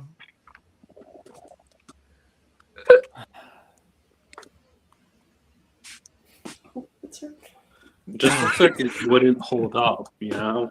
Yeah, it's. Very odd decision. I just think it's an odd decision because I'm like, it's just they're there. Who gives a shit? They look crazy.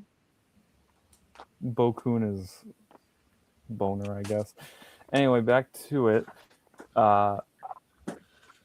Fucking, she tries to fucking like get out of here, you stupid animal, to her goons, but it ain't working. So she's trying to go back to Odessa to try and get help because they are the ones who know how to work the Gilded Saint. I didn't know bloody noses smell like pennies, but now I do. Thanks, Felicia. You didn't know that? I've never gotten a bloody nose. My bad. If they smell like blood. What? You've never gotten a bloody nose? Have you never bled? Have you never been covered in a concerning amount of blood and just like everything is pennies? Yeah, what the heck? You never smelled blood before? Have you never tasted your nemesis's blood as a child? No, why would I taste my own blood? Well, you've smelled blood. Have you never been around blood before? I'm sorry, I'm not fucking Edge where I get covered my entire face in blood every time. Okay, well, blood smells like panties. Well, thanks. Yeah, Now I because know. it's the iron. Blood is Yeah. filled with iron. I I know. do remember like one time a kid like sprint. I know why it's pennies, but I've just never gotten a bloody nose. I A didn't kid realize- like hurt his leg or whatever, and there was blood on the floor. And while no one was looking, I put a finger into it and tasted it. What the fuck? It is funny I as was shit like to a me now student thinking elementary. when Tony's like alter ego was secret. I like the idea of him like at like a party, like a big like soiree with other rich people, and the second he walks away from a conversation to the two rich people he's talking to look at each other like, this motherfucker always smells like pennies. But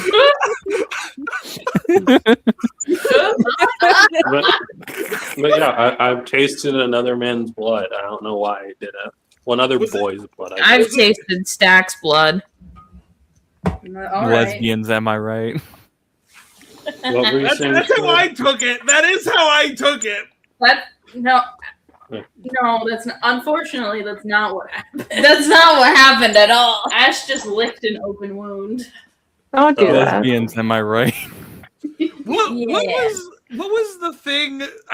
Stag, you retweeted this. It was like something about like fuck his open wound or something. Yeah, like, I think I was something. Wasn't it about Jesus? I remember where someone was like, someone posted the antibacterial like myth about how you're supposed to like lick open wounds. Don't do this. That was recent, but I remember like years. I think it's when I first joined a Discord with Stack in it. Stack did post something about fuck his open wound, and I think Andrew Garfield. Tumblr, I think it was around Easter. You know, the Jesus Society. I feel like Andrew Garfield was involved somehow. Stack is a good Christian. One of my favorite Tumblr posts is like giving good medical advice, and it's like one of the points is like, if you ever get stabbed, or someone gets stabbed, don't remove the stab wound. A professional should do that. It's worse. If you remove the the stabbing implement and put it back, congrats, you've stabbed them again. I don't know. I just don't remove it. If you do remove it, don't put it back. Putting it back is hysterical. You ever get so nervous that I did that a little bit, and yeah. then you go, oh I fuck, did. before. Oh no, I'm sorry. And then so you shove it back in. No, have you? No, done no. The thing is, I did do worry this about when I got stabbed. Don't put it back in. You don't need to put it back in. It was like I pulled it out a little bit, and I saw the blood come out. It's like, no, that's going back in. Well, don't. You just leave it where it is. Well, like if at that point with how far I pulled out, if I let go, I assumed it was just gonna fall out and it was gonna be worse. So I was like, okay, you're going back in the rest of the way. Leave it where it is and go to the hospital. I did not go to the hospital. I walked to the gas station and bought a soda. What is the gas station gonna do about it? I didn't care. I was at a very unhealthy time in my life where I was like, well, if I die, I die. So you just left it in there forever? No, the person at the gas station like cleaned it up. It didn't hit anything serious. I did keep the knife. It was a knife. Yeah. Why wouldn't you have kept the knife? Oh yeah, of course you can. I've told the getting mugged story, right? That I got stabbed No. like, around the stomach. Yeah, I got. Hold on. We gotta give Squid center stage here. Yeah, but what? Hold on. Nemesis, hold on. I was at, okay, so I was at a You very. still have a whole nother person to go. I was just a Bridget. I was at a very unhealthy time in my life where I was like, if I die, I die. I was walking through the woods behind my house because with $2 on me because I wanted to go to the gas station and buy a soda. Some person came with a knife, and like there's like an elementary school behind the woods, so there's always police sitting in the parking lot. So like in my head, I was like, when he was like tried to mug me for my money, it was both that I didn't believe anything was gonna happen. And second, $2 meant more than my life at that point to me. At that point. Yeah. So he's like, "Give me your money," and I said no. And then he stabbed me. The police turn their lights on. He runs away and leaves the knife in me. I think the police turned their lights on for something unrelated because they sure didn't come to check on me. Oh no. Why would they do that? They're cops.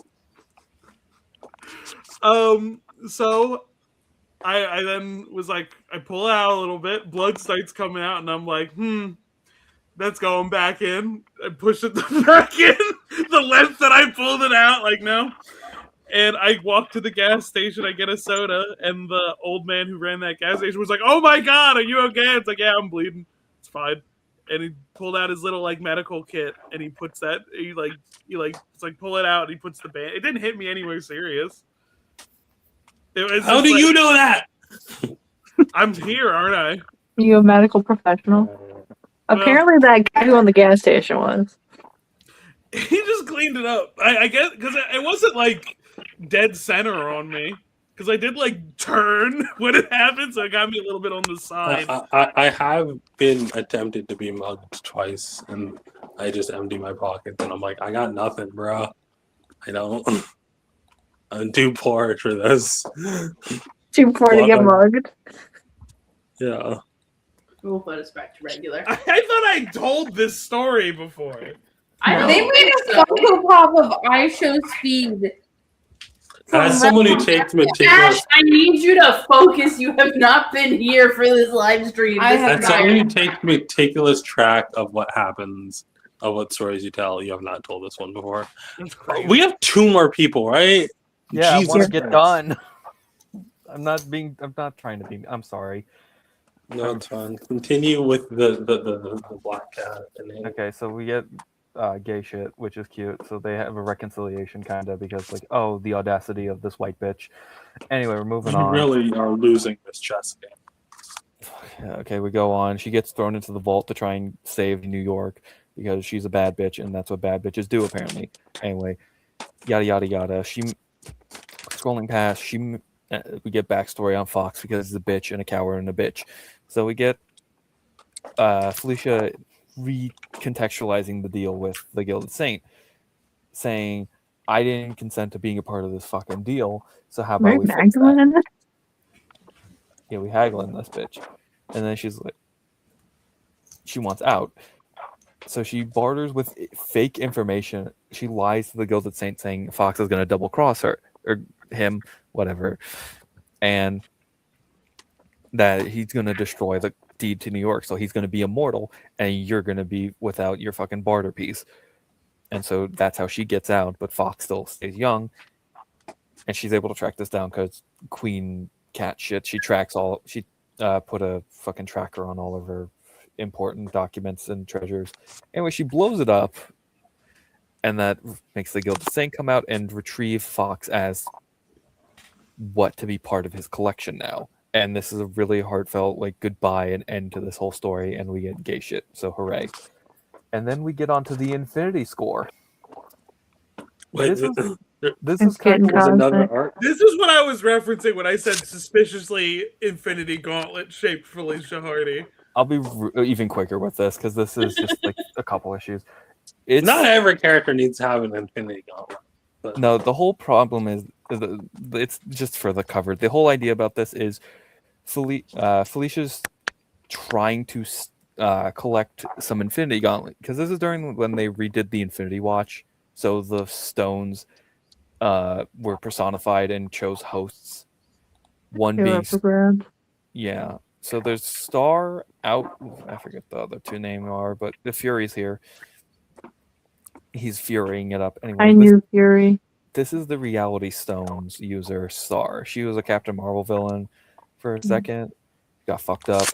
Anyway, so they want to collect because of the Infinity Circuit, which is like each stone feeds into the next one to power it up, and that's how like the Infinity Gauntlet works. She's collecting other Infinity Stone users, specifically Quantum and Overtime. So the Time Stone and the Space Stone to power up the Reality Stone. I forget how the fucking circuit works. You'll have Why to is Oliver Queen here? something happened. Oh, Don't that worry doesn't- about him. Anyway, she's This ain't white- about Don't him. mind him. Yeah, this ain't about him. It's about her. Anyway, so she's pulling the same thing, just trying to butter them up and get her on her side. She's White Cat. I would have never guessed. Anyway. So we're speeding past this. They're weirdos.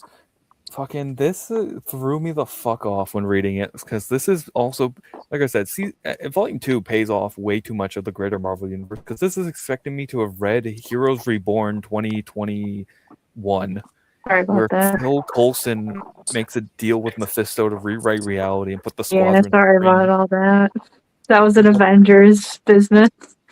Yeah, and then fucking Phil Coulson became the wielder of the Death Stone because Thanos decided to turn death into an Infinity Stone. I don't think it should be his ability to decide this. He did it anyway. I think we should take this ability from him. He did it. We can't stop It him. makes you anyway. feel better they killed Phil Coulson. He is back now, though. Don't worry. But, yeah. No, he's got the Death Stone. But he was still- dead for a little bit. That was great. He was dead for a little bit, and then he's got the Death Stone, and now he's death. No, that's powered. after. Okay. Anyway, so there's now trouble between Felicia and Odessa. Star's trying to be like, I'm smart. I'm gonna literally double cross these bitches. She's not smart. Well, she's smart, but she's not that smart because the whole idea of just like, okay, we got Felicia's trying to hype it up, saying like, oh, I'm working for Dr. Doom. He wants this AIM scientist, Dr. Rappaccini, I forget her name, Vanessa, say that. So it's like she's got cancer and we need to cure it, and I'm going to use your reality warping powers to save her. And to do that, we need to get the other people. And so that's how we're getting this. So now the heist is happening, and this is how they do the circuit, like time on top, reality, space. And the powers are up the table to fix it, but Felicia double-crossed her because, as it turns out, her mom was just terminally ill. And now, here's trauma. This is good trauma. We love Nightmare. They had sex. We're living a good life here. Then they do one more day drama because her mom has cancer or whatever. Anyway, Fury's here again, trying to capture her. Stuff happens. Fight, fight, fight. This is a cool panel. I really like this. Motherfucker's just out. He's just legs. This is a good combat ending. It gives some humanity to the Fury because he set this trap just to arrest her for breaking out Star, but him saying he could have sprung this before he got the chance. She got the chance to heal her mom. It just gives him a little bit more personhood. I don't care about Nick Fury Jr. I'm so sorry. Yeah, no one does. And when we get a nice more I relationship, cared about him before they made him just be his dad. yeah, more fun relationship between her mom because she's like, I'm not having you die. I'm gonna get what I want.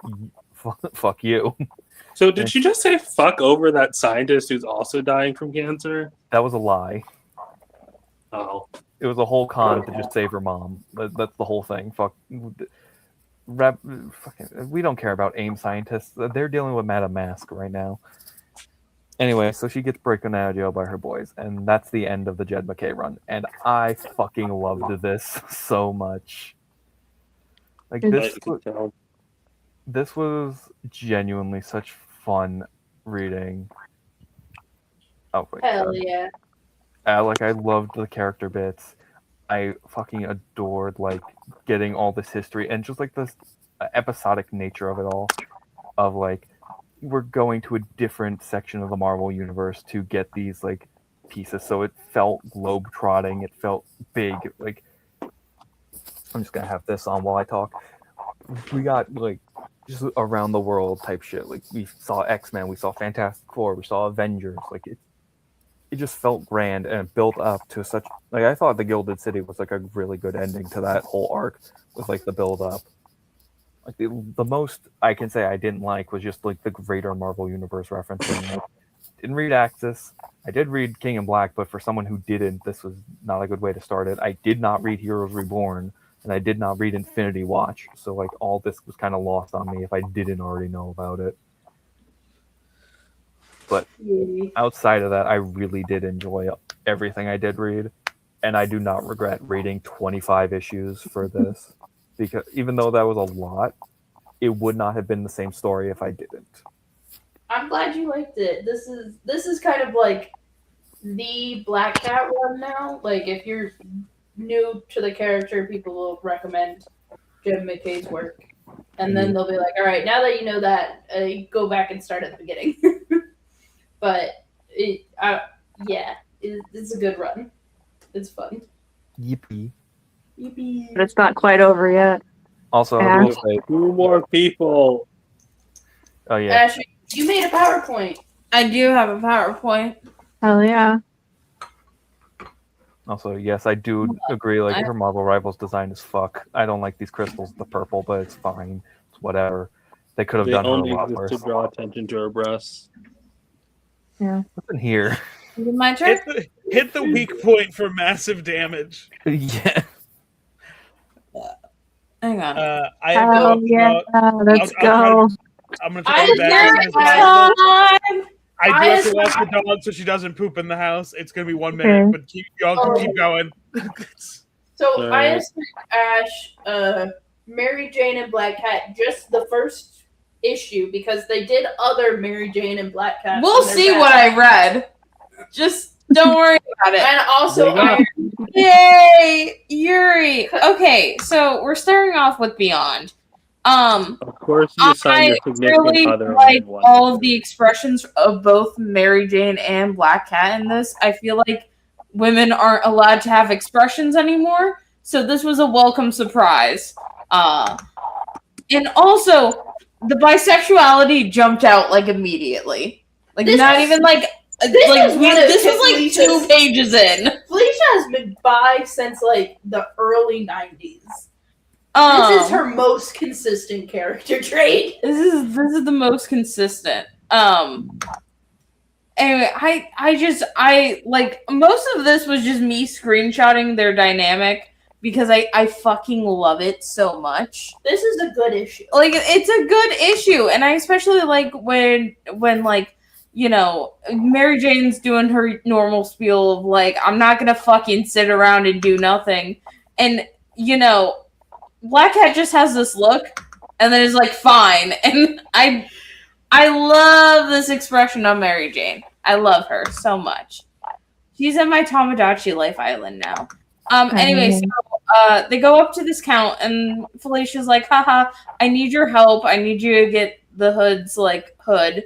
And then Mary Jane shows up and instantly gets it because she's famous, and it's I don't know. I like the fact that this book showcases the strengths of both of them in a way that doesn't make it feel like I feel like under a worse writer it would have been like catty bullshit, fighting over Peter, but because Jed McKay actually genuinely likes these two as characters. It never gets to that point. We'll get to that later, though.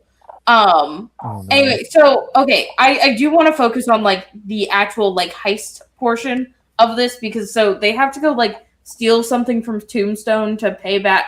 Like it's a series of events. You know, we only got one issue here. It's a series of events. Okay, so the plan hinges on Mary Jane dressing up as Black Cat. All right. And that's so Black Cat can go in and steal the actual thing they're looking for.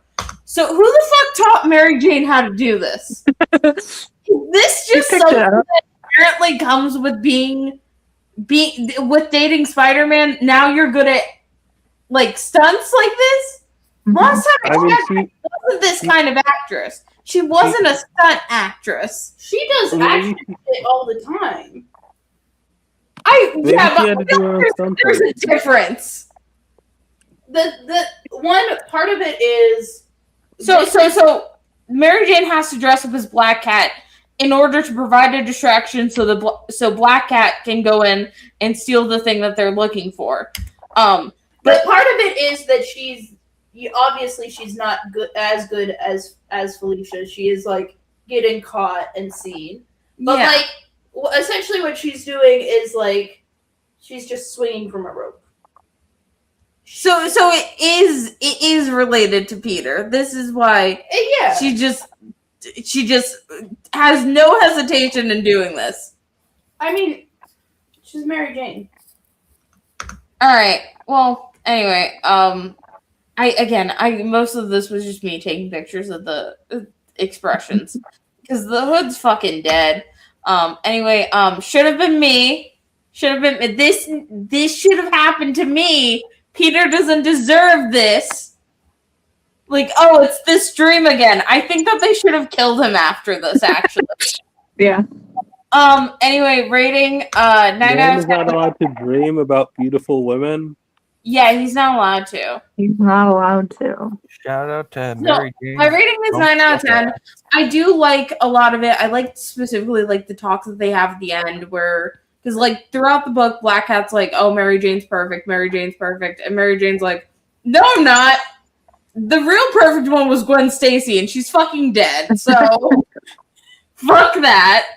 However, there is certain dialogue pieces where I was like, I could tell that it was written by a man. And that's the only reason I took I took 1 point off. I need this exact concept to happen to Patsy Walker and Wyatt Wingfoot. I need this exact concept. But with those two, because they have never interacted once, because Patsy and Jen's friendship happened mostly in the 2000s when Wyatt was gone. And so they've never interacted, and it's the biggest sin ever because I think that they would fucking hate each other. And I'm right. They would not like each other. I just, it's something inherent in like my bones. I just like feel it. Like modern day, like Patsy Walker, aka Hellcat Patsy. Dark Patsy Walker. Now that she's all weird. Dark Patsy Walker specifically. Like it would have been probably different if they had met in like the 80s or the 90s, but modern day, both of them, then no. Anyway, then I decided to read I told you not to do this. I didn't realize. So this is the one I thought Zach gave me to read. No, and then I was like, oh, this is dark web. Link. You didn't give me the link, Casper. Anyway, gay shit. Okay, so I will say, okay. So I saw that Paul and the kids were there, okay? They immediately get rid of Paul and the kids. You don't need them. Ed McKay said, fuck it, we're going to focus on Mary Jane. Luckily, Gail was even mentioned, and, like, well, Tony's there. Hi, Tony. But, like, they pretty much get rid of the children and Paul immediately and just focus on doing stuff together and more bisexuality. This is like after Iron Cat, correct? This is not after Iron Cat. I kind of read it out of order by accident. Okay. I do like this conversation that Black Cat and Mary Jane have because, like, I felt like I was reading Amazing Spider-Man at the time that this was being published because Miss Marvel kept on showing up. And I think one of the big problems with Zeb Wells was the fact that he was trying to pit these two against each other when that's not what you're supposed to be doing. So I really, again, Jed McKay bringing it back to like these two are friends. Let's stick with that.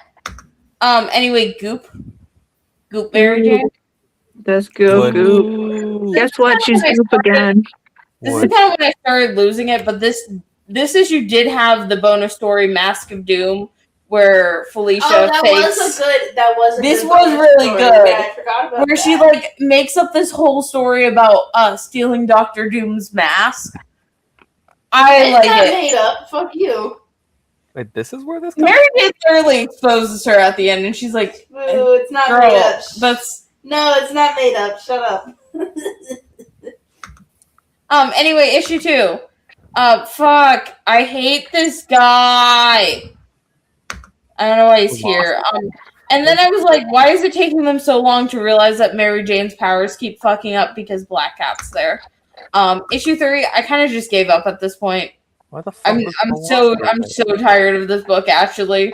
Like, it started at, like, I think that, like, Mary Jane, Dark Web Mary Jane and Black Cat is, like, Jed McKay having to make the best out of a situation because Marvel wanted to sell Mary Jane and Black Cat covers. And I feel super bad for him, which is why I just kind of gave up at issue 4. Anyway, on to Iron Cat. I'm glad you didn't finish it. I did not finish it. Anyway, I love it when Tony just, like, adopts someone, and it's such a good, like, it's such a good dynamic. He's very father coded, even though his dad's a shitty. Fuck off. This is not what's happening here. No. I think it's fun when he has to deal with people who get on his nerves. Okay. That's not what you said. Yeah, I'm trying.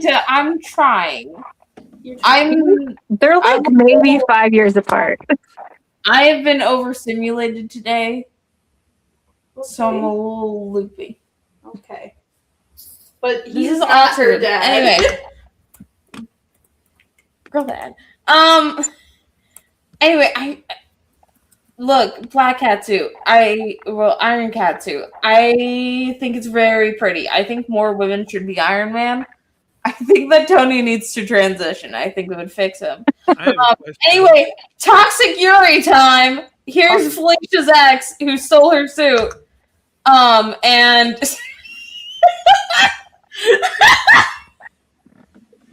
I just kind of started losing it at this point. This is a good book. It is a really good book.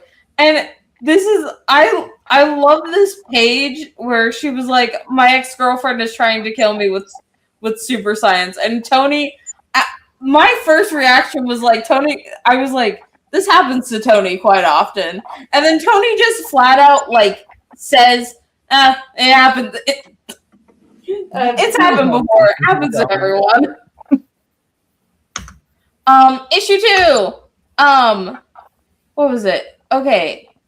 So I really like Jed McKay's really good at giving Felicia dynamics with people that I wouldn't expect for it to work.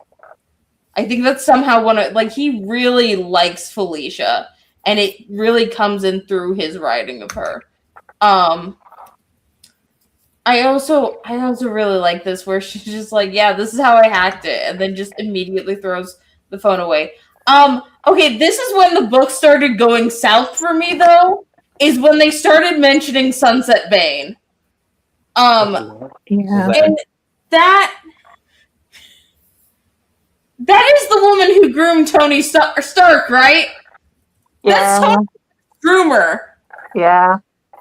And so I'm like, why is she here? She's in it. I didn't realize that she was in it. So I also like this like understanding of Felicia that the book gives us, where it's like, you know, Felicia doesn't really steal for the money. She just steals because she likes stealing shit. Yeah. And I think that's so fun, and I love her so much. Anyway, yay, Yuri. Gay people. Let's I didn't go. realize that Iron Cat was mostly Yuri. Oh yeah. Anyway, this is when I this is also again when I started getting to the point of why the fuck is Sunset Bane here? Like, what of all the Iron Man villains? There's so many fucking Iron Man villains, so many specifically female Iron Man villains. And you just like Googled like female Iron Man bad guy. I feel like if you Google that, Sunset Bane is not the first one to come up. Let's find This out. is like a deep cut. This is what's freaking me out It's about probably it. Madam Mask, but other than that, it's probably Sunset's probably up there. It starts listing movie characters, so now Ellen Brandt shows up before. Yeah, I was like, Bane. there's no fucking way. Anyway, I really just like this panel. You know, you're still rich, right? Maybe. And then open the checkbook. And I don't know, this is cute. I love Felicia. I also like that Tony is seen very explicitly being like, no, I don't want to drink anything. Despite the fact that like this whole thing is like a setup, and we find that in issue 3. Again, they were just looking so good, so I kept on having to screenshot it. Despite the fact that Tony has the goatee. Usually the goatee works against. It's very funny they make a specific point to say he doesn't drink when in the Jed McKay run. They make like 3 jokes every time they bring it up that like, yeah, his greatest enemy is bourbon. I mean, he started drinking again during Superior Iron Man. Yeah, but that wasn't him. That wasn't him. Yeah, that was the extremist talking. Anyway, Felicia's got a snatched waist. That woman, I feel like I That could was- pick her up with one hand. Well, okay, kind of. Again, It was like literally the opposite of him. That was kind of the whole thing. Yeah, that's what Extremist 3.0 does to motherfucker. Access is a funny event. Read it if you want. It's what I Access didn't. did to him. They made there was a spell that they cast. They were so fucking stupid. We don't have time for that. Let's just move on. Iron Man. We don't got to talk about Access Access. like Anyway, Yuri, toxic Yuri again. Jesus Christ! I don't know why Sunset Bane is here. I just kept on screenshotting it because I was like, God damn. Anyway, Felicia looks really hot, and we need more female Iron Man suits. They're all great. They're all like the best designed things on the planet. I don't know why. I like the cat suit in the red and gold. Imagine so fucking good. One of the few female Iron Man suits that got titties. Usually they don't. Imagine if they brought back the fucking cyborgs from the run Squid had to read in this because they're doing tech shit. Imagine. It would have made sense. It would have made sense. It would have made sense, but instead we just have more Sunset Bane. They released her. I didn't know that. God damn it. Who is Yeah, this? issue 4. It is so odd that I can't get over the Sunset Bane thing. It's clear to me that Jed McKay does not know that much about Iron Man. It's probably because she was like the main villain in the last Iron Man run. Maybe that's why. Maybe that's why. But still. Anyway, these fucking dumbass sapphics just released like a super virus just because they wouldn't fucking go to couples therapy, and Tony is so fucking done with this His shit. eyes are almost all the way back so in his head. fucking done. And I think that's just the best Tony dynamic. He is so fucking done with everything that's going on around him. Anyway, one of the sapphics blows up, but we don't have to worry about this. Again, this is like Tony's like worst nightmare situation. This should really fuck him up actually. But this is a Black Cat book, so of course it doesn't. Yeah, it's not about him. It's not about him, unfortunately. But like again, you gave an Iron Man fan this book. Anyway, issue 5. The cover was too big, so I didn't want to put it. Anyway, Fujikawa reference. Yay. Yay. We miss you, Mikawa. Anyway, I started losing it. I'm still losing it at this point. What the fuck was I about to say about this? Yeah, fucking more Sunset Bane. Again, fucking the other lesbian's dead. But no, she's not. She comes back, fucks up Sunset. Does more shit. Fucking Yuri is no longer toxic. And now they're gonna go kick some ass and look hot while doing it. Because again, female Iron Man suits are the best. They are always well designed. I don't know why we let men wear them ever, actually. Anyway, so how they defeat Sunset Bane is releasing the other Sunset Bane program to kill the one that they have in the Double that Sunset. they release. It's fucking Double Sunset, and then they just turn off the computer.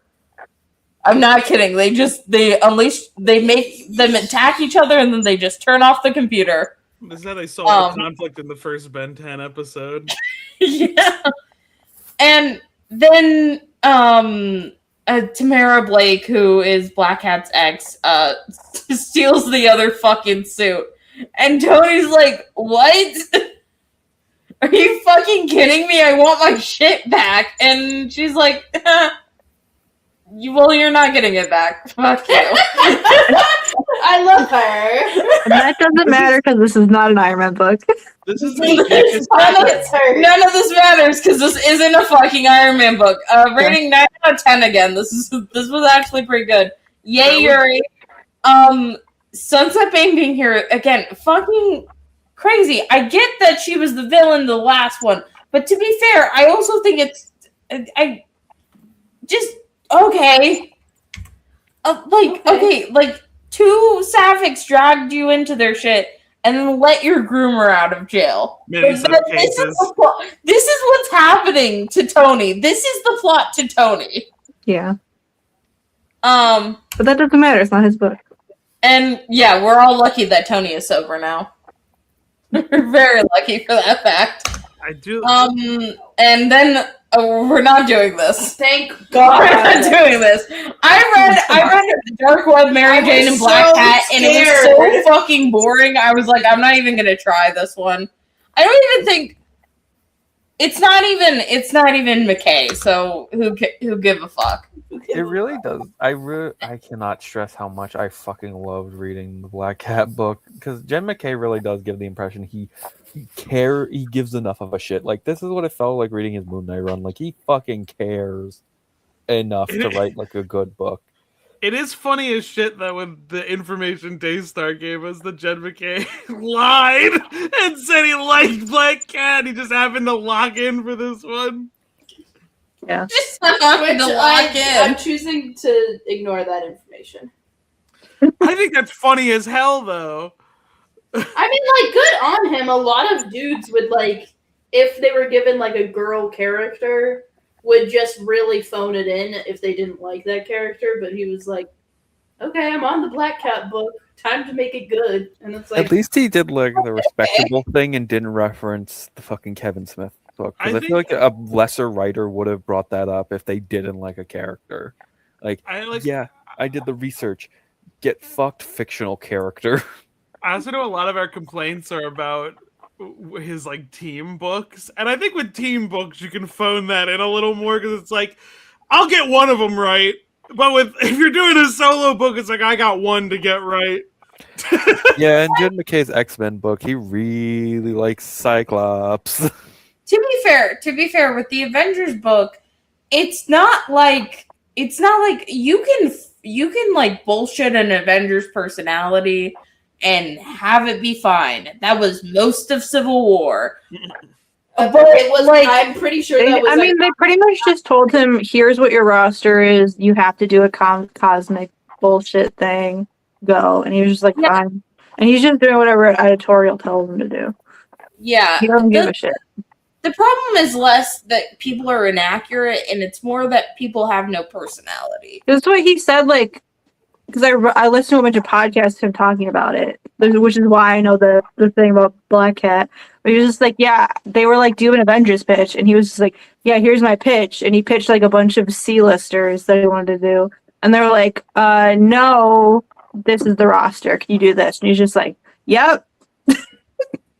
This is. He's just like, I'll just do whatever they tell me, and I don't give a fuck. Which I mean, like, that's why they're paying him a little bit. Not enough, probably, but.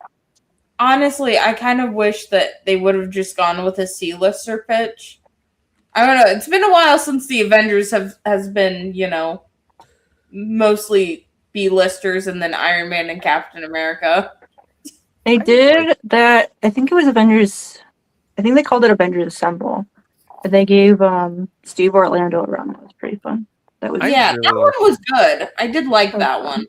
I really like it when like big main teams like the Avengers or the Justice League have like the random fuck ass characters. Like I've said, my favorite roster, even though I like outside looking in, I haven't read the books. I'll be the first to say, but like I really like that like 2006 to Flashpoint era of the Justice League because they had random people on there. Like we had Vixen, Black Lightning, Red Arrow, Hawkgirl, Black Canary, and then later on in the run we had fucking Mikhail Thomas, Starman, Kong Gorilla, Supergirl, Donna Troy. I felt like anyone like Kong Gorilla, fucking Congo Bill. So mad at like this modern idea that like the Avengers and the Justice League have to be all A-listers. I am so tired of it. It gets boring. It gets tiresome. It makes the book feel like too much. And it made them put Storm on the team again. They were like, yeah, put Storm on the Avengers again. It's like, I mean, I guess, but you just want to sell. I know you just want to sell covers, man. Just say it. Yeah, that's 80% of Marvel at this point. It's just selling covers. I think the only people who are legitimately writing still are like Ryan North. End of sentence. I can't think of another one. It's just Ryan North. And I know this because they don't give him as much. Like, every new, like, Fantastic Four book will maybe get, like, 4 covers. Maybe 5 if they're lucky. And then I see the other Marvel books and it's, like, 7. And I'm like, oh, okay. I know who the least favorite... I know who the least favorite child is. We want to talk about G. Willow Wilson, Black Cat? Yeah, run. G. Willow Wilson, let's go. If someone want to pull it up because I'm on my phone, I can't do anything over I here. got it. Steaks got So I know this run is controversial. What is it? Many people are talking about it. I read like the first 2 issues and I didn't like it, but maybe... I think it hits its stride later. I read there's only 9 issues out so far, so I just read them. But I think it's a fun time. I know I don't know that much. I mostly know modern Black Cat because I read a lot of I read the Jed McKay run. I read her team ups with MJ. So I really just know modern Black Cat. I don't really know that much about the rest of her, but I think it's a fun book. I always liked Willow Wilson. Well, luckily this is the most. Oh yeah, they do all Ed Hughes covers, so all the covers are fucking hideous. So just the interiors are better, but I think this cover is good. Yeah, I don't mind this one. They get worse. This one's pretty bad. They get worse. No, you're so right. I went on the wiki looking for fucking Black Cat art before. Adam to make Hughes, my little it's icon. just yeah. And for like But, reference images of how to pose her, there's one that has the most uncomfortable tits I've ever seen on a comic cover. It is so bad. Giraffe. But I definitely think, Squid, you would love the giraffe, man. Is he a recurring character? Yeah, he comes back. Okay. Does he blow up when lightning strikes him? I like the interiors better than the covers. I think that working with what the costume is these days, it doesn't look super, like, she's not drawn super hornily, even if her costume does have her tits out. So I kind of appreciated that. But cute for her. I don't know. It's nice that G. Willow Wilson still gets to say things. 'Cause it feels like a lot of times modern Big Two really just try to not say anything political at all ever. And she's got some cool commentary about like the cycle of the justice system and crime. And she had like one line where she's like, yeah, crime fighting and seeking justice are two totally different things. Those are not even related. And I like, if you go, let me find which issue it was. There was a fun one with Daredevil where it was like she's getting sued by a vampire. So she's like, Daredevil, are you still friends with that lawyer dude? I need some help. So then Matt Murdock tries to get her off some vampire kangaroo court. That was a pretty fun issue. I love it when they go to Daredevil for like not like Issue Daredevil 6. for This good one, reasons. issue 2 had the fucked up cover. I remember it now. Oh yeah. All the covers suck. Don't worry about those. Which Yeah, is the all the Daredevil covers issue? are- What the fuck? Okay, so this is a reference to the first issue of Miss Marvel for some reason. This? Miss Marvel's in it. What? But Yeah. fucking- we got jumped. That is literally bar for bar the first issue of Miss Marvel. She's Not- in it like Kamala Khan. because she's trying to do her thing is like Peter fucked off, and now there's a bunch of like petty crime happening, and she's kind of like she's like, oh, I want. She's feeling like there's not a balance that's being struck, so she wants to even out the scores by getting some crime off the street, so she can go back to doing crime. Where's Miss Marvel in this? Did I Maybe miss she's in it? the next one. It's just a reference Adam Hughes wanted to do, I guess. No, she's definitely in it. She's in it. Huh? I didn't say that she was in it. I said that was She just... is in it. You told. No, Daystar said this She was in it. she might be in this one. But fucking, I think it's very funny that Peter. Yeah, she's in this one. There's the giraffe. What the fuck is the giraffe guy? The giraffe's driving the. Wait, that's not even the right one. What? I thought Carol was in this. Carol's not in it. No, I meant Miss Marvel. I meant this Miss Marvel. I said Carol was. No, in it. I said that the other cover was a reference to Carol's Miss Marvel run, not Kamala. Okay, well Kamala is in this one. We have to be more specific. I got thrown off. Well, I forgot that she's not. She's Miss Marvel, not Marvel Girl. What do you mean Felicia stole Miss Marvel's phone? Yeah. It's very easy to do. Wanted to get an update on the fan fiction chapters early. Needed the early update. Felicia had to beta read without permission. So yeah, G. Willow Wilson had to sneak her girl back in for a sec. Okay. This is not the first time some random Spider-Man character stole something from Miss Marvel. So if you want to go to issue 6 is the Daredevil one. Okay. Previously, a villain stole her life. Fuck you, We Zebwa. don't gotta talk about this. Oh, she also gets laid in this one. That's fun. Hell yeah. Yeah, Felicia and Matt are an on and off thing. Not with him. Hell yeah. She raises the bar again. Hell yeah! Get it, girl! Yuri! We're living the best timeline where Felicia eats pussy. So these vampires show up. Eating pussy since the 90s. Yes, but I have a question. Is that cannibalism? Yes. No. This cat eating pussy? That's crazy. Oh my god. So these vampires show up because she broke up his she got in the way of something in issue 2, and then she got a summons from him, and so she's just like, oh fuck, I have to go to court. So she calls up Daredevil, and it's just a fun one. I like this one. And there's at one point while they're in the court thing, under the city, where where like they're saying like, oh, she should have been here, like she ignored it, like, and he is going on like, oh, you didn't, like, you have to notify her, you have to do all these things, blah blah blah, and they're like, we did, and she's like, did you ignore a summons for vampire court? And she's just like, maybe.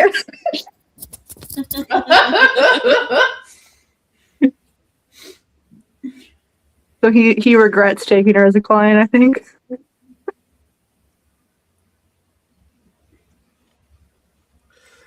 Is Matt versed in vampire law, much like Charlie Day is versed in bird law? Likely. No, I think he just feels bad for her a little bit. On like regular court law because he's like, where's your advance notice of the trial? Where's your legal summons? And then they're like, we did all that. And Yeah, we did that. It was like, uh-oh. So then she collapses the subway.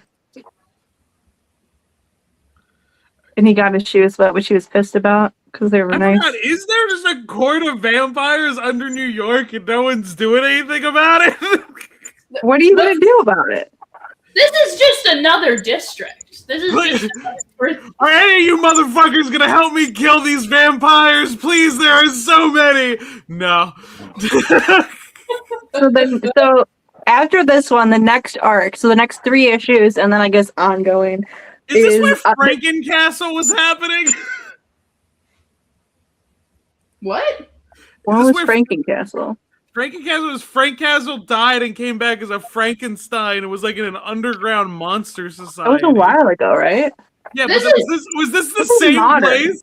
This is on. It's currently coming out. No, I know, but is this the same location? The subway I zoned system, out. maybe. Where the vampires were hanging out.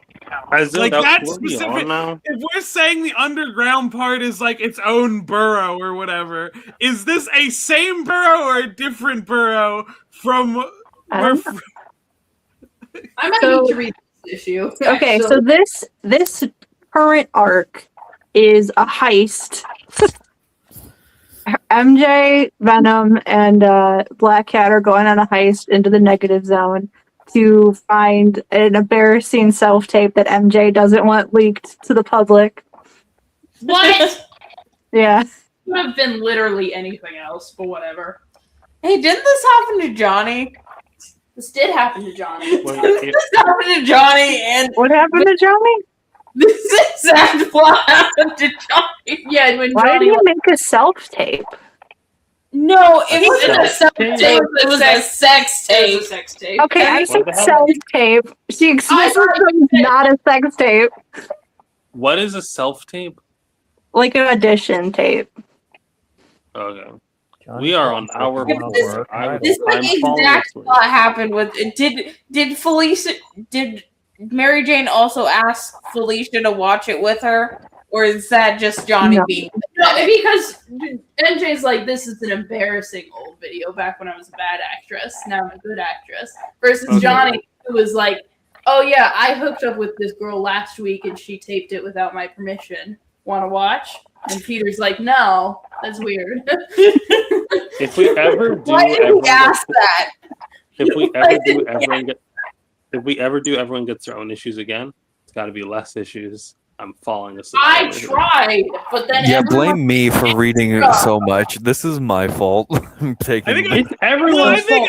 I think I'm the only one who knows how to like abridge things. I was just like, this is my core issue with it. Let's move on. We're on hour 4. So I'm falling I- asleep. Oh, here she's flirting with a mermaid. That's fun. That is fun. Anyway, so they go to the negative zone, and that's where they are now. So that's. Oh, this is also I've seen people talk about this run online. I'm like, I don't know. If Jubal wants to write anything, people are gonna get on Twitter about it. People are calling it trad wife propaganda. I What? don't understand. I'm like, How is this? there's a so you know the kind of like the classic plot line where it's like, oh, you get the wish to like change your life to be the way that you think that you want it to be, and it's good, and then you realize that actually it sucks and you don't want that, and you wish it back, you know? Yeah. They do one of those, in this. So people are taking the panel where she's like happy to be Peter Parker's wife with kids. And then later she realizes she's like, actually, fuck that. I want my life back. Yeah, like So people are calling it trad wife propaganda. That's the crazy thing about it, because I do think that that's genuine commentary by G. Willow Wilson on how female characters in Spider-Man are being treated. because that is a stock story for any female. That is literally what they fucking did to MJ in the Ultimates universe. It's well, no, but they do that all the time with female love interest, where Peter will have a hallucination, vision, a Black Mercy situation, like whatever, where like he is imagining actually experiencing something is happening with the female love interest of the week, where he's married with kids. And that's an interesting story for Peter because he is a guy who wants to be married with kids. But like when you transplant it onto the female character from their perspective, usually they're not in the hallucination. Usually it's Peter's hallucination. But it is odd that like the woman doesn't get a lot of say into what that. But I don't. It's shitty that people took that out of context because that is just a stock story that happens in comics. Can I tell you something? I do think it's the same people who keep on wanting to dig on G. Willow Wilson for Poison Ivy. I think that they grabbed it out of context. I wouldn't be super surprised if there was a targeted hate campaign. Because I also feel like any like actual, like I've talked to some Felicia Hardy fans. Any like real Felicia Hardy fan would have read the issue, and B also has the same problems with Spider-Man editorial as the true Mary Jane Watson fans. Yeah, I I'm think mutual with quite you're a no few two horse running it. I'm mutuals with quite a few Black Cat fans, and generally the reception of this was pretty positive. Do you want to pull up the panel of it? It's in the most recent issue.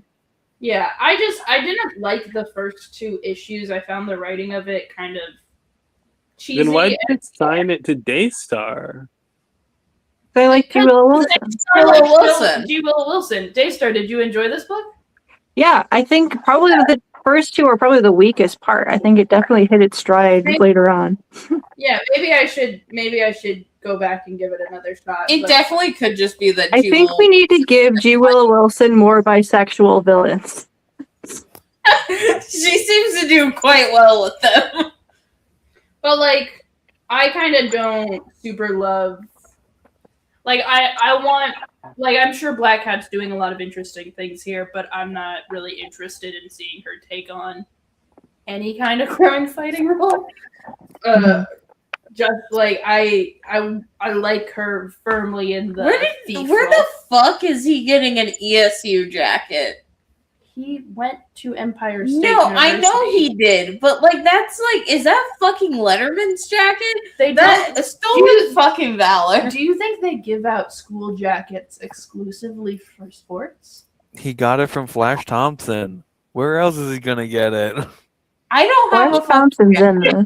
This jacket, never mind. Okay, so it's just Flash Thompson's. I see. Flash is there. Well, yeah. There he is. There he is. He got legs still. Yeah. Apparently, in the universe where Felicia and Peter get married, he still got his legs. Lieutenant Dan, you got new legs. Why is Felicia a scene kid? I looked away for a second. Hallucination. Anything else you got to say, Daystar, about this? No, that's it. So it's tonight. If we don't look at the trad wife propaganda, there it is. Trad wife propaganda, everybody. It took us 3.5 hours. This is my thing about though, like where I'm like, I really am making just a video where I'm pushing like, you have to fucking read the book to critique it. Because that's fucking ridiculous that it's like, that's one bit, and then they like go back and they're like, actually, it's bad. I think it is just like targeted harassment at G. Willow Wilson. Is it Singularity? Singularity? Yeah, Singularity was there. Yeah. My girl, where the fuck have you been? I do think that It's been 10 years. Maybe I'm paranoid, and maybe it's because of like the Chapel Roan situations that keep happening. But I believe that there is a group of like bigoted people, probably white supremacists, definitely at least like red-pilled, like sexist, misogynist, violently misogynist people who have created fake Twitters and are posing as like what they think like queer people posing as minorities online, and they're specifically going after female like people in nerdy spaces. So like I think if that Oh, existed, okay, but here's the other it thing. wouldn't Jewel be Wilson's not on Twitter anymore. I feel like if- but you know who is on Twitter? A lot of other comic book writers, and if those comic book writers are seeing targeted hate campaigns that they think are organic but are really just the work of like 10 people with a bunch of Twitter This is bots. the other thing. Most comic book writers aren't on Twitter anymore. Okay, They if- all Okay, but kind it of doesn't work- matter What I'm saying is, you're being mean and rude, and you're not listening. You're being an asshole. What I'm saying, I'm sorry. That wasn't okay. I feel like that's so much effort for a app that no comic book writers on anymore. It's not I don't think it matters if they're on Twitter or not. Yeah, Like, but, I like, don't see how that's like, relevant. never mind. Like I do. No, I'm agreeing with you, Stack. I think that's possible. I don't know if it would work for like. I think the Chapel Roan thing makes sense. I don't The know if it Chapel makes Roan sense. thing for- is a separate thing. I just think that like comic book Twitter is such like a specific niche. But like it would be I insane. think- Like they wouldn't be doing it for the Black Cat book. They But, would be like- attacking something else that's bigger. It's not, but like it's a Muslim woman who is in a like who continues to see a ton of success, and like the right wing is like using nerd spaces as breeding grounds for this pipeline. So it makes sense that they want to push out one of like the most iconic writers by like review bombing every single book she does, by making a huge sting of it on every single social media platform, and continuing to write in letters to Marvel and DC being like, fire this woman. She's stupid. Get rid of her. Yeah, I think that I don't know if I could see that being the case, but I also think that there is just like I think that there are a lot of queer people that are unfortunately falling down an alt-right pipeline and are repeating a lot of that bigoted rhetoric.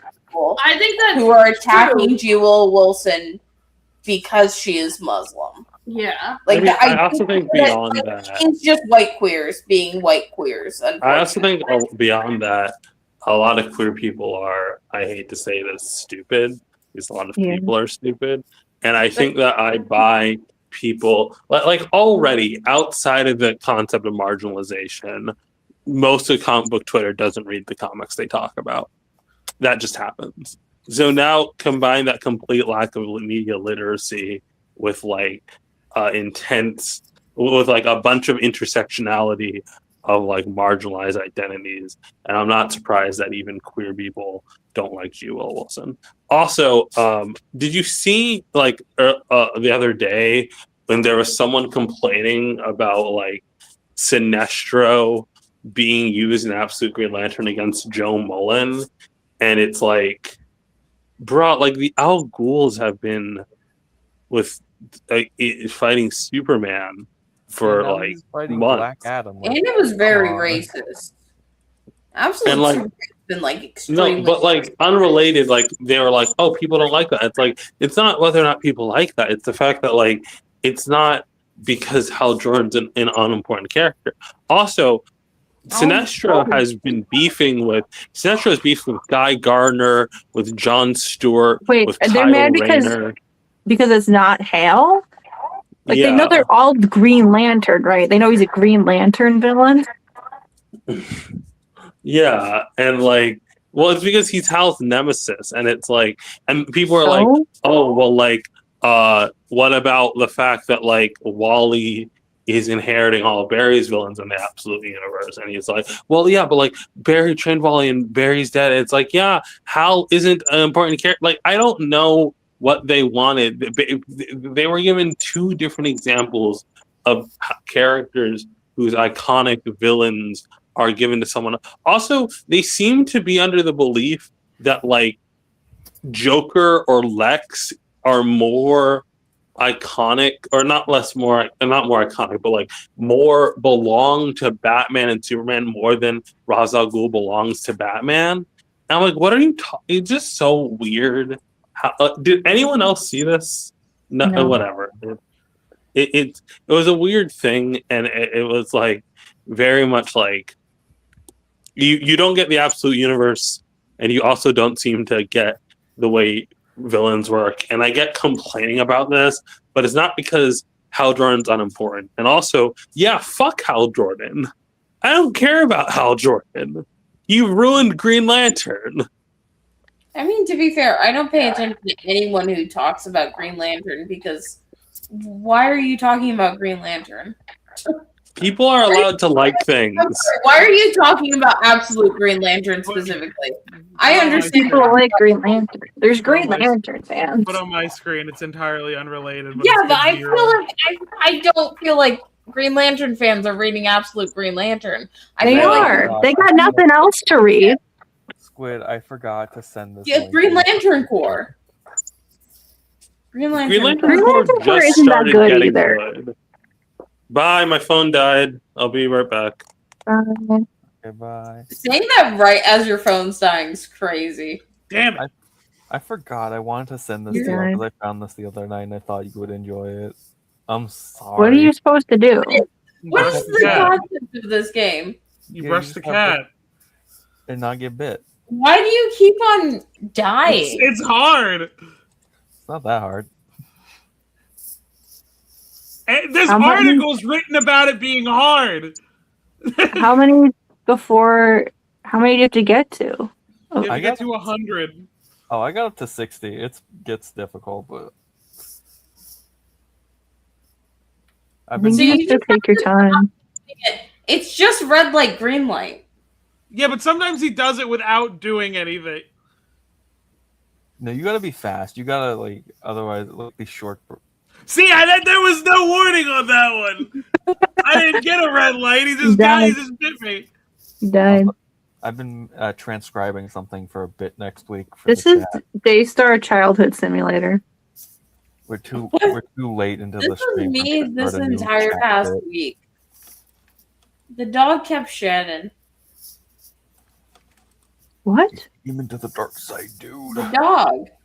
They got Your dog? So no, yeah, my professor and his wife got like 2 dogs from Palestine. Mm-hmm. Hell yeah. And so like literally, okay, this is how soon they got it. So like, okay, I was told Monday about the dogs, and I was supposed to go over Tuesday. They had only had the dogs since Saturday, like the Saturday before. The fresh dog. So it was literally like, oh hey, yeah, by the way, there's just 2 dogs here now, and I'm like, okay. You let Rena in. He's gonna get you, Squid. Don't. Rena's in the bisexual lighting. I think people are allowed to like books you don't like. I don't think anyone's allowed to like Absolute Green Lantern. Always in a white Winslet essay, and like should understand the concept of like a lot of bad content being created about a character you like, and still being invested in that character despite that. Damn it! You're getting closer. Squid, I believe in you. You gotta beat my high score of 60. You're not even close to that. They got pretty close. They got to like 25. But Am I allowed to like Jackpot and Mary Jane? No. No one should like that. Ash?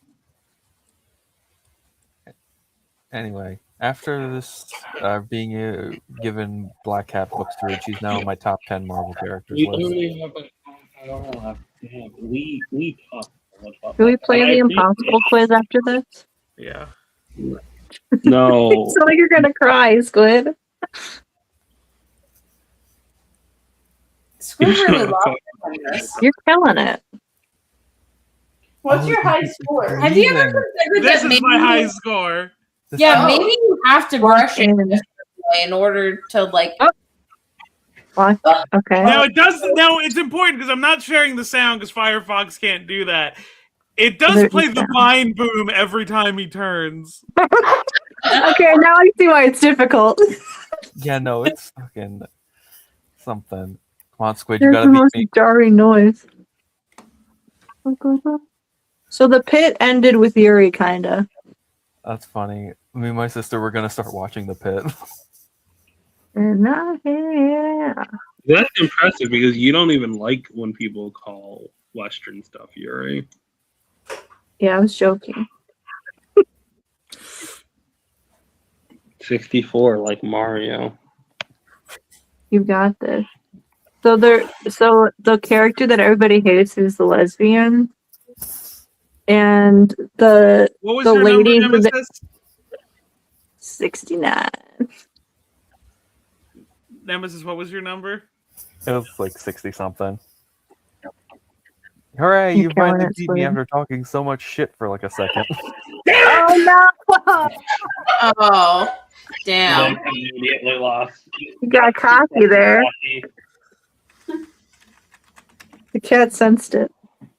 Why did I read that Google thing as Google? And I was like, yeah. Double. Double. Oh, this is gonna be a No bummer without impossible sound. quiz. What are we?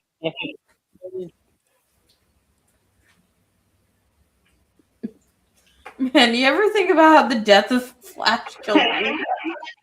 Or I'll ever think about no, but a tin can. Mute this. I think it's KO. Yeah.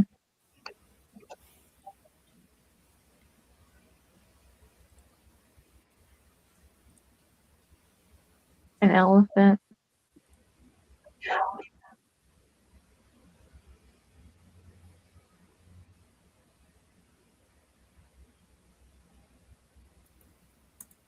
Ding. I think. Oh. I think it's the second one. KO. I don't even know if this bit's gonna be funny next week, but goddamn if I'm not determined to do it. I think it's the second one. Second one. Teeth.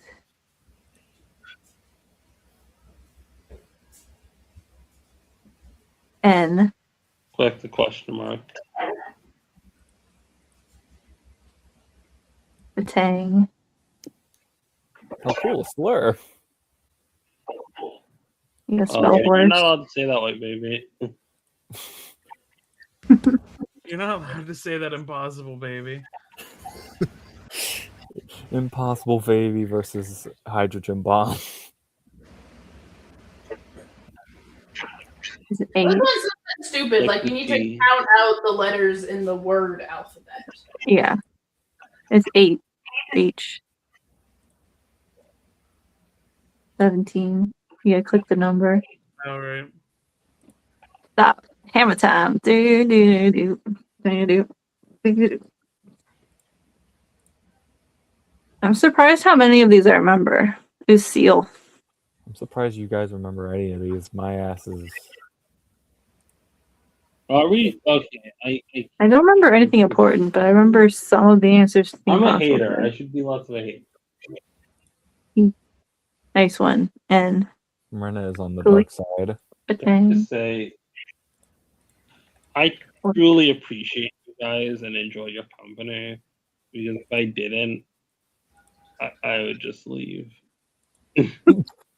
Complaining means I care. Okay. You're real for that. Fucking Oh.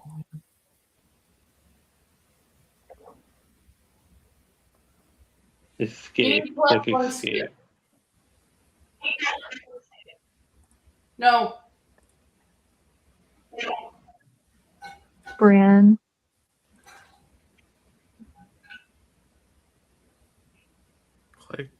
Just do it fast. Click the V in lives. Lobo, put your dick away. Still a werewolf.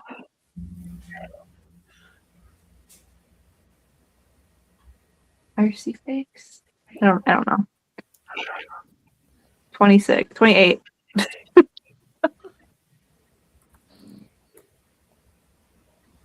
Egg mayonnaise.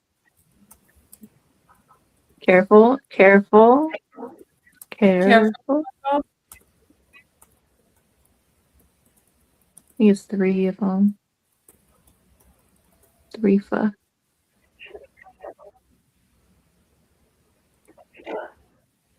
Seven.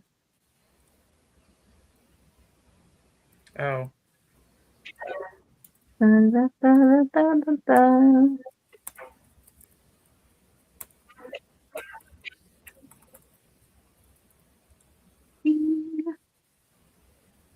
Jason?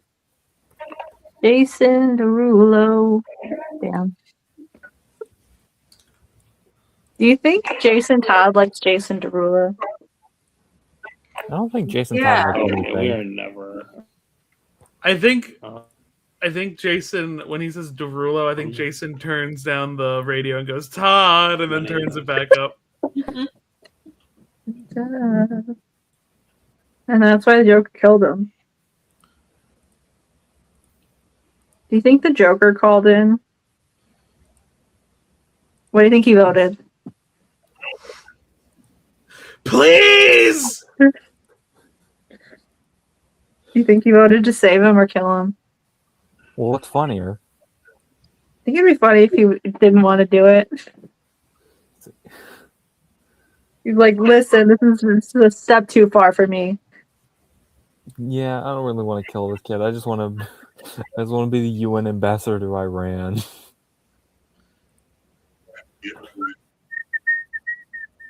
What do y'all think about Steve Trevor's back? I miss something. What?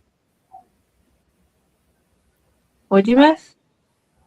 I must have cut out because why did you start talking about death in the family? Because we were talking about Jason Todd. Yeah, we're Jasoning a Todd here. Which one is it?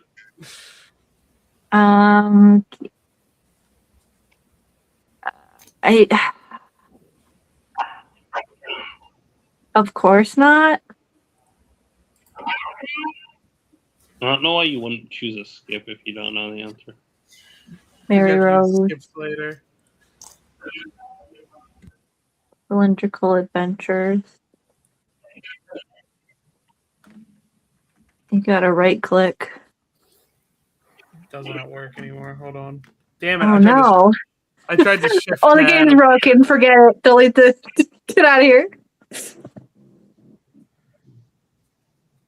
You literally can't do it. Never. What do you guys think about Steve Trevor's alive again? I know everybody was worried. I don't remember him dying. How do you not remember him dying? You don't remember Trinity being born, did? Oh, Steve. I thought you were talking about Steve Rogers. No, Steve Trevor. Did I say Steve Rogers? No. Steve Trevor. No.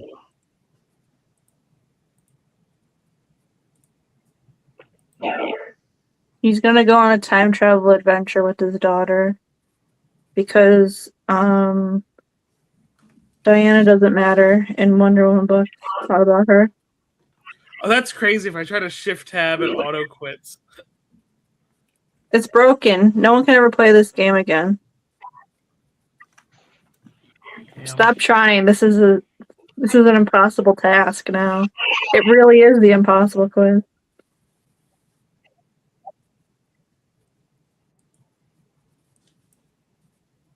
Do you think if they did one of these, like now, if they had something, like, if whatever the current generation of kids had a game like that, do you think they would just look it up?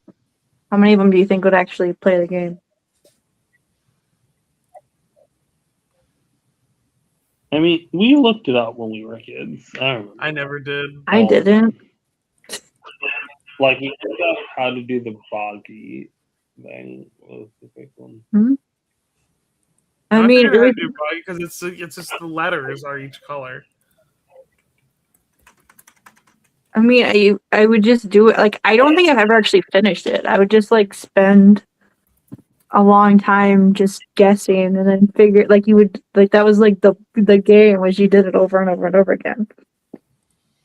Because it's just a waste time in computer lab. Yeah, and then maybe you're like you ask your friend and they figured it out. So then you're like, oh, cool. I remember specifically in like high school, the way I fucking wasted time in computer lab was just playing Doom. I managed to find an in-browser fucking emulator and just played Doom for a while. I found you know like the stereoscopes, like the cross-eyed puzzles. I found a version of Tetris that was that, so I would just like have it open on my thing. So it didn't look like I was playing Tetris, but I was playing Tetris. That during sounds class. interesting. I'll put a headache. put my screen back up. I'm gonna play Tetris. Oh my god, Squid, you're in your Ayaan face. Ash, are you still with us? Yeah. Hi, Ash. Hi. I gotta thank April next time I fucking talk to them about giving us Black Cat books. I'm still just happy to have read something good.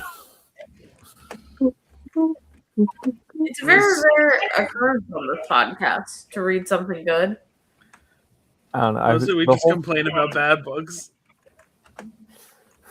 Oh, bad. I thought you said bad. I'm very interested Well, to those see two on occasion. Sometimes they fit the billing. because in-universe storytelling is a very underrated like niche genre of fucking book. So this is gonna be fucking something. I really like Nightwing this week. But that's not there. Not that I read Nightwing. I'm so Nightwing there actually was so good many for indie books I wanted to read. I have no clue what the fuck Lost Fantasy is, but all I know is they had their cover for this month's issue was a tribute to like PlayStation Magazine, like with the exact PlayStation 2 font, and There's a new arc going where they're like telling the history of Bloodhaven through like classic urban myths. It's fun. Nightwing should meet a cryptid. He should meet the Jersey Devil. He met the lady in white. We don't know if she was really there, but he did kill 9 people. Duel is that? Yeah. What is Lost Fantasy? Like now I'm lost in the fantasy. He also has who's Superman's lesbian cop? Maggie Sawyer. Maggie Sawyer. Maggie Sawyer's like the chief of police in Bloodhaven. Maggie Sawyer's chief of Bloodhaven. Vandal Savage, the chief of Gotham. Yeah. What's next? Brainiac is the chief of Metropolis. We'll see. He might be. He might be. Has Metropolis got cops anymore? I don't know. They just fucking some bitch ass villain like fucking And Paris Huntress is Hilton. gonna be in Barbara Gordon's book. Hell yeah. I had to put her somewhere after they canceled Red Hood. Mariko Tamaki is definitely cooking because they got Barbara Batgirl and Huntress. So they're gonna talk about it. They're gonna talk about the time they all were gunning for the same job for a couple weeks there.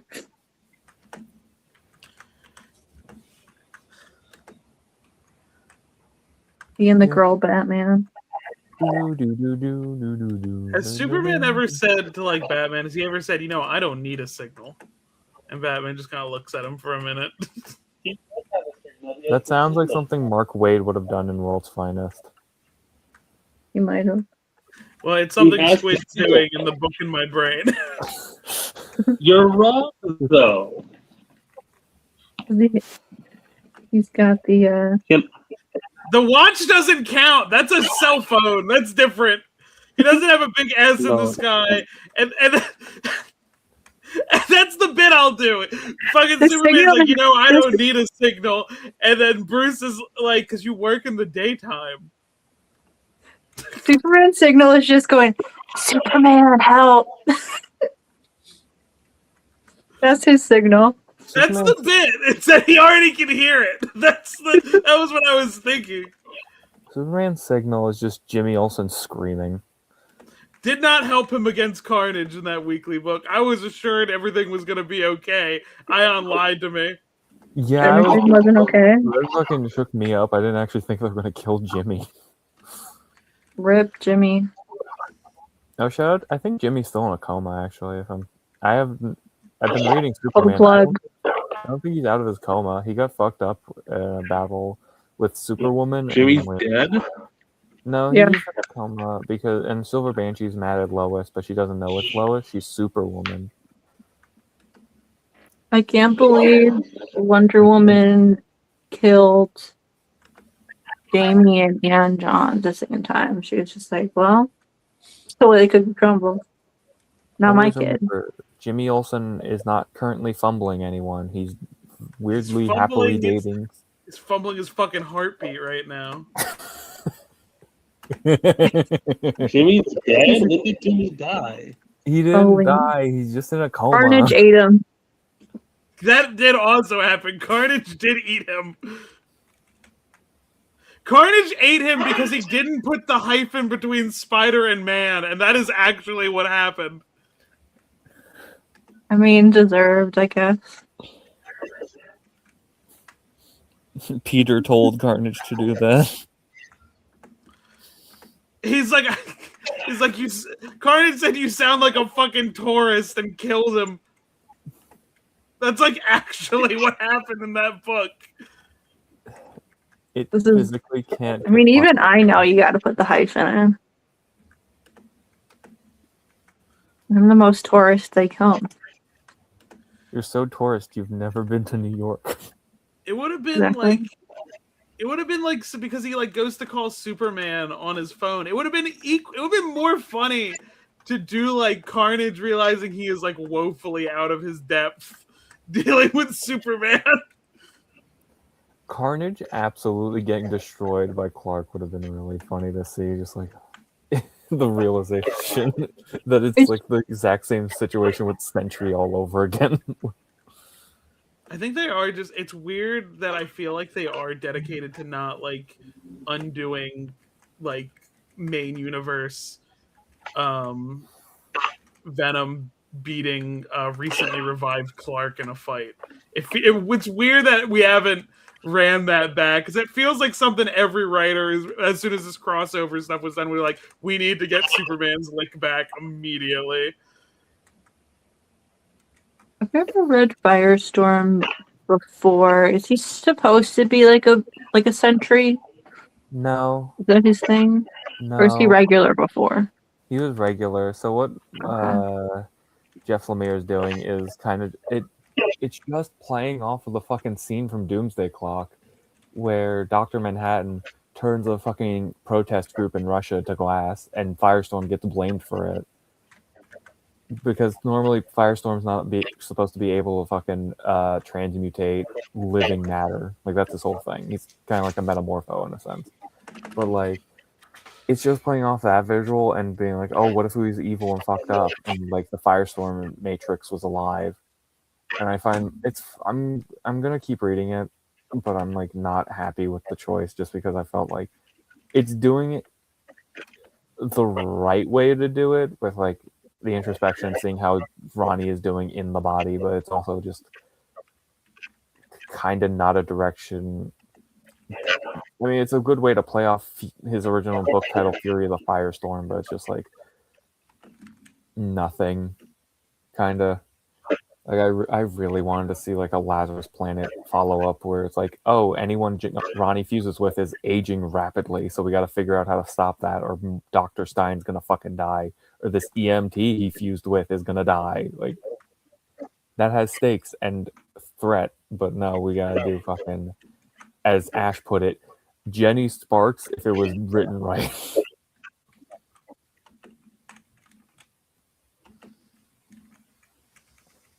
And I'm not even that big of a Firestorm fan.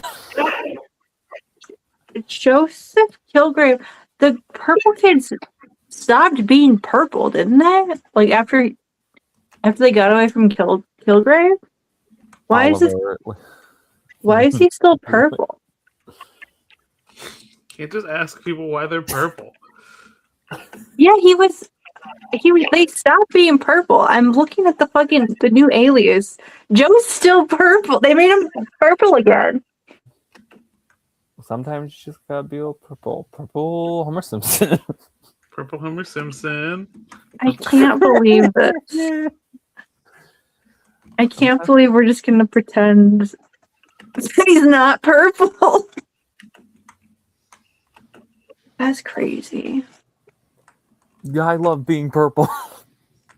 Purple Homer Simpson. Purple.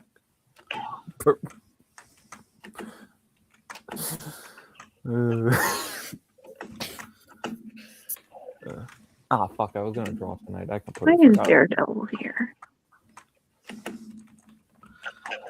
I mean, I can't say to move units. It's Daredevil. He's not on the cover. He's just in it in the back. Daredevil. What's Daredevil gonna do when Hulkamania comes for you? I think Daredevil might be even a more egregious example of what's Spider-Man gonna do? Well, she's in court. He has a law degree. Supposedly.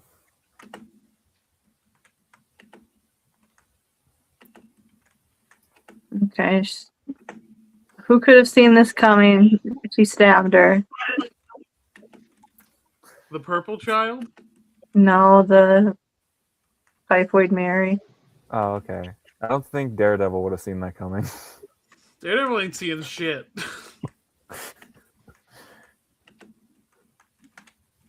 Daredevil might be the only one who would have been able to see that coming. She did stab her from behind. Nah, Daredevil was too busy listening at the cars driving by. He couldn't hear that. Daredevil has Evanescence blasting if the movie is to be trusted. Daredevil was too big of an Amy Lee fan to care about women getting stabbed. You think if he plays music loud, he can't see anything? Or is it like the rain scene? And I'm sure this happened in a comic because it's too good of a visual for it not to be originally from a comic, where it was like a soundless room, but then he got rain coming in. He was able to use the sound of where the raindrops fall to see. Maybe that works with like the sound wave moving through the air. That in fact, if he's blasting Amy Lee, he can see better than any ever before. I'm pretty sure. Save me, Amy. The main thing I think about Daredevil's powers coming in for cool scenes is during the Chip Zdarsky run, where he's at the end he's fighting a U.S. agent and a bunch of guardsmen, and fucking John is being a bitch and being like, "You're coming in dead or alive, Murdoch," and he's like, "Oh no, I'm so scared," and then breaks the only light bulb in the room.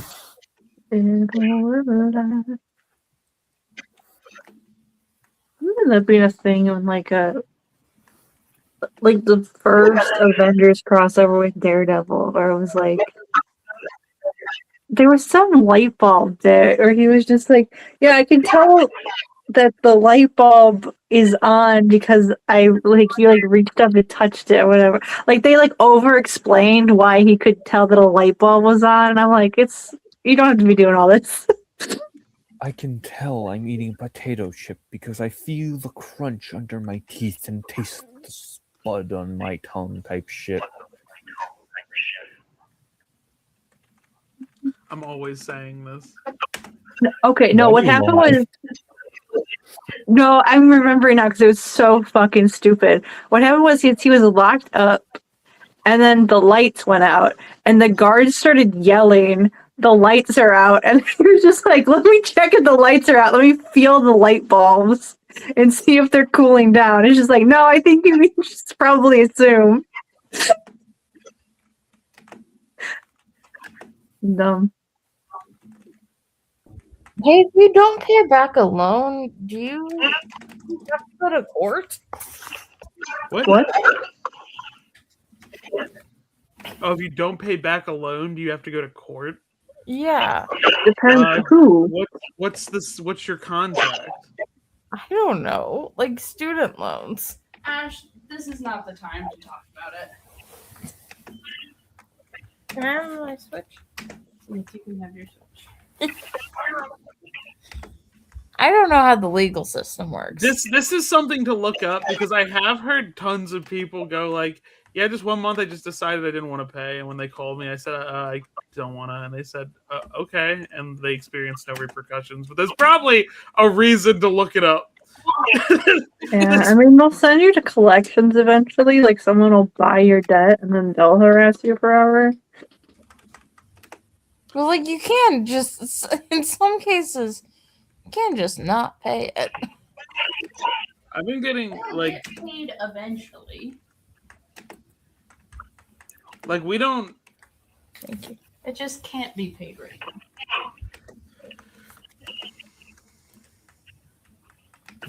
Also, I feel like when the first party debt people start calling you, I think they're woefully unprepared for the I don't want to answer.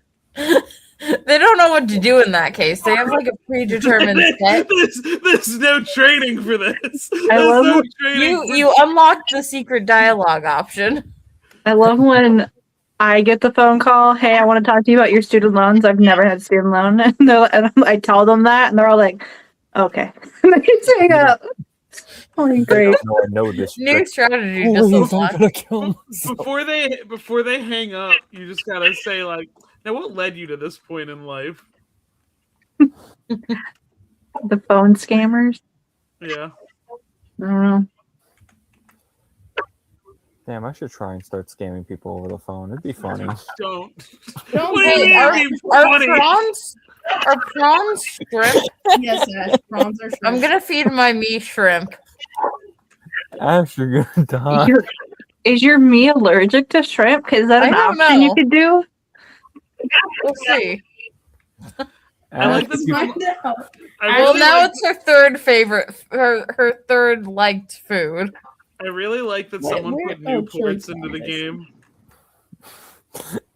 Ash has been getting really into Tamagotchi life. Oh my god, can I tell you something? So I made it so that Johnny and Alex, or Wyatt and Alex were in love with Johnny, and Yeah.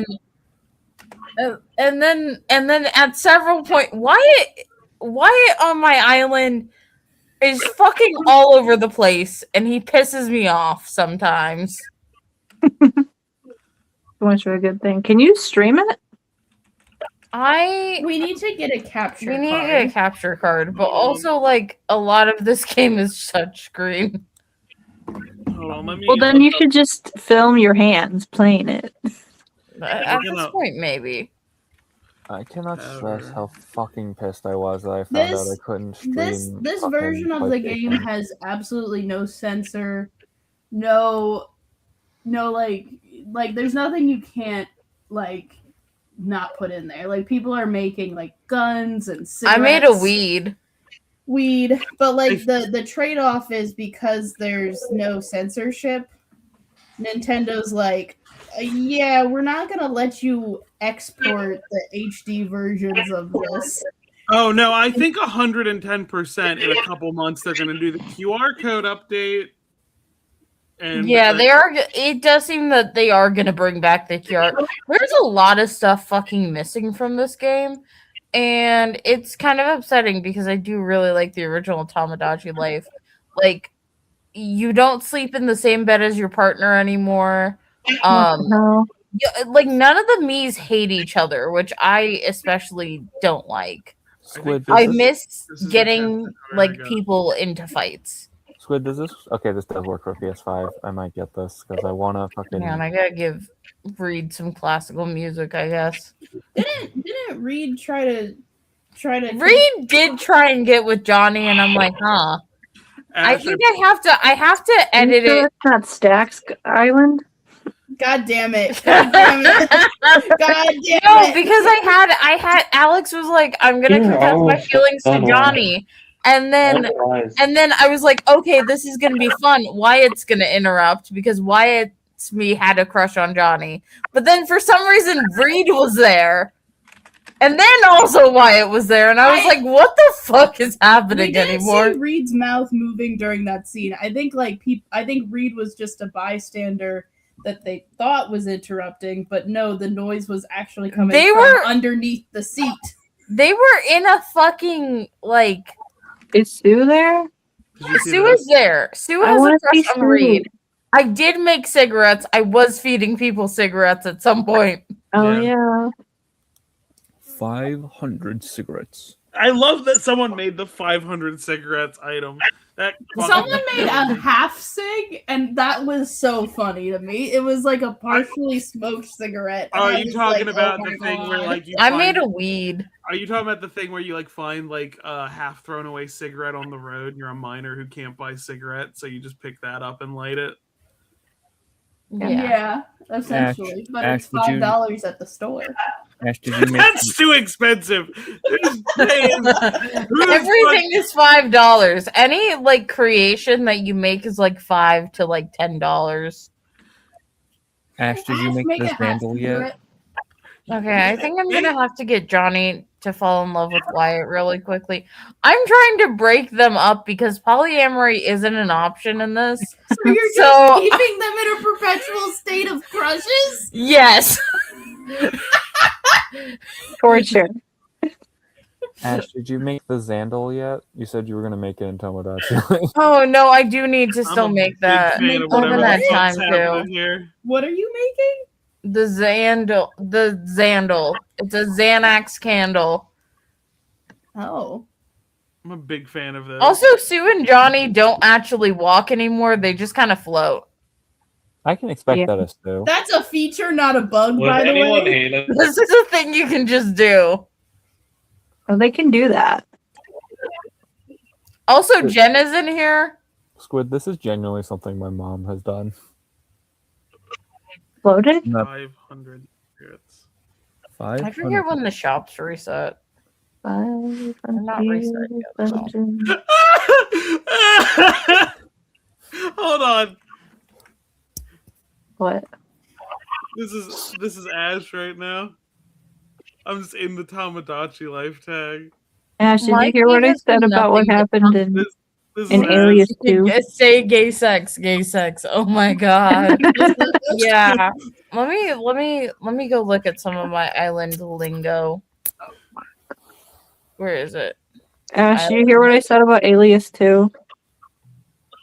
Is the baby no longer purple? No, the baby is re-purple. But the other re-purpled one. The other one. The boy one. The boy one is re-purple. He's re-purple. So I guess he's just purple forever now. Because he wasn't purple. Purple? He was regular. Simpson. And now he's purple. Also, Ryan North is a celebrity on my island. So-called free thinkers when someone says Purple Homer Simpson. Homer Simpson. Purple Homer Simpson. My fucking favorite YouTube poop at this point. Like it's like there's nothing qualifies as a joke in that video. It's just a collection of thoughts. Hold on, I need to watch it. I've been talking to Lisa and I'm worried about her purple.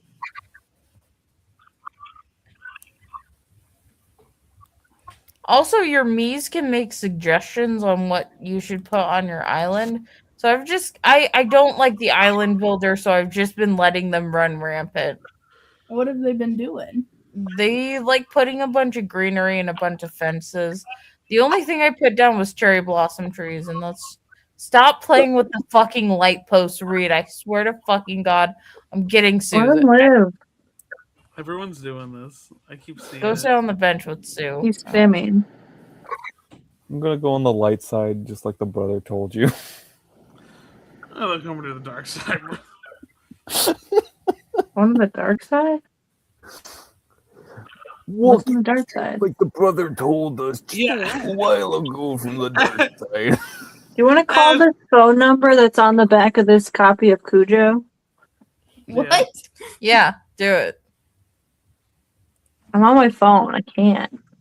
Oh, dang. Ash, are you willing to make the dark side brother from The brother from the dark side. to Ash, the we need to expand from Marvel characters. You need to start putting other franchises in here.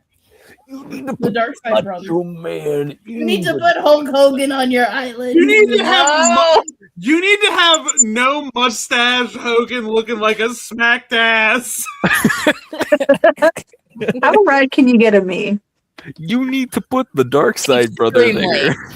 And You need to have Macho Man licking the No, fuck out of his okay. lips. Yeah, I'm looking at him right now, and that's a red man. No, he's not. Ash, you need to make Ash, Venice I can't Beach believe you're in gonna your hate Tomodachi. I did not. How many me's? Is there a limit to the me's? How many me's can you There's get me? you can have 70. That's a lot. Make 5 separate Hulk Hogans. I'm not making more. Put Mercedes Monet in it. Ash, put Mercedes Monet on your island. I'm going to Ash. I'm going to grab a screenshot of the brother mustacheless Hulk Hogan and Macho Man, and then you can have him go to the dark side, brother. I did almost put the mustache on Johnny. Hold on, Squid. I had to think better of it. That's canon. You can't undo canon. I know. That's part of him now, forever. Okay, I put the. What's Johnny doing? Johnny's looking in horror as Sue and Reed discuss something embarrassing. Hold on, I gotta pick him up and take him out of I'm here. sure this has happened so many times. Just all right, go talk to Wyatt instead and his fucking dinosaur. Okay, mustacheless got Hogan, that? the brother, and Why not? the man You gotta with get the- all the close-ups. I gotta gather all the close-ups of these fucking people. You know something, brother? Now we're back at Venice Beach. Now we replaced Jimmy Hart with the head of the War Games from Venice Beach. Our main man, brother. We're afraid they might not show up. We're afraid we might have scared them off. Yeah. And now that the We Macho have Man reached brother. 2 a.m. Maybe it's time to end the live stream, but you can keep playing Tomodachi Life. Oh yeah. Thanks again, guys, for watching another episode of Ash and Their Fantastic Friends. I don't do this. Bye. I don't make no money on this website, folks. Cost me $5,000 a month to host it.